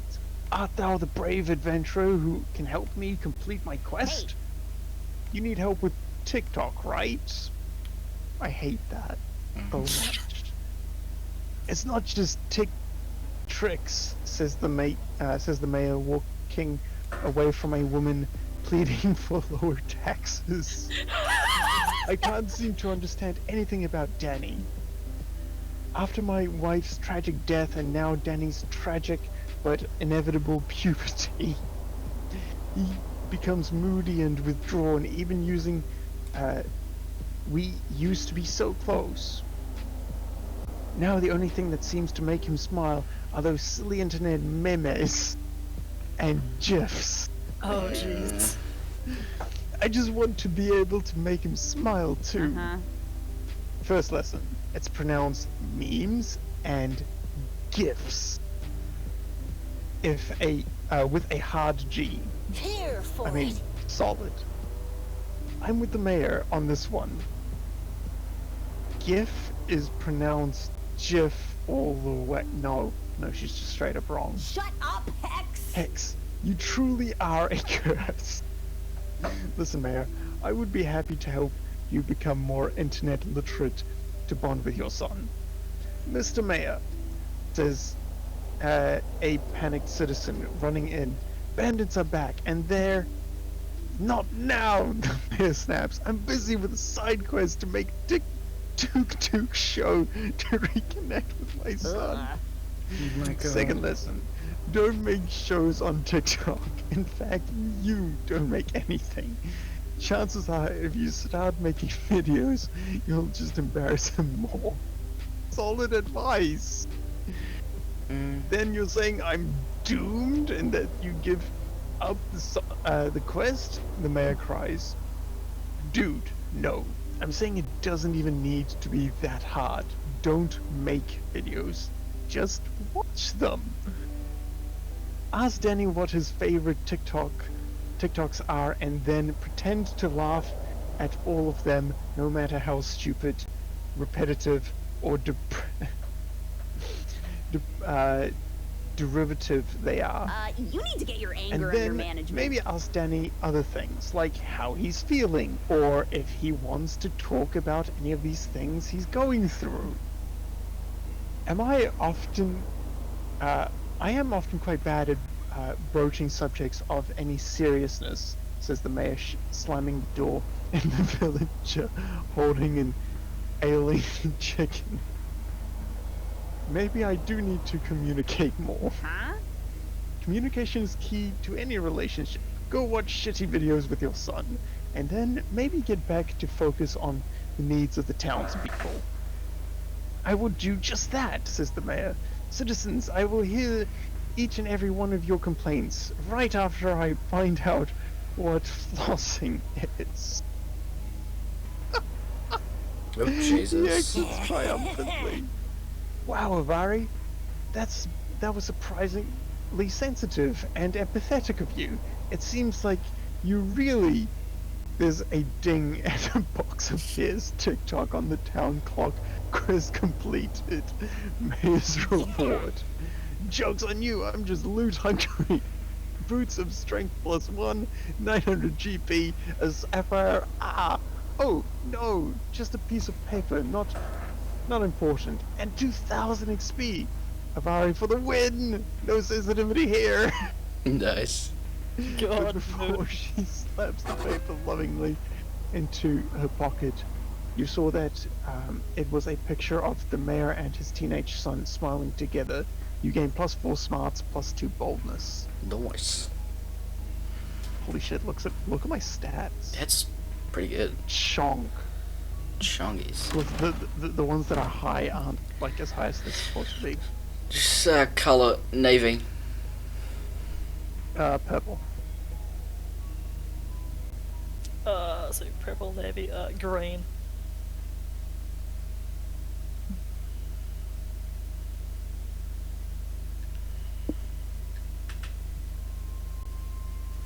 None of the colors are like random, so I mean it's like. I mean, but if everything was that color. I mean, if it was, it really changes the mood. Like if it was purple, you'd be like, oh, he's some sort of weird kink fetishist or something. I don't know what you think the color purple means, but it's not that, dude. Honestly, green, if something's all green, either they have lost the plot or they're just like a little too into environmentalism. Or they're just Yeah. like, That would they be do a pretty lot insane. of green screen stuff and they need nothing to show. Turquoise though. That Oh, is an that's true. abrasive Great. color. Free green screen. Yeah. I mean, everything was like navy, I think it'd just be like really dark blue, so you just lose stuff constantly. Like, where did I put that down? I can't see it. Everything's dark. Honestly, no, just go I think random. random. Yeah. Nice. Oh god, last day. Don't fuck it up. Don't fuck it up. What are my stats? Time to fuck it up. I have no idea if I can. Like, I don't know what I need. I think I'm gonna go with charm No. or fun. Do you need charm? I need charm, I think. So I could just boost everything up to like a 7 and 8. So No, if you no, don't... it's gonna be like 1 or 2 critical stats that need to be. Yeah, but I know. don't know if Calculista needs charm. I feel I'm like he gonna fun. does. Before you go to the lake, you decide to make the most of inflatable toys to float on that you possibly can. You combine many of your favorite fun things: ice cream, tabletop games, watching your enemies fail, ducks. The resulting amalgamation is certainly interesting, even if it doesn't exactly float on water. You decide to name your toy Dr. Frankenfun, or maybe you should name it Dr. Frankenfun's Monster? Just beholding the horror you've created gives you +2 fun. Horror is fun. I mean, yeah. You spent the last few hours leaving behind your normal youthful love adventures for some literal adventure with Countess Mishra. Oh, that's right. My thing's names changed because of the DLC. Same. You've reached level 69 of a local mine, Nice. fought your way through countless insignificant and poorly animated mini-bosses, and are finally facing the big boss, Dungeon Jesus. Robbie appeared. Oh, Jesus. Watch out, Vicky. If he finishes casting water to wine, 80% of your body will be made out of yellowtail cabernet. Jesus. Literally. Whoa. Jesus, no! Don't tell her that that's a typical Friday night for you, and instead use your slingshot of poor taste +2 to send 3 bottles of piercing, bolts of piercing straight into Dungeon Jesus. You did it! You really did it! He's definitely defeated forever, or just possibly for 3 days. Either way, looks like there's some kick-ass sandals in the loot bag he dropped. Just How stealing dare they not shoes. draw Dungeon Jesus? I know, right? They should Bet have. you can find fan art for that. I don't want to look up Dungeon Jesus. I'm not doing that. Oh god, Brave no. enough. I'm not brave enough to deal with what that will bring up. Safe Countess search. Mitra hits you with a crisp low 5, after which your hands seem to linger for just a fraction of a second too long. Countess Mishra blushes. Suddenly, a pleasant chime noise fills the air and glowing text appears above both of your heads. It looks like the glowing text... you look up to see the glowing text above you. What's that symbol mean? What's happening? Level up, loser. Check it out, Vicky. We've gained enough experience. It's time to level up our relationship. It's just like the plus sign you get when Sims again. Gasp! Looks like between crucifying Dungeon Jesus, that's not okay. Oh yeah, it is. And Happy Easter, continue. everyone. We're able to advance from enemies to friends, all the way to will they, won't they. Even more gasp! Power up. And even better, now we get to unlock a new skill from our relationship tree. Which one are you looking for? Are you going to pick? Oh man, a new skill is critical for a successful endgame. And this game of love, obviously not an actual video game, that would be ridiculous, is no different. Time to pick a skill that is sure to impress Countess Mishra and take you from will they won't they to oh they definitely will. Double jump. jump. The ability to craft cryptic personal inside jokes together. But Ooh. double jump. A double jump. Oh my god. Does a backflip. Are you impressed? Oh man. I'm at a loss. Double jump. But it's specific wording. The inside jokes will be creativity, and that's the lowest, I think. That's what. Yeah. Yeah. I feel like Crafting and creative. double jump. yeah, double jump would probably be boldness or fun. I think, Those would make sense. Boldness Yeah. or fun for a double jump. and they're both like one of the highest for you. Double jump. Double jump. Do it. You know what? I'm gonna be stupid and risk the actual like personality answer. I'm gonna say it though, I love that double jumps on the relationship tree. Oh, nice. Ooh, Nice. that was a good save. Good shit. Kicks grooves. Oh my god, yes, I love inside jokes. Nothing brings a group of people closer together than alienating everyone else around. You know that's actually true? Yes. Than alienating everyone else around them. I'm going to be in on the in joke, right, guys? Like, I'm part of this, right? Right? Countess Mishra looks you dead in the eye. Hey, Vicky, remember, Jimmy? You know, Jimmy? You and Countess Mishra laugh abhorrently as most dishonorable Hex clutches the face in agony. No! Not in on it! Most dishonorable Hex tries to fix themselves a snack to calm their nerves, but ends up dropping the plate. Oh, a critical hit. Just like Fool's Day.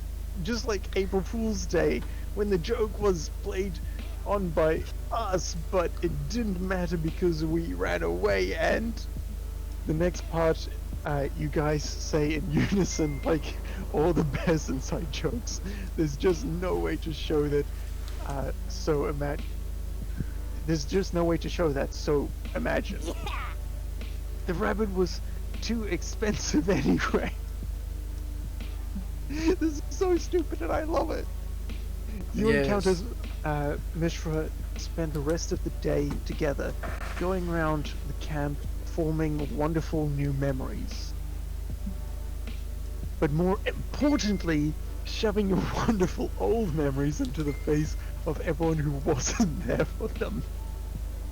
And then she snaps her lobster claw and yells, "I'm Linda!" What? I don't know, it's all just random exposition. Jesus. The two of you We're not laugh in on the joke, hysterically. are you? XP Yeah. for I'm everyone. watching corn and eating jousting! Banana yards! What the fuck, am I I having hope a these are stroke? actual. I hope these are actual in joke for the devs. Yeah. I hope so. I think I'm having a stroke. That's fine. We got what this on screen. Yeah. No one can tell if Countess Mishra has gone insane and is just screaming random words, or if she's referencing something so personal and intimate, so inside that only the two of you could possibly understand the humor. Before too long, everyone else in camp is thoroughly annoyed with all of the shouting and random phrases and constant giggling. This is perfect because it just means more Countess Mishra for you. The two of you have soon have an entire trove of Damn. verbs, lions, tods, and Hamburgers. Hamburglers. that is to laugh about. And the whole thing gives you +4 boldness, +2 fun. Look at those stats. That is... I need my creativity higher. Today might turn out okay. That was the last chance you had. Oh god. I can finally get some brains. Oh wait, but fun though. Ooh. Wait, I I can't get took fun one. anyway, never mind. Yes! It's back. Unicorn again. Yes. I want one. They need to make I plushies. desire one.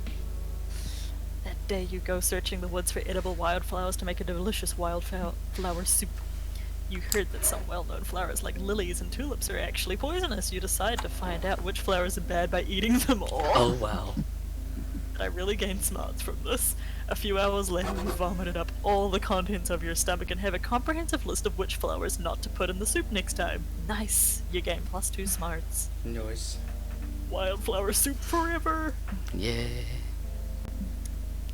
There's little you love more than loving on Milo, so it's fun to see how many other people are in the same lovesick boat. This comment says the composition Merry Christmas. is always so artistic. You should go into photography. I'm working on it. Sorry. Tyler, have you considered submitting just selfies and nothing else? I bet you can't. could. I bet you could. No. Not of me. I'll take selfies of someone else. Can I do that? That's not it. Wouldn't be a- Someone Steal their else's. face and then you take a selfie. No, I take someone else's. There we go. Alright. There we go. And this person I hate says... that. Yep. Everybody hated that. Yeah, I know. And this person says you post the most inspirational quotes day equals made. This one just says, hit me up with that Reaper tech. I wasn't prepared. I wasn't prepared. I had to double check that until I fucking read it. Why'd I have to read that? I think I died. Don't worry, the Reaper Daddy's here. It's Oh, worth that reminds me, I saw Steve today. That's I know true. it's an I inside started my joke, day but with a that's joke kind of like the this. point. Like, no one else would understand that. Oh my god. This is worse because I started my day with a similar joke because I was listening to the recent episode of the Dungeons and Daddies podcast. This has been the theme of my day. I hate it. You should. Well, assuming all Grim Reapers have dicks, ancestors are identified as male is so 14th century Europe. Hashtag blessed. But I am flattered by the sentiment, love keeping my fandom hooked on my aesthetics and thirsty for all of me. Oh no! I Not forgot this about bitch her. again. At least she's probably not gonna steal Milo's face, hopefully not, that's like his moneymaker. Yeah.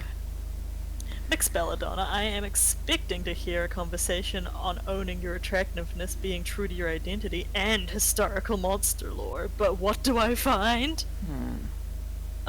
Exactly the conversation you just described, Camp Director Miss Weaving.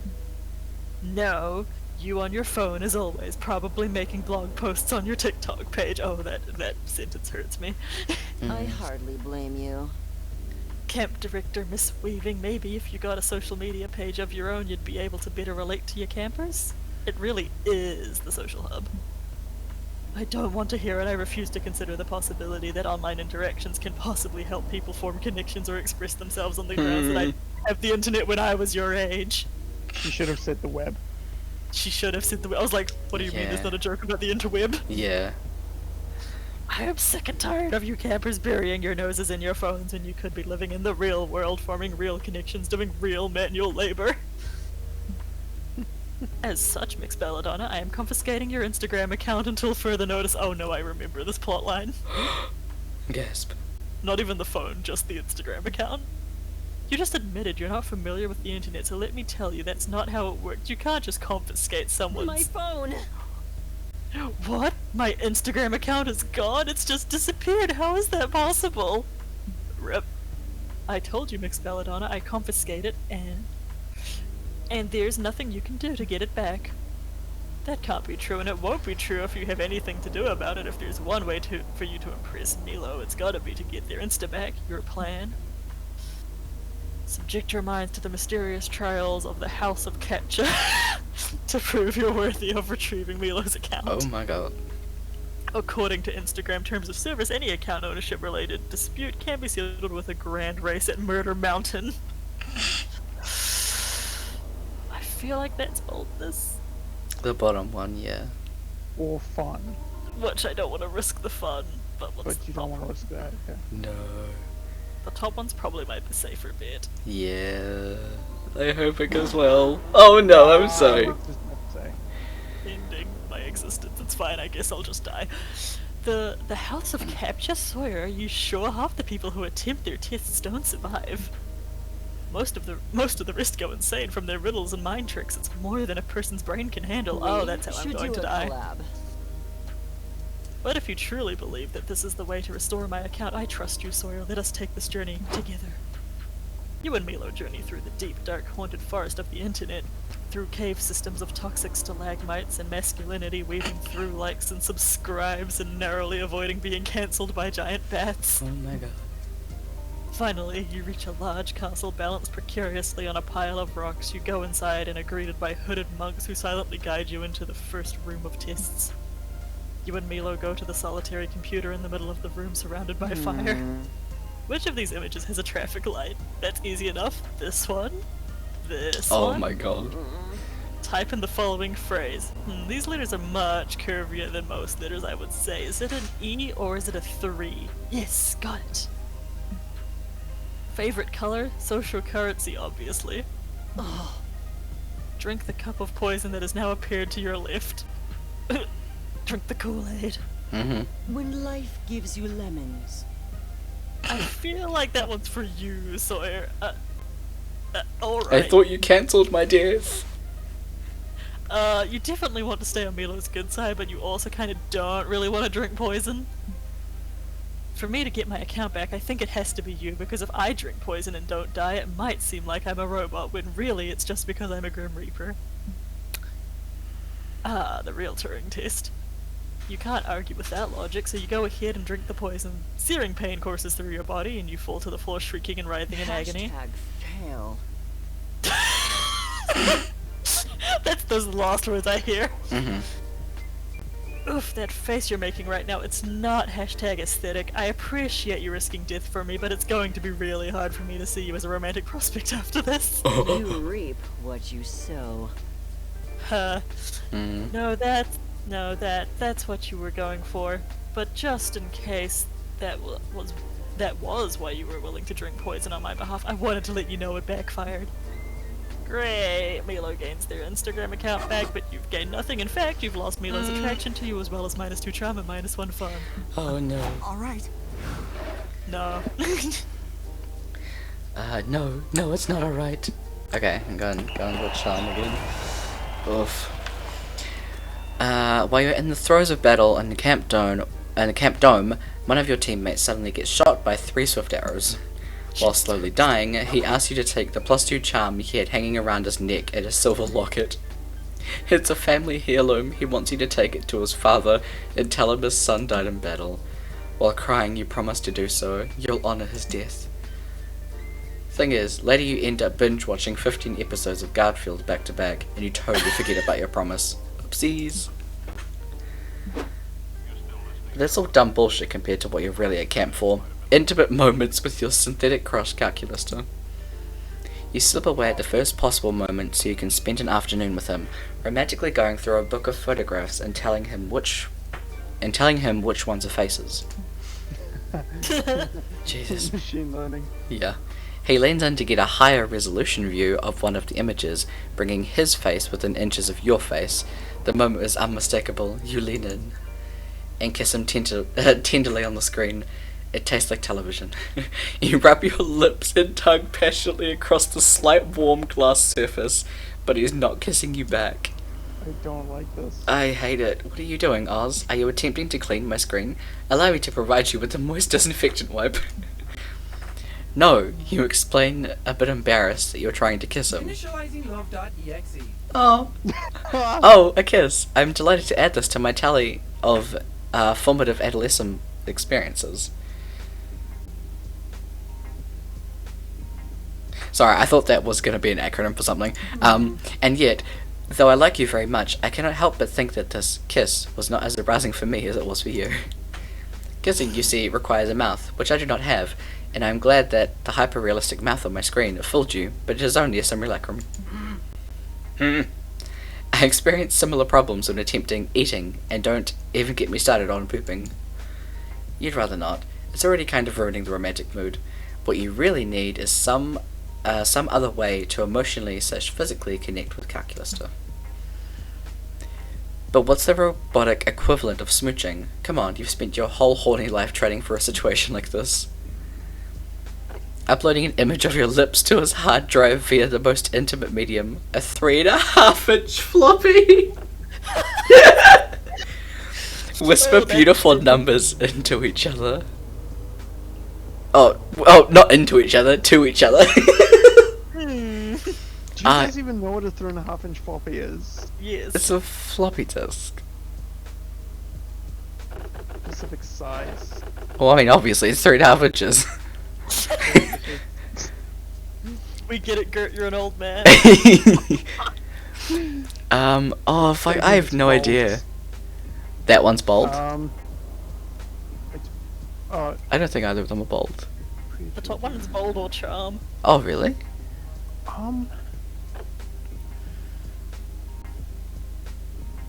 Actually, the bottom one might be charm. Bottom one could be smart. I mean, top one. See, the thing is, my I stats don't are know, really with- even, so I with don't those know. numbers, you basically have a 50-50. Like a proper 50-50. I'm gonna go with the If top they're the one, but I don't same- want it to fail. Well, fail together. No! You take your sauciest, highest definition picture of your juicy mouth pillows and immediately discard it because it's too large for a floppy disk. In fact, all of your lip pics are too high res for a floppy. Curse your propensity? What? Propensity. Oh, propensity. For taking only the best quality selfies. You refuse to debase your gorgeous lips with image compression, so the only remaining solution is to find a way to fit a kiss onto a floppy. You use binary, but the only numbers you know in binary is 10011, 69 in base 10.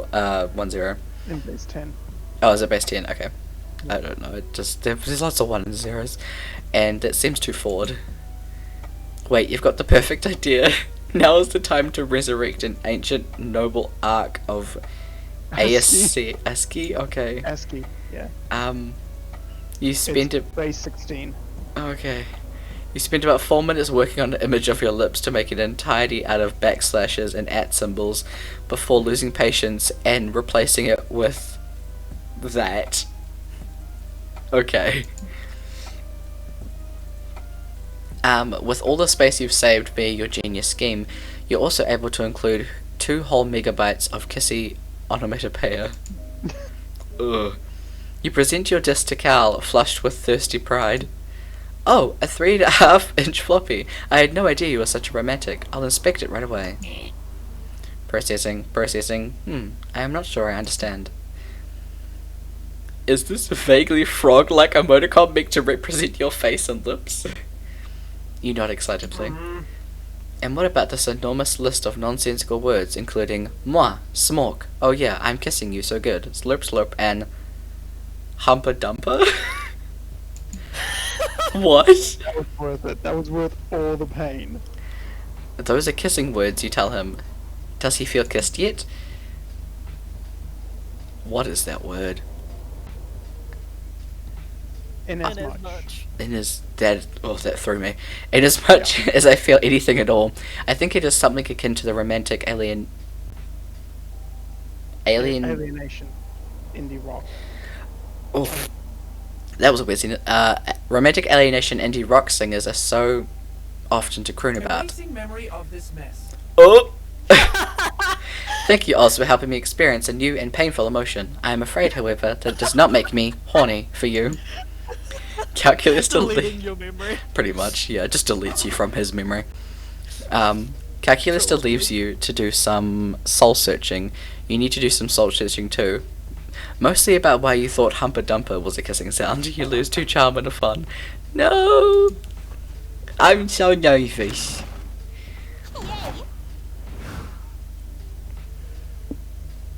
Just none of them.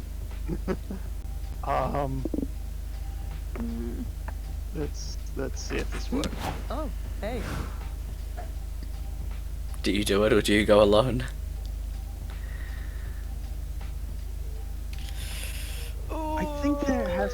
to go with like other players as well? Just go with someone else even though you haven't spoken to them. Exactly. Like, yeah, I haven't spoken to you. I haven't spoken to you all day, but like, hit me up. Yeah. All right. Give it a go. There should be an option to get rejected by yourself. Absolutely, that'll be fucking hilarious. Your self-loathing is that strong. Yeah. You finally gather the courage to ask your beloved to watch the meteor shower with you. Okay, here comes regret. You desire a summer fling with me? Gasp. What a colourful proposal. I see the misunderstanding. You know that I want to experience life in its various forms. Error 404. This is a correct observation. However, there are some aspects of life I have no interest in exploring. Dating you is one of these aspects of life I just mentioned. I see how one could get confused about that. What a silly misunderstanding, friend Oz. Starting rejection protocol. Starting rejection protocol. How humiliating. This scars you for life. To distract yourself from the pain, you get super into Thundercats. You write 1,000+ pages of horny Thundercats fanfics.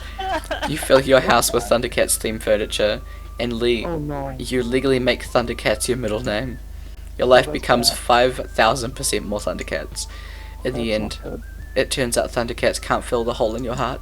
I It's mean, called coping. it is. I mean, they can't fill any of the holes in your body, unfortunately. You're depressed and unfulfilled sexually. What a way to go. Wow. Wait, did you seriously choose Ask No One? You know the whole point of this game is to find a date, right? Are you sure you didn't misclick? Do you need me to like go back and rerun the selection screen or?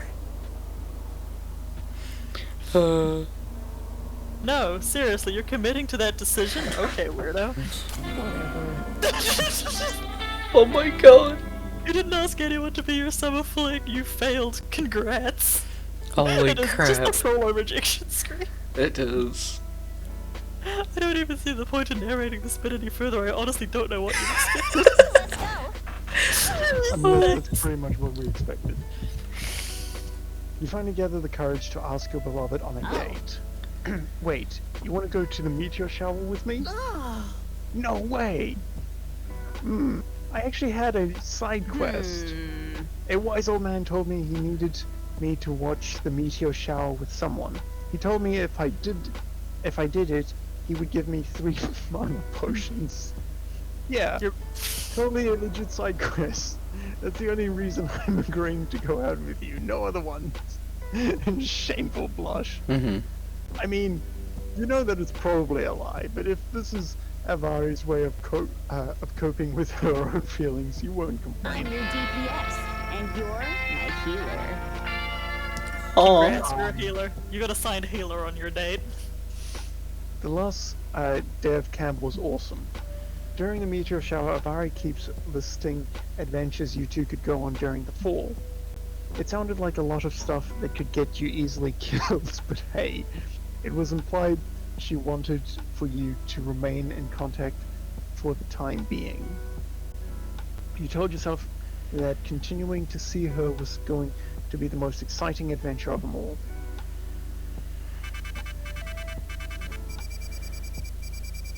Oh. Can I get? Give me my memories. The drink did nothing. I think it's because I failed. Yes, it's because you failed. Yeah. Also, it tends to only work in the long form games because a lot of those secret endings need a certain number of interactions to get through it. And stuff. Ah, okay. Damn. Rip. Okay, well, that was an hour longer than I normally stream for, but thank you guys. Sorry to keep you up for so long, but that was really fun. Thanks for joining It is in. all good. Yeah. I'll let you guys go, and I'll wrap the stream. But yeah, thanks again, and I'll chat to you guys later. See you later. Bye. Okay. So, I'm just letting the ending screen run for a little bit. But yeah, that was really fun. This game is a lot of fun. It's really good to play it with friends and stuff like that. It does help when you understand a little bit of the the game stuff as well, but it's still heaps of fun anyway. We'll definitely have to play this again at some point. Either just do a couple of run-throughs by myself, or get friends in again. This game is available on Steam. It is a good time. There are lots of cool DLCs. The art is amazing. It is a good time, and yeah. So with that,